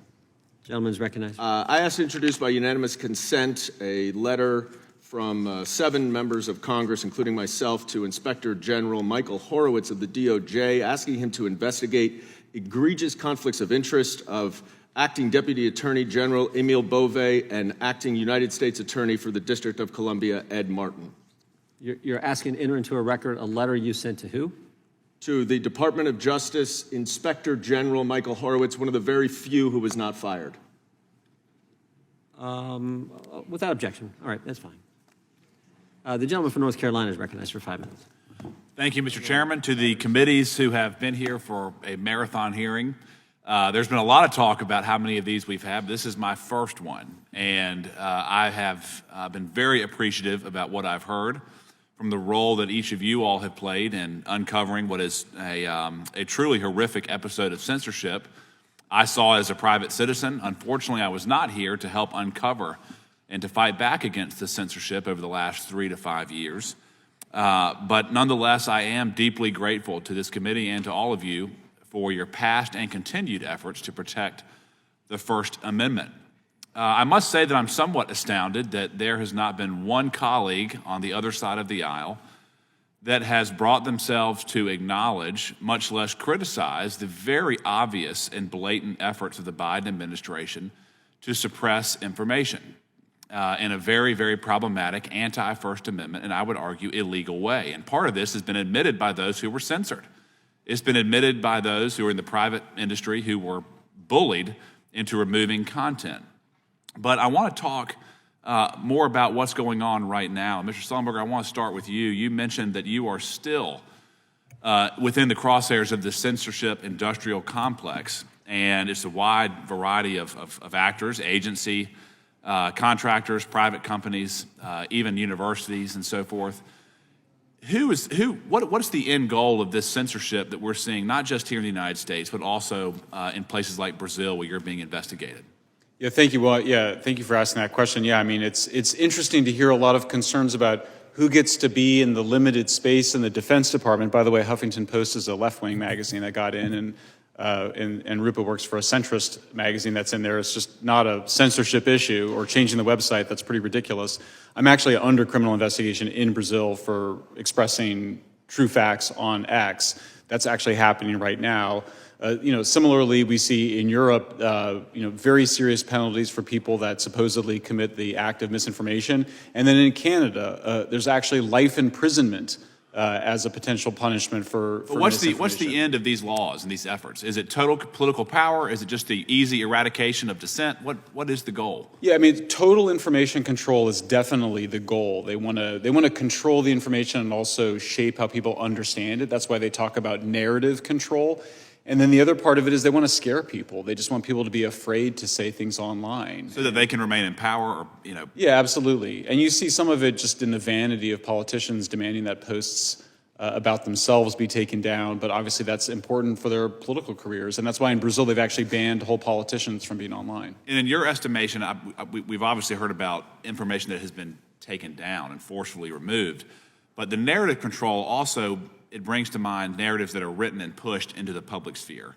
And one thing that's of concern to me is whether it was the Russian collusion narrative, the Russian dossier, the Biden laptop scandal trying to discredit what seemed to be a very obvious, verified piece of evidence, questioning Biden's role in enriching himself, that was made out of bounds. Yep. Questions about the vaccine, we all are familiar with those, the vaccine's effectiveness, the effect of the vaccine. Looking at the news media, is there a part of this that I would submit to you, where the narrative is pushed into various outlets to further the censor's objectives? Well, yeah, I mean, you see it right now, right? Everybody's saying constitutional crisis. If you just Google that, it's like all over, everybody repeats themselves in the mainstream news media. But look, I mean, we're in a new world now. We have more platforms that are open. I think it's much harder to get away with lying, as the New York Times did last night when it claimed that there was no evidence of fraud for Musk. So I do think it's a new environment, but that's why you have to keep the government from putting pressure on these social media platforms so they can continue to let the conversation. And just very briefly, is what's happening now with Elon Musk, who is highlighting the waste, fraud, and abuse of USAID and other expenditures, and what happened under the Biden-Harris administration with their censorship efforts, are those two aligned? Are they in any way synonymous with one another? Well, I mean, yeah, I mean, in terms of things not changing, I mean, when we were here 2 years ago, Elon Musk was the big, the devil, because he was allowing free speech to proliferate on what was then Twitter, and you hear it today. I mean, we heard a lot of people get up today and talk about how they support free speech, but we have to stop all the racism and hate online. Well, that's a call for censorship. I mean, let's just be perfectly clear. If you're calling for censorship of hatred and racism or anti-Semitism online, you're calling for censorship, and that is completely anathema to the American tradition, to our Supreme Court rulings, to Brandenburg and its reinforcement in Skokie. So, look, we've had a lot of technological revolutions with different media sources. We had since 1776, 1789, we've had the telegraph, we've had radio, we've had television, now we have the internet. Somehow we've managed to keep our tradition of freedom of speech and the First Amendment alive despite those technological revolutions, after which every single time somebody was saying that, oh, everything has changed and we have to now amend or qualify the First Amendment. And may I close with just one question to you, sir. How is AI going to make it easier or more difficult to apply censorship for political gain? Either or. Yeah. AI would allow these companies to detect narratives and enforce all of these strictures with much greater speed than we saw in the Twitter files. And the process that they're going through with the DSA, which right now requires huge armies of people, or what they call trusted flaggers, to go through information personally, they can do that with AI with almost no investment at all. And that's the terrifying part. Thank you. I yield back. Gentleman yields back. I would ask unanimous consent to enter into the record, maybe the first time I've ever entered into the record, a New York Times article, but this is from 2 years ago. EU law sets the stage for a clash over disinformation. I just want to read one paragraph into the record here, too. The law, the Digital Services Act, which Mr. Taibbi just referenced, is intended to force social media giants to adopt new policies and practice to address accusations that they routinely host and through their algorithms popularize corrosive content. If the measure is successful, as officials and experts hope, which has happened, its effects could extend far beyond Europe, changing company policies in the United States and elsewhere. That's where they get the leverage and pressure on the companies to censor Americans. In Europe, don't have it in Brazil, but Mr. Schellenberger has felt it firsthand in Brazil. That's why we're focused on this issue. The gentlelady, Ms. Crockett, is recognized for 5 minutes. Thank you, Mr. Chair. And just in case I go over, I just wanted to note that the previous speaker went over by a minute. We've heard a lot about the fact that Democrats have been talking about Elon Musk. And let me give you a news alert. We're not going to stop talking about him. We're going to keep talking about him until he is out of here. Now, if he wants to be elected or appointed and confirmed to something, then so be it. But as of right now, we have somebody that, for whatever reason, I don't know if y'all just trying to play in our face because you think we're stupid, or if you literally just cannot see the difference in a George Soros and a Bill Gates. But let me give you a little bit of the difference. Number one, George Soros nor Bill Gates ever somehow decided to turn off the spigot of money that was going through to various organizations and agencies, to the extent that it had actually been ordered by law that they should have access to it, to the extent that people are dying. There are people that have died as a result of this antic, and there are now farmers that are screaming that they may lose their family farms because we have over $500 million worth of food that is sitting and not going anywhere because of the attempt to shut down USAID. So let me tell you, that is the big difference between the two of them. And let me also tell you that a big difference between Democrats and Republicans is that we don't just say we believe in the Constitution, but we walk it like we talk it. What does that mean? That means that if we believe in the Constitution, we don't just pick out the Second Amendment and say that it is limitless, nor do we pick out the First Amendment and say that it is limitless. The thing about the Constitution is that it has always been a balancing test. There are limits to this. And right now, what we continue to hear from a certain side of the aisle is that there are no limits to this lawlessness. In fact, there are limits. And I can tell you that one of those limits typically is around hate crimes. You may or may not know that when it comes down to it, if somebody decides that they want to send something hateful in, say, the U.S. mail, they can actually go to prison for that, up to 5 years in prison. So yes, there are always going to be limits. So when we start to talk about Trump and him being pulled down on any platform, this just happened to be after he incited an insurrection. This just happened to be after, in a bipartisan way, this particular chamber decided that they were going to impeach him. So there was something a little different about what he did, because as we know, it led to people actually dying. But let's talk about who's doing the nefarious things with the tech giants. Because I don't think that one side of the aisle is promoting truth, but sometimes it may seem a little treasonous. All right, so we've got this article right here about this guy. Meta says it will end its fact-checking program on social media posts. I'll talk about that a little bit later. Then we have Washington Post says it will not endorse a candidate for president. We also know that actually they absolutely intended to endorse Kamala Harris.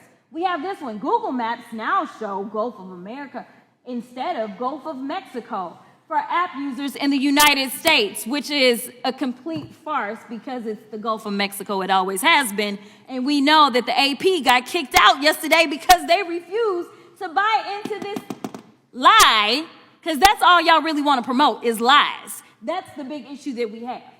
Elon Musk boosted false U.S. aid conspiracy theories to shut down global aid. Now, while he was boosting those lies about U.S. aid, and he was stopping money going for, say, things such as Head Start, somehow the only money that didn't stop was the money to him and his organization. Now, I don't know how you can have him be the watchdog as well as the guy that is literally living off of the government. If we want to talk about government welfare, it looks like Elon Musk, because it's my understanding that just on yesterday, a new contract was approved for approximately $300 million for Elon Musk. So listen, I just want y'all to be honest. You want to sit here, you want to lie, because so often we hear, well, you know, yeah, we did lie. In fact, he admitted that he lied when he was in the Oval Office yesterday.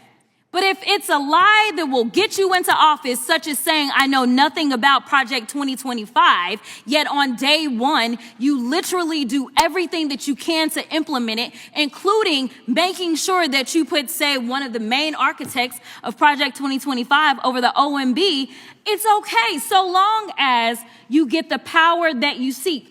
The problem is that the game is going to be on the American people. And when I say the American people, I mean all of us. Unfortunately, I am also stuck in the twilight zone because of the lies that were allowed to be propagated. Just like when you're talking about vaccines and all this nonsense. Right now in my state of Texas, there is an outbreak of measles. And what they are finding is that because there's been so much disinformation about vaccines, that kids are sick right now with measles that they did not have to have if they just trusted doctors and experts instead of randoms online. So I will end by saying this, Mr. Chairman, because I know we believe in Jesus in this chamber. In John 8:32, it says, the truth shall set you free. So maybe we should focus on a little bit of truth in this chamber. I'll yield. Gentleman yields. Gentleman from Wisconsin is recognized. Thank you very much. I'd like to thank the chairman for having this hearing. Might be the most important hearing we have this session. I think it's sad that we've had some of the members on the other side of the aisle talk about how this is a minor matter and we should spend more time talking about bird flu. But in any event, thank you for having the hearing.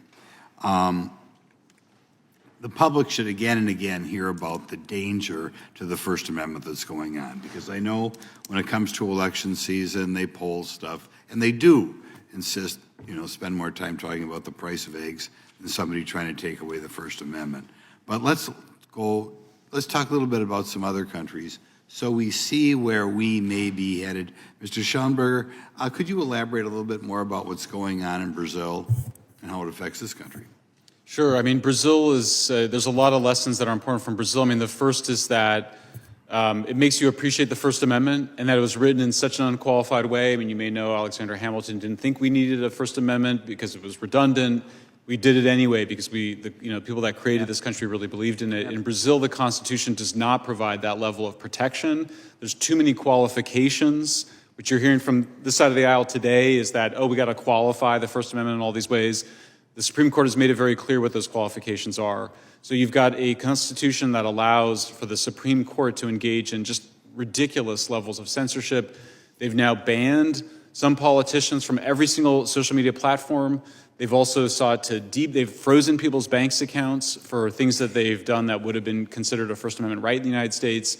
As you see, they've targeted foreigners like myself for publishing inconvenient information. So yeah, Brazil is a warning for us, I think, about what can go wrong if you stop believing in the essential importance of free speech. By the way, commenting on the last questioner, is hateful speech free speech? No, absolutely not. That was inaccurate. I mean, you can say hateful things, you can mail hateful things. I think what the congressperson was referring to is that it's illegal to threaten people, as it should be. Just like the line with Brandenburg and Skokie is the immediate incitement to violence. I agree with those Supreme Court rulings. You should not be allowed to physically threaten somebody, just like the Nazis, in Skokie, if they had said, okay, let's all go burn that house down, that would have been illegal, that form of speech. But it's pretty clear where the line is. I think most high school students, junior high school students could understand where the distinction is. Well, they think that. It's not against the law to hate. Of course, how could it be? It's everybody has hatred in their heart. Okay.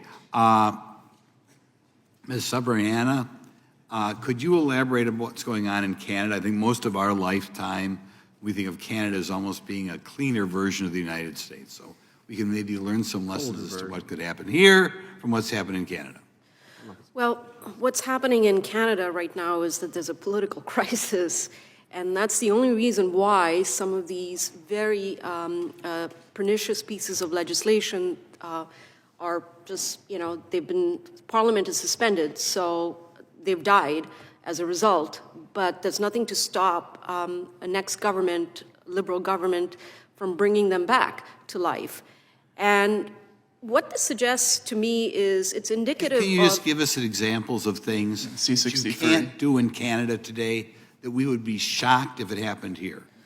Well, that they're trying to do? For example, I can give you the example of the truckers' protest in 2022, where peaceful protest was shut down by the Prime Minister, by the government, by invoking the Emergencies Act, and protesters were driven out of the city. They couldn't protest government overreach, and it was government overreach that ultimately got them out. And to make matters worse, many of these people had their bank accounts frozen. This Chinese social credit system had finally come to Canada, was finally in the West, and that's already happened.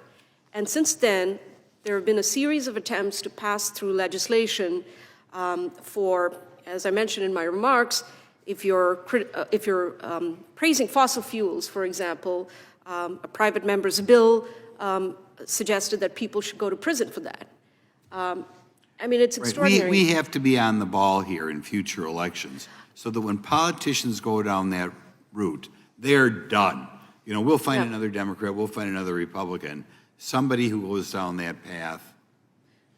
It's just perceived to be beyond the pale. No, I'll tell you why this is important. It goes back to that question from the congressman. Why are we having these hearings? And you need to have more of these hearings. There's a stunning statistic from 2023 from the Pew survey. 39% of Americans in 2018 supported restrictions on false information, what they think is false information or violent content online. That number has gone up to 55%. That's extraordinary.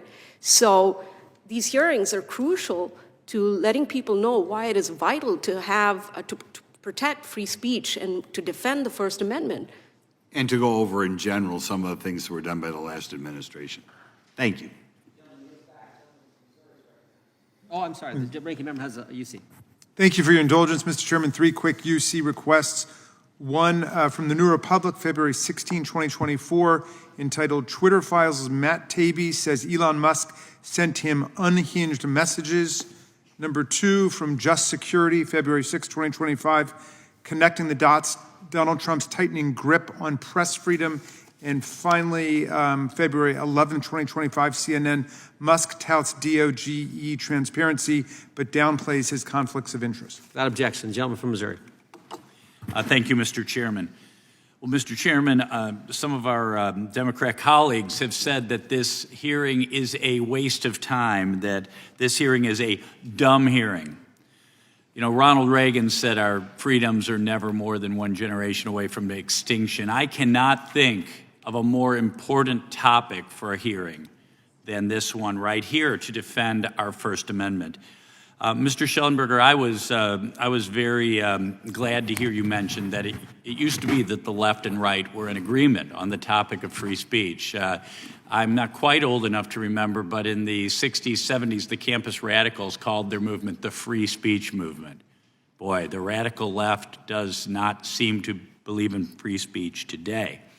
And the free speech, the censorship that we've seen over the last few years, by and large, it's been censorship of true information. For all the words about here from the Surgeon General confronting health misinformation, and from also from the Surgeon General, a community toolkit for addressing health misinformation. What was this misinformation?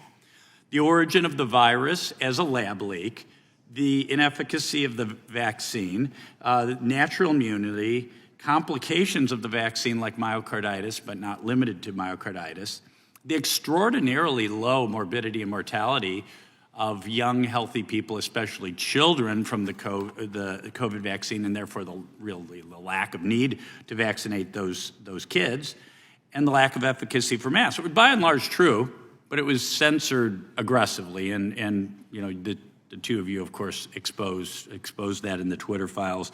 In fact, you know, as Mark Zuckerberg told Joe Rogan what Elon Musk did with the Twitter files, Jim Jordan and the House Judiciary Committee did for the rest of our industry. Mr. Taibbi, you're an expert on the topic of censorship. A Democrat earlier asked you the question, is banning books censorship? And you said yes, and I, of course, would agree. Are you aware of the Trump administration trying to ban any books? No, not particularly, no. I think sometimes we have to make distinctions here. Would you consider, in your opinion, is keeping pornography and other sexually explicit material away from children, is that censorship? No, it's a completely different section of the law as far as I understand. Yeah, I would think so. And in your opinion, is a presidential administration cutting funding to rogue programs to promote transgender ideology when Congress never expressed that intent, is that censorship? No, I don't consider that censorship. May be controversial, but it's not controversial indeed. But you know, I don't view that as censorship. You know, again, we see that this idea of misinformation. Not only is it censoring misinformation, not only is it contrary to the First Amendment, but my background is I am a medical doctor. In fact, the name of my specialty is allergy and clinical immunology. I'm an immunologist.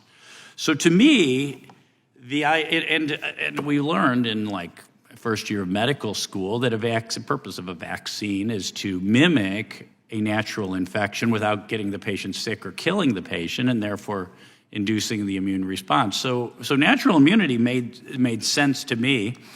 But you know, Marty McCary testified about censorship during the COVID pandemic, that over 200 studies have shown natural immunity is at least as effective as vaccinated immunity, and one of those 200 studies was his study but big tech censored that as well as a lot of these other studies. That's why when I heard Dr. Fauci talk about the science, the whole point of science is that you don't label things misinformation, because science isn't a thing. Science isn't like the Bible or the Quran or the Talmud. The science is a process. You make observations, you design an experiment. Based on those observations, you test that hypothesis, and then you repeat the process. So to me, it's unscientific, it's against the First Amendment, and a violation of all of our core principles to censor. But thanks to you three for what you've done to defend the First Amendment and really defend the most essential of our rights. Thank you. Gentleman yields back. Gentleman from North Carolina is recognized. Thank you, Mr. Chairman, and I want to say to all of you on the panel, thank you for your patience and your perseverance. I was speaking at a program one time, and a gentleman next to me looked at me and asked me if I was staying till the bitter end. I said, son, I am the bitter end. And I feel like I'm in that role today, Mr. Chairman.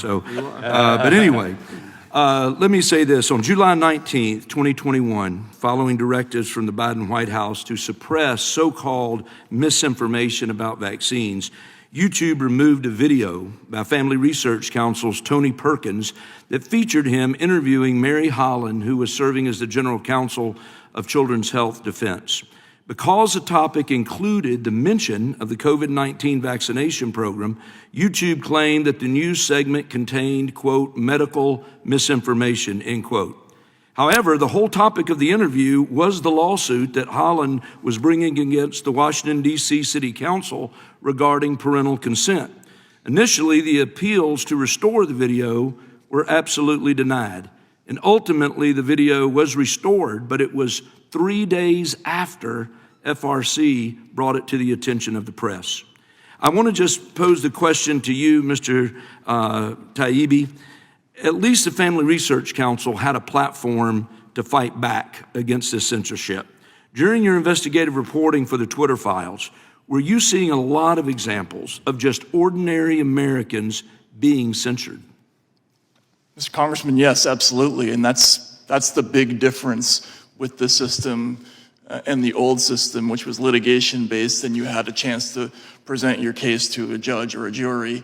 You mentioned the Family Research Council, or Children's Defense, Health Defense. Amusingly, Joe Biden himself was censored because he talked so much about vaccines that Facebook's algorithm pushed him down accidentally, which triggered a response from the White House. But of course, they can do something about it. They could get on the phone and talk to Facebook and complain about it. The ordinary person just can't do that. They just wake up one morning and they find that they're off the internet. In some cases, the first cases that I looked at were basically mom and pop small media businesses. Like there was a site called Reverb Press that was a down the line Democratic site. Just woke up one morning, was gone. It was off the internet, and they have no recourse. And that's the problem with the system. There's just, for wealthy people, for famous people, they can maybe do something about it, but nobody else can. So absent legislation like the First Amendment Accountability Act, what recourse is there for Americans? You can try to find somebody who knows somebody who knows somebody who maybe knows an executive. That's basically it. That's basically it. Well, thank you. Well, Mr. Schellenberger, let me ask you, when Mr. Musk purchased Twitter, which is now X, he implemented the concept of community notes as an alternative to traditional fact-checking. On January 7th, 2025, Mark Zuckerberg announced that Meta would, among other policy changes, implement an X-inspired community notes model for its platform. I know you've expressed support for this policy change, and can you just take a few moments in the time I have left to explain why the community note system is preferable to traditional fact-checking methods in terms of facilitating free and open dialogue online?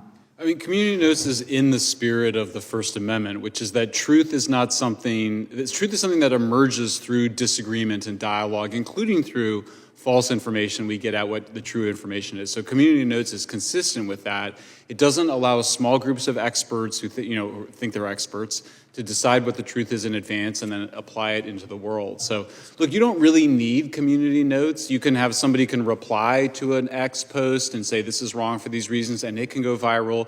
But if you're going to have some kind of fact checking, community notes is obviously the superior model. And in fact, I think the studies that have been done show that it does tend to be a fairly reliable way to get to the truth. Excellent. Well, thank you very much. And again, thanks you to all of you on the panel. And Mr. Chairman, I yield back my time. Gentleman yields back. We're almost there. The chair now recognizes the ranking member for some closing remarks, and then I'll close. Mr. Chairman, thank you for a fascinating hearing, and all of our colleagues and the witnesses for hanging with us. I taught constitutional law and the First Amendment for 25 years, Mr. Chairman, and I used to tell my students that the First Amendment's like an apple, and everybody wants to take one bite out of the apple. Somebody doesn't like left-wing speech, take a bite. Somebody doesn't like right-wing speech, take a bite. Somebody doesn't like DEI speech, take a bite. Somebody doesn't like gender ideology speech, take a bite. And everybody takes just one bite out of the apple, and at the end of it, you know what's left? Nothing. The apple's gone. It's been gobbled away, which means that we've got a responsibility to defend free speech in its entirety. Now, the hearing we've had today has been fascinating in a lot of ways. I do think that it ran roughshod over some basic constitutional distinctions that we do talk about in the First Amendment, like whether we're in a public forum or a non-public forum, a limited public forum, a private space, and all of that somewhat got stampeded in the political theatrics at different points. But one thing that struck me was the fundamental agnosticism I hear from a lot of my colleagues about whether something called the truth even exists anymore. And we are the products of an Enlightenment constitution by people who really believed in the idea of facts and empirical investigation. In fact, our entire judicial system is based on that idea. When people go and testify in court, they swear to tell the truth, the whole truth, and nothing but the truth. And then we have whole standards of evidence that are organized around whether or not the case has been made. In criminal court, have you been able to prove the facts so intensely that it's beyond any reasonable doubt? Or in civil court, by a preponderance of the evidence. And so our judicial system is based on the idea that there is the truth. If you think about it, Mr. Chairman, our democratic system is based on the idea that there's the truth. I heard people today and in other contexts saying, well, no, we don't want to take down Russian disinformation on social media sites telling people to go and vote on Wednesday, November 9th, if the election is Tuesday, November 8th. That's a violation of free speech, as opposed to just a lie and a fraud perpetrated on the public. But think about it. We don't have democracy if we don't have a concept of truth and the facts, because at the end of the day, Donald Trump might not like it, but there is an election, and somebody wins and somebody loses, and he couldn't handle the fact that he lost in 2020 for whatever reasons, financial, ideological, psychological, emotional, I don't know. He lost by more than 7 million votes, 306 to 232 in the election. And the vexed politics and the divided, polarized culture of our time all has to do with his inability to accept that, and then his inciting a violent mob to come and attack our police officers and wound them and hospitalize them and tear the country apart. But the reality is, at the end of every election, we decide the fact of who won and who lost. And the inability to accept facts and the idea that there are truths is a very dangerous thing for American democracy or any other democracy. And I'll just say finally, Mr. Chairman, there's an attack going on the media. I'm sorry that some of my colleagues didn't deal with the fact that, yes, President Trump has started to ban this media entity, to punish these various newspaper groups, to bring lawsuits for tens of millions of dollars on totally bogus, fraudulent defamation charges and then forcing those media entities to settle with him as a form of financial and political tribute to the state. What is this? Castro's Cuba? North Korea? Come on. Could we get together on a bipartisan basis to reject that? Do we really have to be so stuck in our partisan encampments that we can't see that as a shakedown by the state against the people? So let's stand up for real, if we could in this Congress, Mr. Chairman, for the freedom of speech, for the freedom of press, for the right to petition government for a redress of grievances, for the freedom of assembly, for the free exercise of a religion, and for no establishment of a religion. Let's at least converge around that. And I thank you for your indulgence, and I yield back to you. Gentleman yields back. I would just say, first of all, thank you all for being here. Just in response briefly, I'm all for getting the facts and the truth. And the way you get there is robust debate. It's the First Amendment. There's a Ms. Crockett quoted scripture. There's a great scripture. I think it's in Proverbs. It says, the first to present his case seems right until another comes along and questions him. It's called the principle of cross-examination. That's basically the First Amendment. One person says one thing, another person says something else, and we can figure out the truth and the facts. If you're just getting one side, and again, from left or right in a political context, that's the problem. I'm for the full apple, to use your metaphor.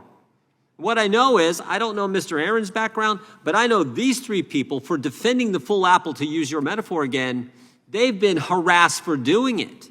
Mr. Taibbi had the IRS knock on his door, for goodness sake. He had a Democrat member of Congress threaten to refer him to the Justice Department for prosecution, for goodness sake. Mr. Schellenberger's a wanted man in Brazil for standing up for the truth, for the facts.